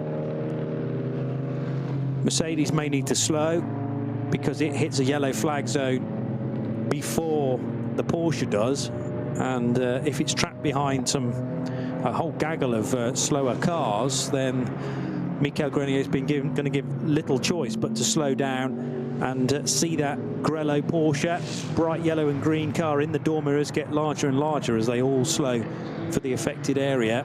Still there. The carousel now affected by yellow flags at Marshal Post 147, all because of this one incident at Hohe Acht. Where are the leading Cup 2 Porsches? The next question. They're still in that 4th sector. 4.8 seconds is the difference between David Yard and Christopher Bruck. Tobias Muller looking to close at least that 12-second margin down to the K. Kramer racing car. Dottinger Hohe has a couple of side-by-side cars, one of which is the Toyota Supra, absolutely level pegging a BMW. They're heading for Antonius Bucher together now as well. Still side-by-side, and finally the BMW, I think, actually stays ahead, with the Supra trying to make the manoeuvre down into the braking area for Hohenrhein, and they will head back onto the main straight with maybe the chance of one of those cars actually coming in, but in the end that did not happen, so they stay out. Porsches from Cup 2 yet to appear on the Dottinger Hohe. Yeah, just now, literally coming out to 120. It's coming out of Schwalbenschwanz now, so that's Jan in the leading one, and then 1-1 is there as well now. 103 Tobias Muller is just now, so it's quite a bit of the Dottinger Hohe covered there by our Cup 2 leader before the man that needs to be the leader comes through in 3rd place, and second's not even enough, and 3rd certainly isn't. Piet-Jan Orms is in the 504 BMW that we're focused on at the moment, and if Orms is in 3rd position for VT2 rear-wheel drive, then behind is the TAC-driven Toyo Tires Supra, so this is definitely for position. It's Malta TAC who drives the 520, and they were side-by-side all the way down the Dottinger Hohe. I think our Cup 2 leader, 120, Jan, has just pitted. Yes, he has. Yeah. So Jan in, Brook stays out. How much fuel has Brooks K. Kramer Racing Porsche got then? Remember, that's got a bit of damage as well. As I described, a fairly large chunk of rear bumper ripped off that car because of the airflow. It had clearly been damaged already with maybe some contact. And David Yarn timed as being 1.2 seconds away from Christopher Brook, but that's because he was coming down the pit lane. And Tobias Muller has stayed out. Yes, he has, yeah. So Muller up to second now, which might be enough. But I still think Brook and Muller need to pit before we get to the top of the hour. Very surprised if they can reach the checkered flag on this amount of fuel. So Yarn having to pit after 25 laps, Brook and Muller likely after 26. Brundle's already pitted, and he has not yet crossed the line to give us an idea of how much further back he is. Yeah, still being shown as on his 25th lap rather than beginning lap 26. So Brundle's dropped back quite a bit now after that recent run down the pit lane. David Yarn has already got back into the race. They didn't faff about with a driver change. That would have cost too much time, particularly when you're this close to the end of the race. You can do a very quick pit stop with only 16, 17 minutes to the checkered flag. BMW 653 showing some scars from earlier on in the race. This is the Michel Albers 240i Racing Cup car with lots of tape around the front of that car, showing some visual damage, particularly on the front left. The right side headlight, left side as you would drive it, not functioning at all because it's covered in tape. It's covered up by tape, isn't it? Yeah. Or is it even, I mean, I'm not sure if it's still wired, in truth. I think the damage, that it will have taken out the wiring, but as long as one headlight is working, that's probably okay, he says. Generally is the rule at Le Mans, I think. Yeah, they're more concerned about tail lights, aren't they? Well, yes, true. Although I think in the last stages of Le Mans, maybe by the final pit stop, you do have to, in case the car needs to be scrutineered, maybe you have to have both lights working, even if it's not both headlights, just a side light functioning on both sides. Good dicing again for the GT BMW and a Porsche Cayman. Cool. That was late, down the inside.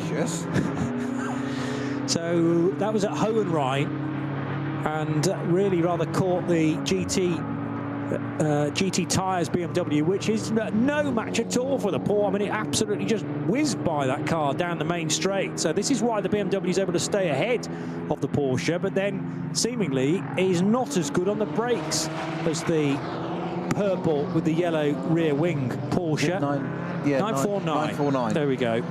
I was buying time until we actually had an opportunity. So the 146 GT tyres BMW and the 949 Cayman. So that was the last minute at Tiergaard. I've never actually seen a move made like that before. That late into Tiergaard, coming out of Dottinger on the King, and before it, getting it job done before Tiergaard, yes. But the last bit of it onto the pit straight still had a dive and went through on the right-hand side. But you said the BMW, superior power down the pit straight, managed to power its way back past again, but I'm sure that battle will continue on around the rest of the circuit for them. I mean, the frustrating thing for Vingilis is that BMW is not even on the same lap. So it's not a move for position. And Vingilis will be saying, just get out of my way. You're a lap behind me and you're slowing me up. But then, of course, the BMW hits the main straight and it has little option but to drive by the Porsche because it's so much quicker down the start-finish straight. But that's an SP8T car. In fact, the class-leading SP8T car of Schreiner, number 146, having just completed lap 23. Whereas the 949 car of Kasparas Vingilis has completed lap 24, so it's a full lap ahead.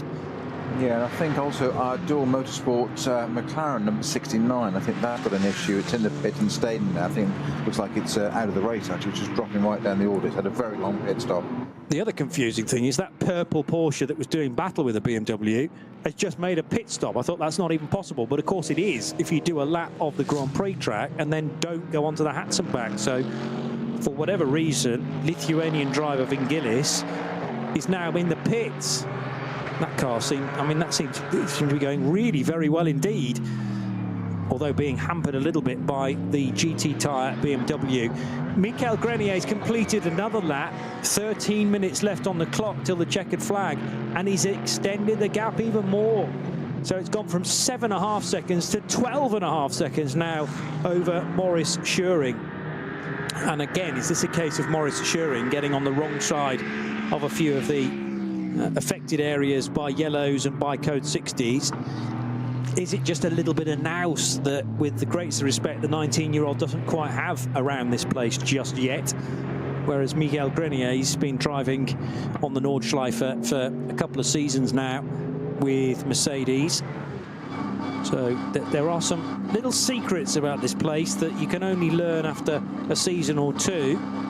And that is the whole point about getting Maurice Schuring into the Grello car, for him to learn as much as possible. Michael Grenier, the 32-year-old Canadian.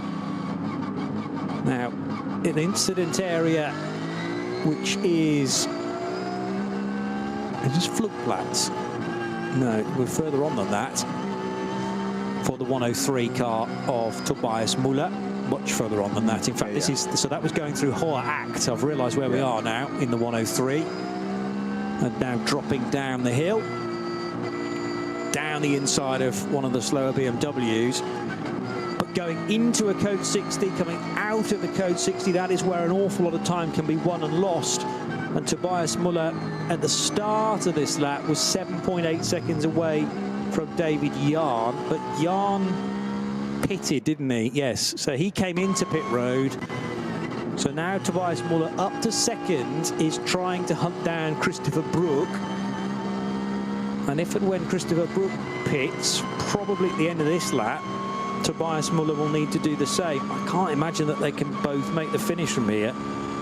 Unfortunately, our data in terms of when the last pit stops happened, K. Kramer, is that the K. Kramer car there? Yes. All of a sudden, Tobias Müller is catching. That K. Kramer car is not going as quick as it should be doing. So is that now an issue, more of an issue for the K. Kramer car than just the rear bumper detaching? Because that was like a hot knife through butter for Tobias Müller. I don't think he couldn't quite believe what was going on ahead of him. Chris Brook with no power whatsoever. One of the sector times indicating, yeah, maybe he's losing a bit of time here and there. 203.6, compare that to a 201.9. And by goes Tobias Müller to the lead of the class.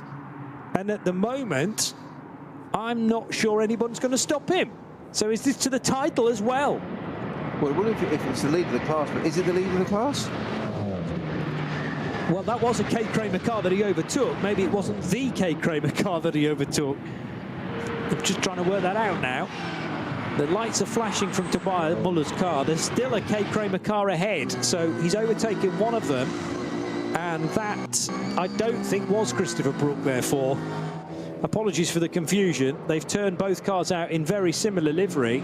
And maybe there was a moment that Christopher Brook's trying to get to the pits and the K. Kramer car didn't want to go there. They're both in. Yeah, so Müller's not yet in the lead of the class. He nearly brought the sister K. Kramer car with him because he wanted to get over, and there was a big old look into the mirror. With Kramer at the wheel, yeah.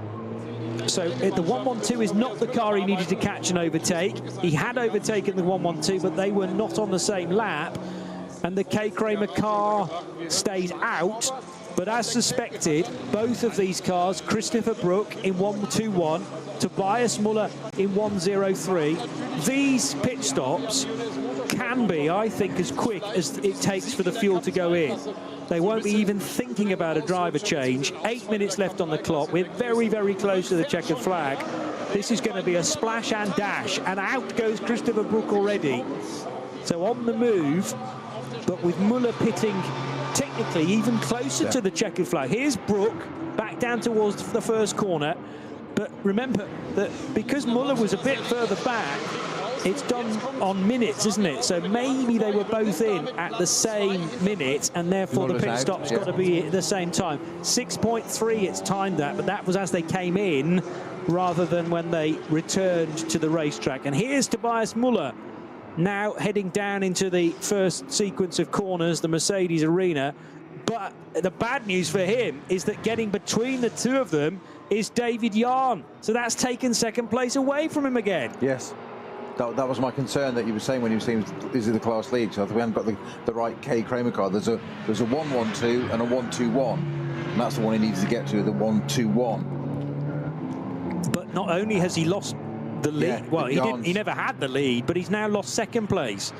And that should not have happened because David Yarn pitted a full lap before them and therefore shouldn't have been in the shake-up at all. So well, my time screen says it hasn't, but it's actually Brook leading in the K Kramer, Muller in second, and Yarn in third, Brundle in fourth. No. I've just refreshed it, but I'm agreeing with you. I'm just saying that the screen is saying that. Got you. But visually, I trust your eyes more than I do a screen. Well, only because there's the Avia car with David Yarn in it, and then look further back, and there's Tobias Muller leapfrogging his way through the Vidal chicane, thinking, I've got to get into second at the very least, and then we'll argue about the drop scores afterwards. But Muller has, well, is it potentially this lap and only this lap? It depends where the race leader is. The race leader, Grenier, somewhere in the fourth sector at the moment, so will cross the line.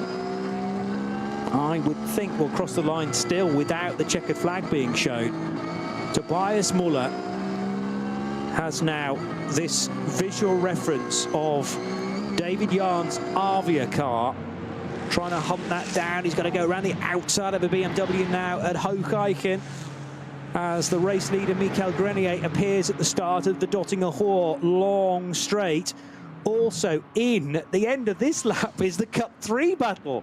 So for that battle alone, Heiko Eichenberg, well, actually should have it in the bag because the Smurlis car in second in Cup 3 is only entering the pits now, just at the point that Heiko Eichenberg, who leads, is exiting the pits. So that's going to remain at roughly a 50-second margin, and therefore Cup 3 should easily be going the way of SRS Team Zorg Rennsport.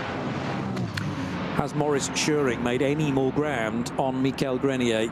It rather suggests not, because Grenier is about to cross the line. 12.5 seconds was the gap. I don't anticipate that this has changed a great deal. In fact, it might even give the Landgraf Mercedes an even bigger advantage, because the Grello car is only now at Antonius Bucher. What were the times like between Tobias Muller and Chris Brook? 8:43 and 8:40. Yeah, but it's more about the pit stop time. And sorry, I think in lap time. Sorry. Yeah, no, that's okay. That was me probably badly explaining it. So Brook, it took him 1 minute and 50 seconds through the first sector. Why did it take 2 minutes and 3 seconds for Tobias Muller to do the first sector? They should have been doing their pit stop at exactly the same time. And that's a 13-second loss. 13-second loss there straight away in sector 1. That's got to be a fumble, which is the most unusual for Black Falcon. Slightly quicker or more fuel. Yeah, but neither car should need more fuel.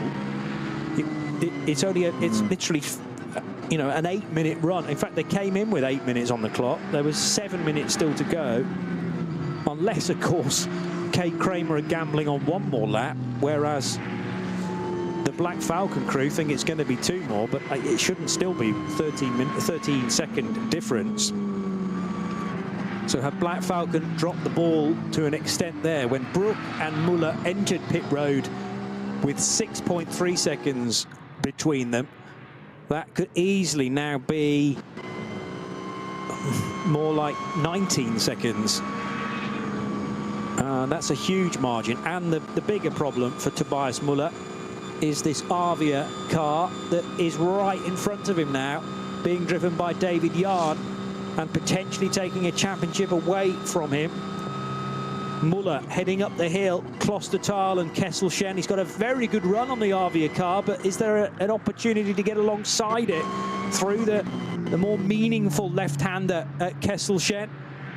And then they're going to have to think about around the next couple of kinks, the big slowdown into where Stylestrecker breaks away, the old track directly up the hill. And that's heading through the right-hander that they are at now.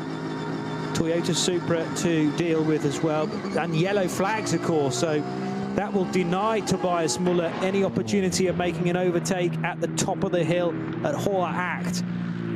Single waved yellow, double waved yellow, then into, is Hoher Acht still a code 60? Yes, it is. Yeah. Opportunities here for Tobias Muller are slipping through his fingers. Now, I've got, bear with me, before I confirm this, but it will, by the way, be a 28-lap race. That was in question for a little while, whether it be 27 or 28, but we are now on the final lap. 2 minutes to go until 4 o'clock local. I've got our fourth place car, number 6, of Salmon Vega, parked at the side of the track as well. Wow, where is that? It is, I'll tell you. Vega, Brunchen, just, okay. Just after. So maybe Ice Curver? Well, just, we've got the left-hander coming out, and it's just after there. It's, it looks like it's parked on the right-hand side of the track, so that's our fourth place car, which is going to promote Brook and Muller to 4th and 5th overall, nearly on the podium with Cup 2 cars. Incredible. Yeah, and we've said before that Cup 2 have much greater mileage, much better fuel consumption. I still reckon that Jan is ahead of Muller. I know Muller's being displayed as in second in Cup 2 at the moment, but yet Muller's still third, and therefore not in the equation for the championship, we think, with Tobias Muller needing certainly a race win. Possibly second place will scrape the championship for him, but at the moment it's third, so that's not going to happen. The good news for him, Tobias Muller, is that they're going to go round again, because neither of them are going to get caught by the race leader. Race leaders are, well, the race leader, because the other thing I was going to mention is that look at the gap that's opened up between first and second. It's nearly 30 seconds now. Yeah, cancel that Salmon Vega number 6 car. That's actually continued. It's a GPS issue on the track. It showed it completely stationary, but it's just completed its first and second sectors. So that Team Advan Mercedes is still going. So we can breathe again. I don't want them to end up not finishing the race, because this is their final race with Mercedes before Team Advan by HRT go with their Ford Mustang, well, possibly Mustangs, in 2025. So second and third still totally together. David Jan, Tobias Muller, that's now represented on our timing screen. 0.6 of a second is the gap between Jan and Muller, and they're going to arrive at the first corner almost together. Muller's trying to be as late as he possibly can on the brakes. Jan, though, brakes very neatly and doesn't risk a lock-up, whereas Muller's just throwing absolutely everything at this in the 103 car, and you have to. If he'd braked any later, it'd have been in Belgium. I've never seen all those squirrels so much. It was literally on its nose, wasn't it? Yeah. But I get the feeling from Muller's body language, both in the car and the car's behaviour, that he's saying, you know, I either finish second here and potentially take a title, or the car ends up in the barrier and I'm walking back to the paddock. There is that much on the line here as the 103 car goes through Ravenel and the Bilstein Curva. They've got a Hyundai to deal with as well, which was one of those headaches that actually has got out of the way neat and tidily too. And the bright orange i30, of course, wanting to finish its race as well, but allowing these quicker cars through. Just losing a little bit of ambient light as would be expected at 4 o'clock in the afternoon.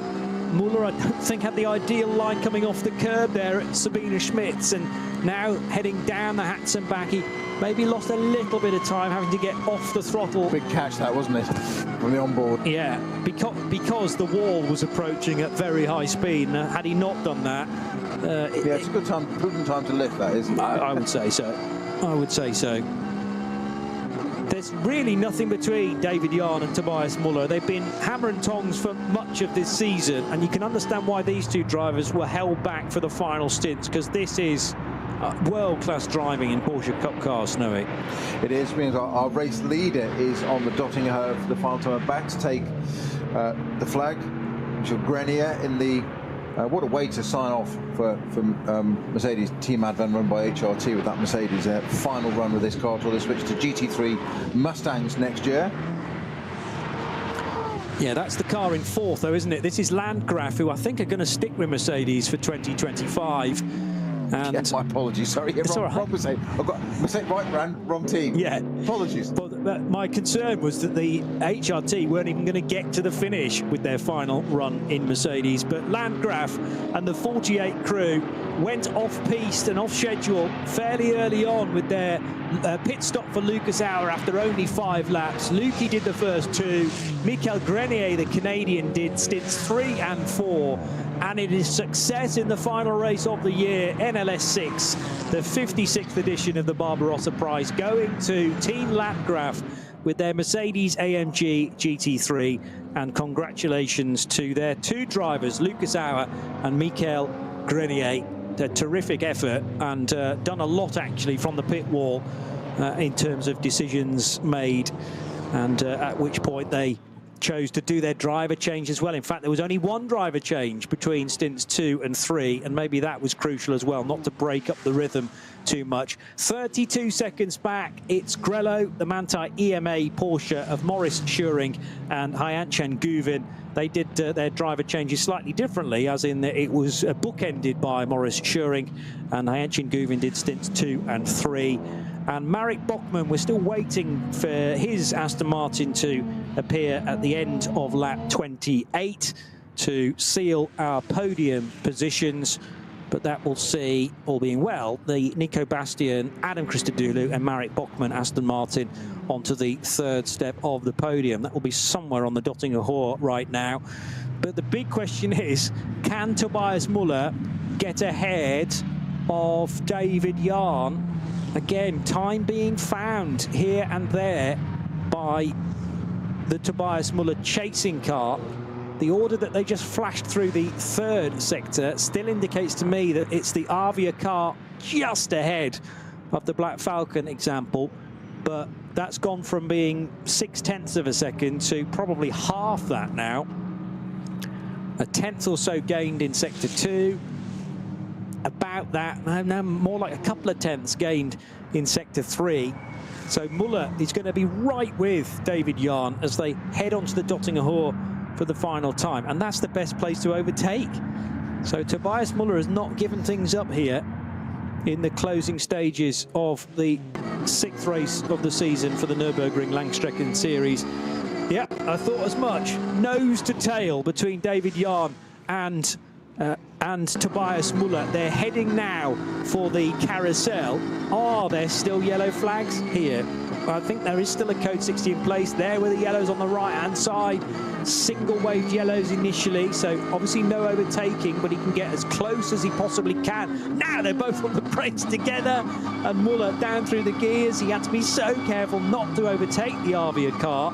Or hit it. Or hit it. And he is in the best possible spot now for effectively the restart. He's going already. Look, he's trying to go already. They passed that Armco wagon to their right and now launch their way back to racing speed. Hohe Act. This is how late we are in the lap. So still to go. Brunchen, Flansgarten, the Kleiner Carousel, and then for me the most crucial corner, which will be Galgenkopf, onto the Dottinger Hohe, and that will be Tobias Müller's best opportunity. There are intervention vehicles littering the grass to the left there with their amber lights flashing. Yellow flags, but that's fine. You can go through at racing speed. And Jahn this time's a little bit wide over the curb.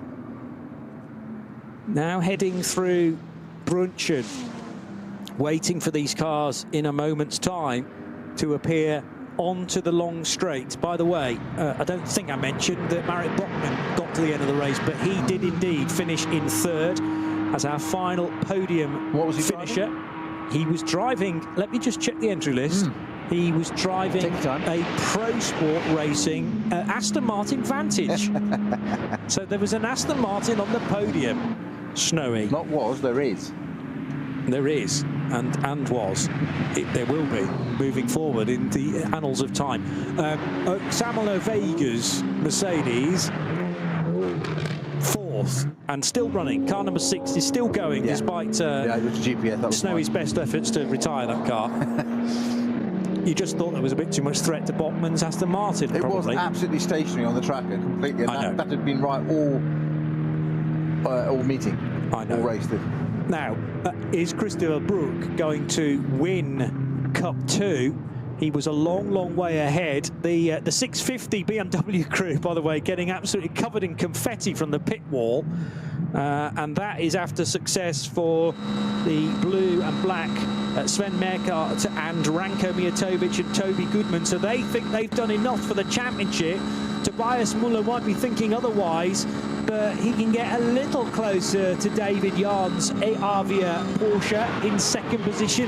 He hasn't got the grunt, though, to overtake it. So it probably wasn't close enough at the start of the Dottinger Hoor.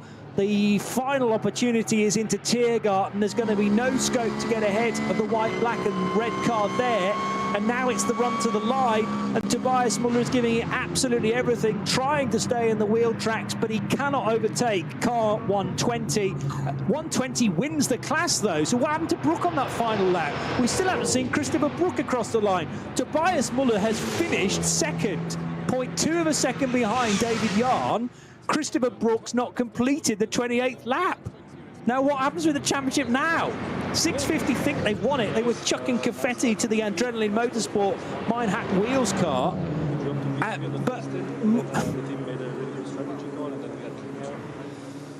My first stint was a bit tricky. I struggled a bit with pace and traffic. I think I was a bit too careful. 21. That's right, net 121. Yeah. Yes, that is currently stopped according to the track. We had this with the Mercedes number 6, so it may be wrong, but as you said, it hasn't completed the lap, so it does look like it's actually stopped just before Bergberg. On the final lap. Tobias Muller finishes second because of that, and now the big question is second place good enough to give him the championship, or did he need to win?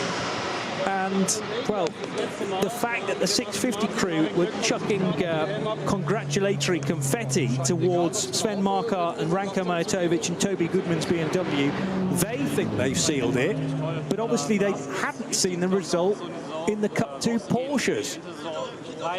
And whether Tobias Muller scored enough points or not. And we're still trying to tally up precisely how many points were necessary, but the 650, did they win their class in the 240Is? Yes, they did. Toby Goodman came across the line in 34th overall, but most crucially, taking, that will have been, was it 15 points for a class that has 7 cars or more for a race win? Pretty sure you said 15 as the maximum for a 7-car class, and there were 15 points. So smiles from Maurice Turing, by the way. He's very happy with his afternoon's work. I think he rather decided not to go for the race win, not to risk absolutely everything. Yeah, there were 7 240i BMWs in the entry, so therefore a potential 15 points on offer for the 650 driving crew. But Tobias Muller at second place. And then, of course, there's the drop scores as well to take into account. Let's just go back to the written article ahead of the season finale to see whether that offers us any more opportunity.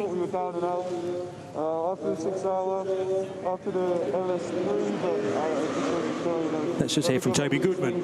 Pushed it till the end, literally until the last lap, but I just want to say huge thanks to everyone at Adrenaline. You wouldn't be here without them. Obviously, we have an easy job. but this is for them, and yeah, I can't believe it. Er sagt gerade, und ich würde es einfach mal gerne übersetzen, weil es doch sicherlich ein besonderes Interview ist. So some translation there from Patrick Simon, and I think it's fair to say the 650 crew, Toby Goodman, along with his teammates, are after their 6th victory in 8 races. Yes, because of the championship point scoring races, we have had now 8 of those in 2024, and the 650 BMW has managed to win 6 of them.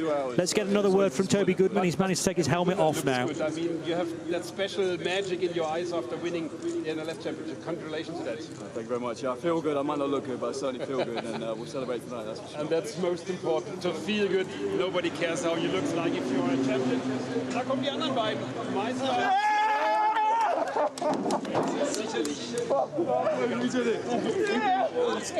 So there they go. That's the confirmation that the German-Swiss-British combo of Sven Marquardt, Ranko Mijatovic and Toby Goodman have done enough with their 6th race of a possible 8. So it's been a terrific point score. And now a word with Swiss racer Mijatovic in German. So we will leave that for a moment, but good to catch up with Toby Goodman. A Brit then as a co-champion in the Nürburgring Langstrecken series, and delight as well for Sven Marquardt. A lovely touch, I thought, from the crew at Adrenaline Motorsport to time it just right to get the car over to the pit wall and to throw gold and white confetti over the car itself. They had 90 points.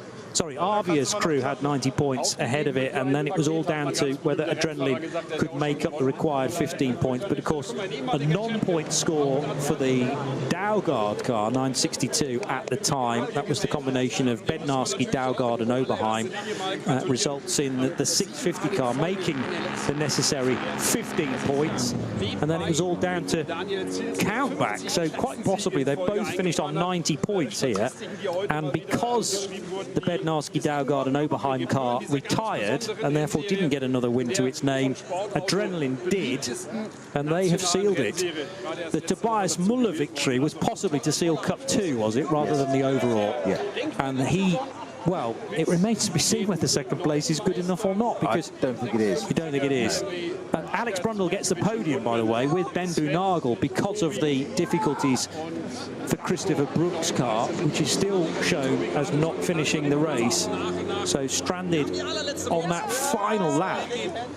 And it remains to be seen whether that was a collision or, well, did they run it short of fuel? No, because I think it pitted quite close to the end of the race, so it'd be unlikely to be fuel. Tracker had it moving again, like it was coming back with its own steam, but it might just be on the tow road, of course. I got a middle sector that is 8 minutes long, when normally it would take you 2 minutes to do that, 8 minutes 20, so that's effectively a lap time in one sector.